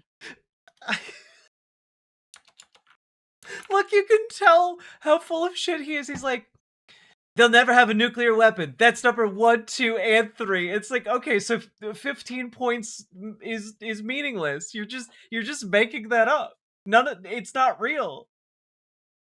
They've agreed to that. Will we see arrests or illegal migrant arrests at airports, sir? Arrests? Will we see ICE arresting illegal migrants at airports? Yeah, that's... Are we talking That's why the Democrats are going crazy. Because they've allowed, by what they did, and hold up, we put ICE, who are a very high level, I mean, they really are a high level group of people. And they love it because... What does that mean? They're a high level group of people? Is this a fucking D&D group? Like, what are you talking about? All right, my ICE agents roll for initiative. What are you talking about, man? They're able to now arrest illegals as they come into the country. Yeah, all of the undocumented immigrants who are coming in on airplanes? What are you talking about? I cast Fireball. That's very fertile territory. But that's not why they're there. They're really there to help. Are we talking to They're there to help. Everyone loves a helpful ICE agent. It means they can do the high-level raids at LaGuardia. Oh, God. Yeah, they can do the high-level raids at LaGuardia. Usually TSA agents would have to grind at some Iowa airport, but no. ICE agents are coming in to help the raid group. Iran directly to no enrichment whatsoever, even for medical purposes, civilian purposes? They have. Thank you. What about the Strait of Hormuz? Has Iran agreed to this thing? Has Iran agreed to just poop their pants on live television? All of them simultaneously? Yes, they have. Who's going to be in control of That'll that? be opened very soon if this works. How soon? And who's in control of it? Will Iran still be able to control the... It'll be open immediately. The Strait of Hormuz will be open immediately. So I can't. I fucking can't. The lies are so transparent. I'm losing it. Be jointly controlled. By who? Maybe me. Maybe me. Me and the Ayatollah, whoever the Ayatollah is, whoever the next Ayatollah. Look, God. And there'll also be a form of a very serious form of a regime change. Now, in all fairness, everybody's been killed from the regime. They're really starting off. There's automatically a regime change. But we're dealing with some people that I find to be very reasonable, very solid. The people within know who they are. They're very respected. And maybe one of them will be exactly what we're looking for. Look at Venezuela, how well that's working out. We are doing so well in Venezuela with oil and with the relationship between the president-elect and us. And maybe we find somebody like that in Iran. Are you considering any more options to lower the price of oil while these stocks? The price of oil will drop like a rock as soon as a deal is done. I guess it already is today. No, we have a very... Oh, the deal is already done? What a lying sack of shit. As of 3 minutes ago, per Al Jazeera, senior IRGC officer says not much time left for U.S. to escape Quagmire.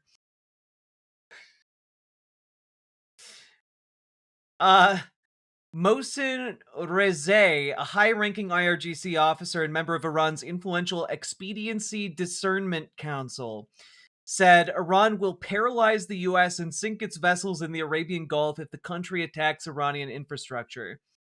The quote, the final deadlines for saving America are approaching, and there is not much time left to rescue the United States from this quagmire. That is a direct quote. So I don't think that they agreed to any kind of deal at all. Serious chance of making a deal. That doesn't guarantee anything. I'm not guaranteeing anything. I'm not going to come out here in a week or 2 weeks and have you all say, oh, you said. I didn't say anything. All I'm saying is we are in the throes of a real... I mean, you did say this wasn't a war, so... possibility of making a deal. And I think if I were a betting man, I'd bet for it. But again, I'm not guaranteeing anything. If I were a betting man, as I know some of you are... he says, hint, hint, wink, wink. Live from the Poly Market studio in L.A. They want to make a deal very badly. Thank you. What changes would you like to see in DHS under Mark Wayne Mullen? Well, he's going to be fantastic. He'll make his own change. He's already given me a list of people he wants to bring. He's a fantastic guy. I think he's just the right guy. You all know him. He's a very open, smart guy, very successful actually in business, which people don't know, and he's a friend of mine. I think Mark Wayne is going to be fantastic. Thank you. Are these direct talks? Yeah, Mark Wayne Mullen, everybody. He's gonna be so good. He's gonna be so good at his job. Anyway, totally not a weird guy at all. Mark Wayne, totally qualified. Reportedly fingered nostrils of colleagues and their spouses during visit to Israel. This is from 2023, and it's a real article. Took photos of himself putting his finger up the noses of sleeping lawmakers and their spouses during a visit to Israel. And yeah, that's very, very qualified man. Everyone knows him. Everyone loves that guy, the nostril fingerer. I can't. He's gonna do a great job in charge of DHS. Everything is so stupid right now, guys. Everything is so stupid. So fucking stupid. I can't even. Terrible. They made a mistake. It's a dangerous business. That's terrible. Thank you. Oh, God. Thank you, guys. Thank you, press. Thank you, press. Are you going to capture him getting on?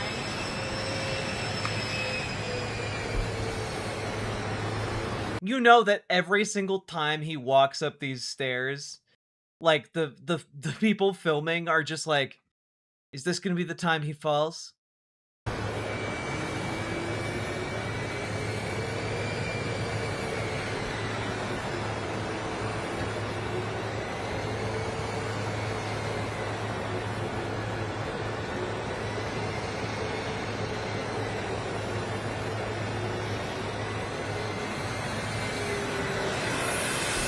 Bye-bye. Oh my God. Oh my God. That was a lot of mental damage, guys. And I just want to add one more thing here, because Donald Trump also made a stop today at Graceland. And we're not going to watch a whole lot of this appearance, but I did want to play this 30-second long clip for you guys, because it's honestly one of the most insane things I've ever seen in my life. Just as a little period on this particular segment. One that had the karate patch on it. Elvis had 2 8th degree black belts in karate. One was in Kenpo, and that's what this Was patch he is really for. good, or was it just... Actually, he was really good. He Okay. started practice. Could I have taken him in a fight? I don't know. You might. I think he would have been respectful enough to let you in. Yes, he probably would. But he and Bruce Lee really brought Really? karate. Yeah. He would have been. But he and Bruce Lee really brought karate to the West. Yeah, I've seen it. It's good. Yep. It's very good. Well, Bruce Lee was pretty good, right? Mm-hmm. You having a good time, media? Everybody? It's interesting. It's a little bit different, yeah. One that had the karate. Could I have beaten him in a fight is one of the most insane things to ask about Elvis that I've ever... Like, I'm sorry, like... Yeah, this guy had 2 black belts. Could I, a dipshit, defeat him in a fight? I don't know.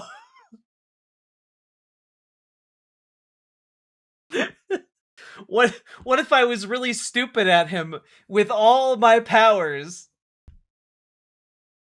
I can't, man. I can't. Anyway, this guy has the ability to launch nukes. And that's really scary.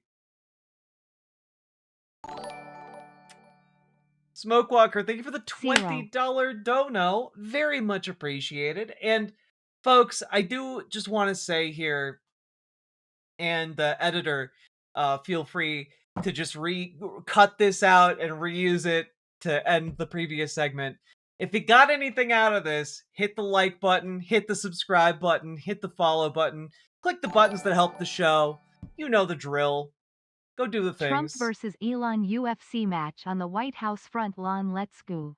God. You know Trump would want to do it and Elon would back out. He's a bitch. All right. Also, I'm pretty sure just the act of getting up in the ring would kill Trump. Like, it's just his body's going. Okay. But folks, if you got anything out of today's if you got anything out of this segment, hit that like button, hit that subscribe button, hit that follow button, click the buttons. They help the channel grow, and consider leaving a comment. Comments longer than 8 words really help the channel and the algorithm for whatever reason. And also, folks, Get organized. We need people to infiltrate and take over the Democratic Party. Join your local Democratic Party. Make them more progressive. Build up our organizational capacity. Join your local DSA. Get involved with organizing working people in your local area. It's vitally important that we all step up and do our parts in this capacity. All right?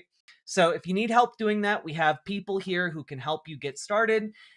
So join our Discord, reach out to GamerG for help getting involved and making your DSA more effective, and reach out to Dragonfly for help making your local Dems more effective and also more progressive, because we need to kick out these corporate stooges who are taking huge amounts of money from corporate interests. They are destroying our democracy, and we cannot allow that on the local, state, or national level anymore. So, all that being said, also, last but not least, check out ImogeneOlivia.com. Gender euphoric lingerie designed from the ground up for trans femmes, also tested with cis men, cis women, non-binary folks. It is non-tucking lingerie. It is comfortable. It will fit. And it is also sexy and elegant. So check it out. ImogeneOlivia.com. Link down in the description. And let's keep on going. Whew, we did it. We did it. Also, folks, we've been going for about 4.5 hours. If you've been enjoying the show, click that like button, and we got a little song to let you know what to do. And please consider supporting the show, because you guys make this show possible. Could not do it without you fine folks and your support. You guys genuinely make the difference and allow me to do what I do. It is an incredible gift, and I really, really appreciate it. Especially, I did the math, because I did my taxes last year. I made 32 cents off of ad revenue on Twitch. It's like, you guys give me such a gift to allow me to continue doing this show, because God knows the ad revenue is not what's doing it. So thank you all so goddamn much for your support. And we'll play this, and then we'll take a look at a couple clips.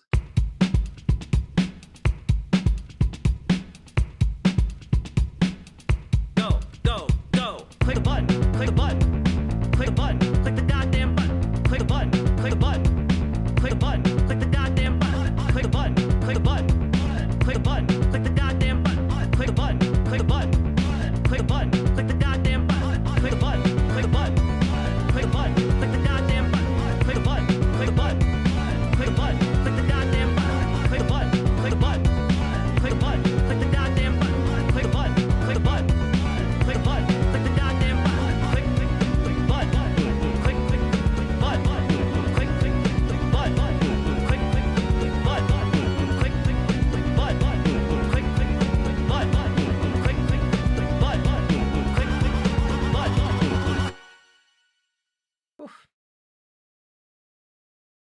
Okay. Also, here's the clip. So, you're claiming that is the defamation statement, is that he said he had sex with your wife? Yes. And that's painted you in a false light? It's caused tremendous pain in my life. I'll get to that. We have to go through false light first. So does it paint you in a false light? Yes, that my wife is cheating on me with Mr. Foreman. But we all know that's not true, correct? I don't know.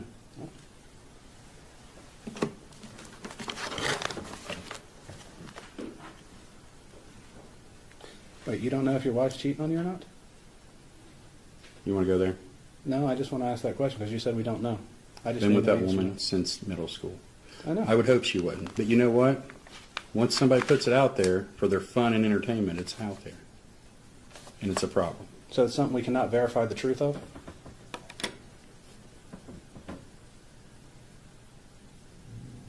Is it a thing that can be verified, true or false? Ask your client. Oh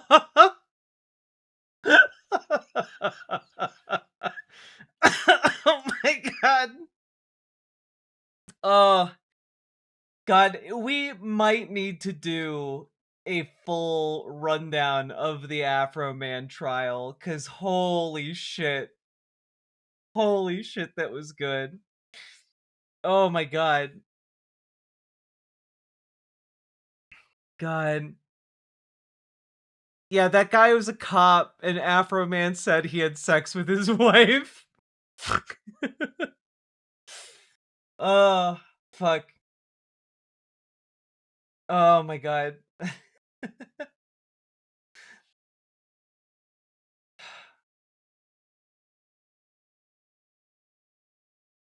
God, it's so fucking funny.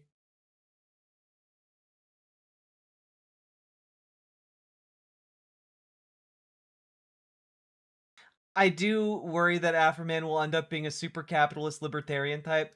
Yeah, Afroman might wind up being a milkshake duck, but I really hope that he's not. I really hope he's not a milkshake duck. It would make me so sad.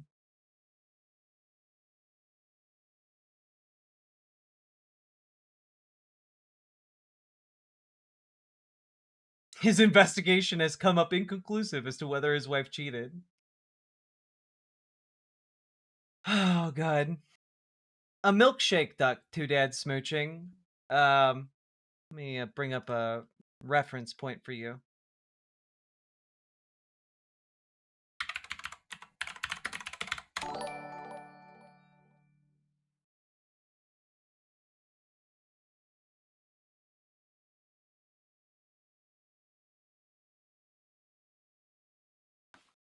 Also, Sake Tanuki, thank you for the tier 2 sub. Very much appreciated.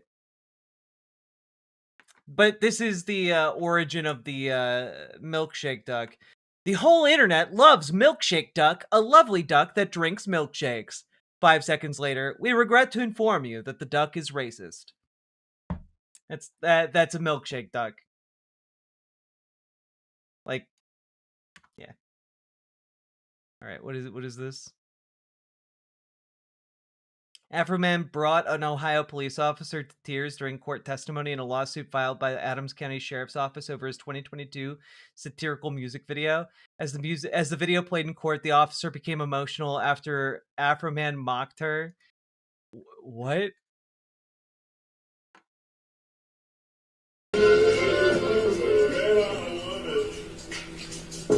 You really don't know her. I noticed her voice is a few octaves lower. She's not too ugly. She's not too fine, but she's might whip out something that's bigger than mine. Lick 'em up, Lisa. Lick 'em up.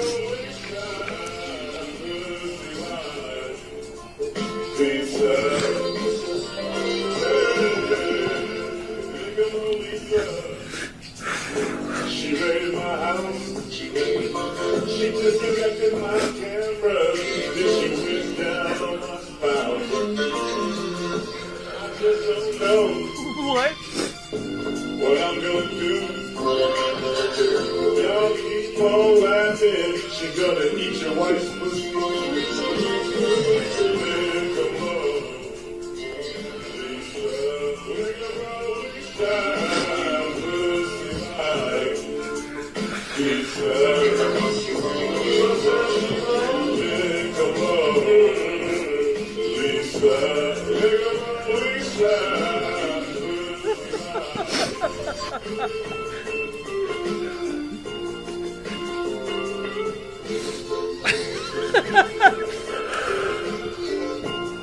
Oh.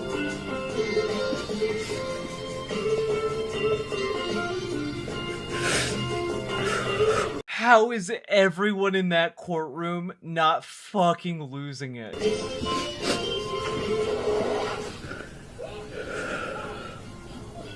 Wait a minute. What the fuck is that? Oh, this. I did a show one night, and this girl said, "Hey, man, I want to give you some pussy."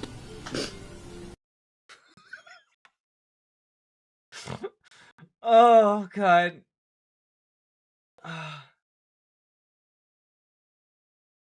Holy shit.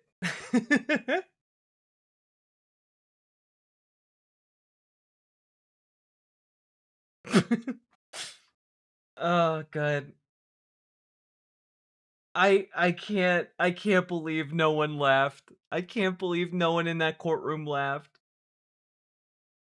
What a group of stalwart professionals right there.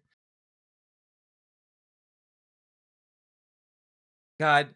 Also, can I just say, as like a trans lady on the internet who gets shit all the time from the most hateful people imaginable, like the fact that this lady was moved to tears by a song implying that she may or may not have a dick.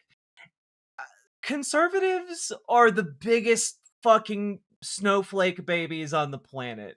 It's crazy to me. It's fucking nuts. You know? Oh my god. What an actual, like, I can't, I have no words. Like, you got angry about that? Like, okay, I guess. Like, you're allowed to feel feelings, but like, damn.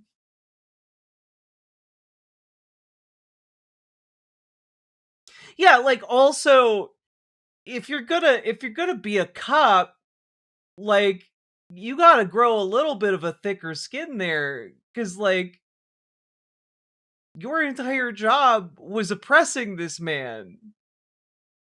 And like, you did so illegally, and he has the right to make a song belittling you about it.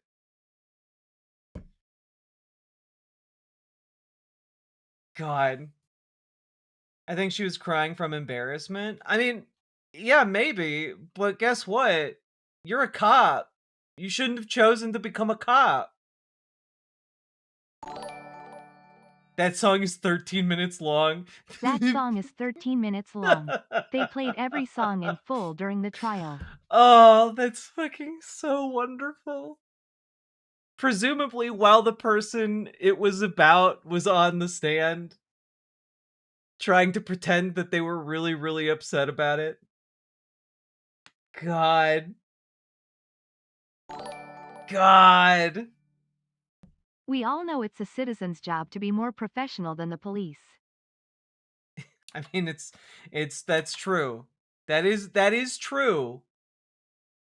Because the number one crime in America is disrespecting an officer. It's not written down anywhere, but being mean to cops is the biggest crime you can ever commit as a citizen.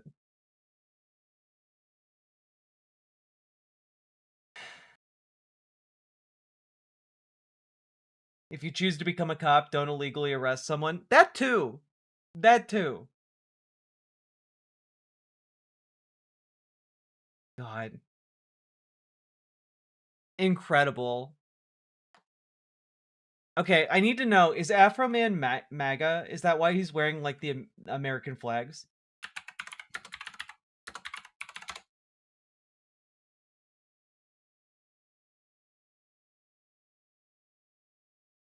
Is Afro Man MAGA?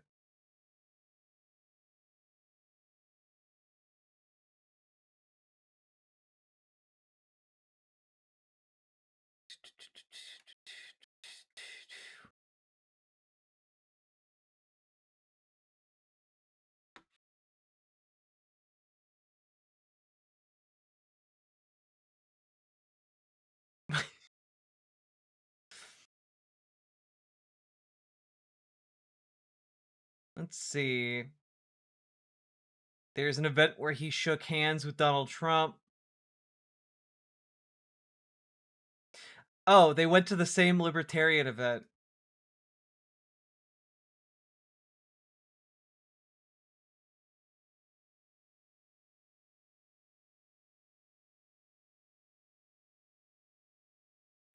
Oh, okay. But he did He did say he would perform Hunter Got High at Trump events. Which honestly is a bit funny. That's a bit funny. Have I seen the latest Manticore video? No, I've been letting them come out so I can watch a bunch of them at once. I think it's satire. There's no way Froman could be conservative unless. Jack, I think you should make the Afroman trial a dono goal. I think that'd be an excellent idea. It's not going to be our next dono goal, or the one we're currently working on, but maybe the one after that. Just as an FYI, we are currently at 185, getting closer and closer to the halfway mark. Whew.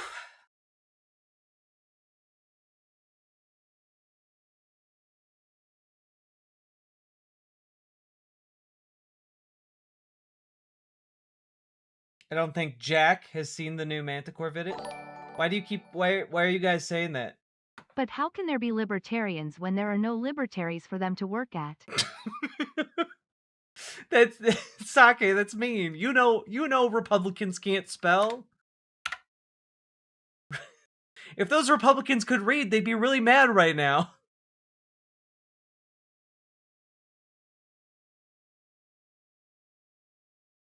God.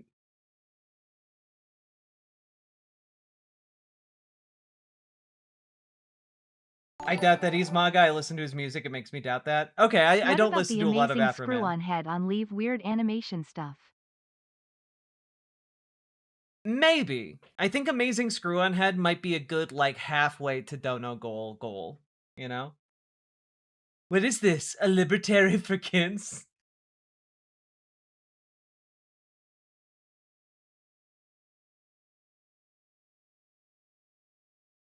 God.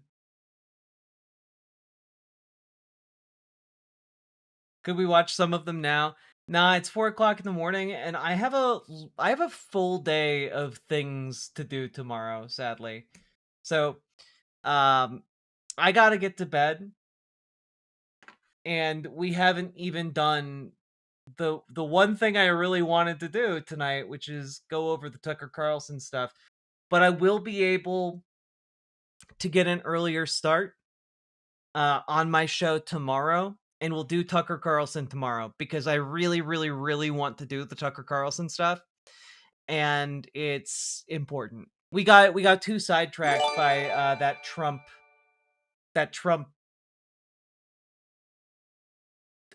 gaggle, I guess. Late bloomer Mad Grandma, thank you for the 10 gifted subs over on Twitch. Very, very much appreciated. Thank you so goddamn much. And now, we're at 197. Look at that. When do you sleep, Jack? I'm guessing not enough. I don't get enough sleep. Last night I got, I think 9 hours for the first time in, like, months.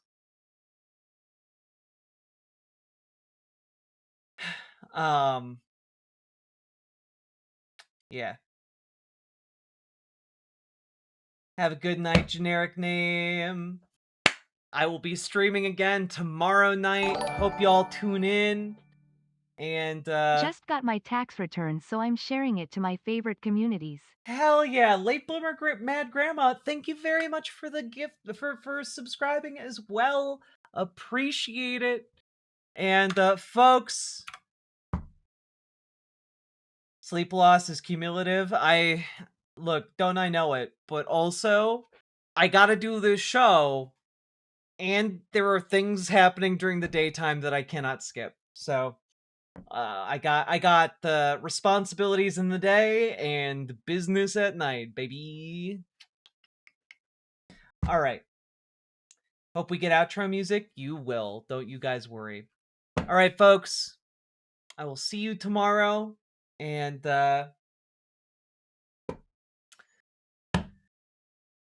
get good sleep. Drink plenty of water. Move your body a little bit. See you on the other side. Night, folks.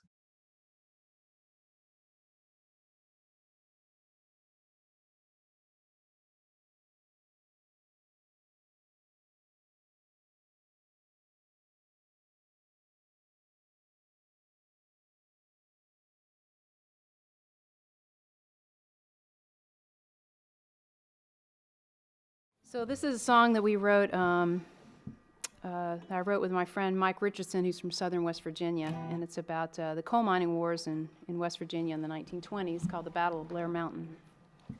2, 3, 4.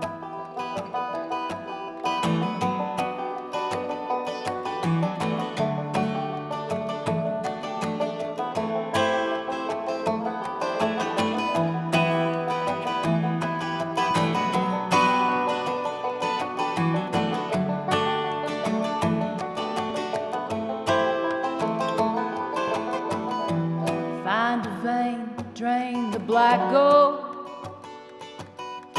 Hoping to God that the timbers hold. Like my father before me, it's all I know. We live only to harvest the coal, harvest the coal.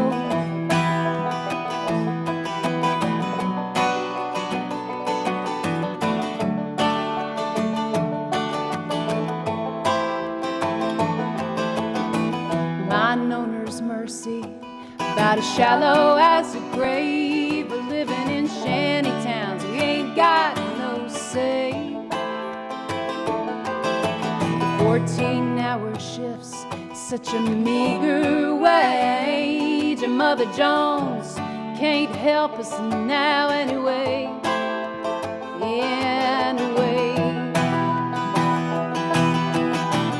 We take the roads, we take the trees by force. Oh, deliver us alone from the gathering stores.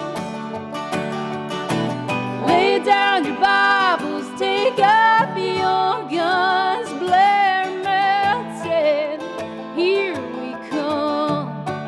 Oh, here we come.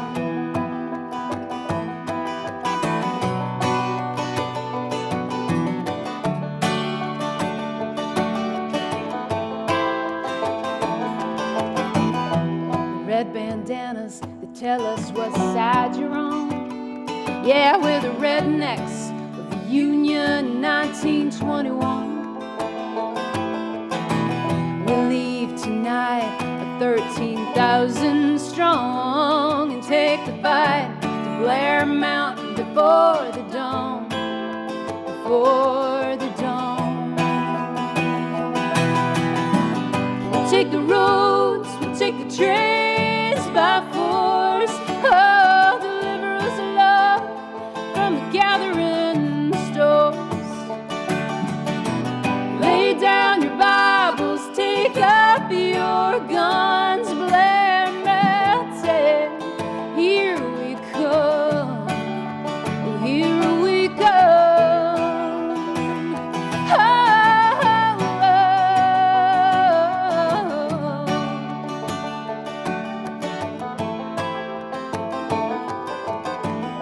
I fight for my father, still buried in the mine. I fight for my son, so he'll have a better life. We're soldiers of a great war, and it don't seem right to treat a man like a dog just to make a dime, just to make a dime. We'll take the roads, we'll take the trains by force. Oh, deliver us alone from the gathering stores. Lay down your Bibles, take up your guns. Blair Mountain, here we come. Oh, here we come. Here we come.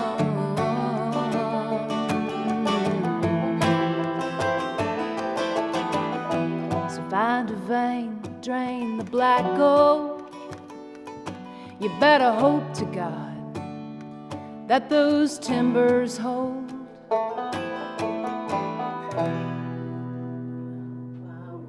Yeah, wonderful. Wonderful.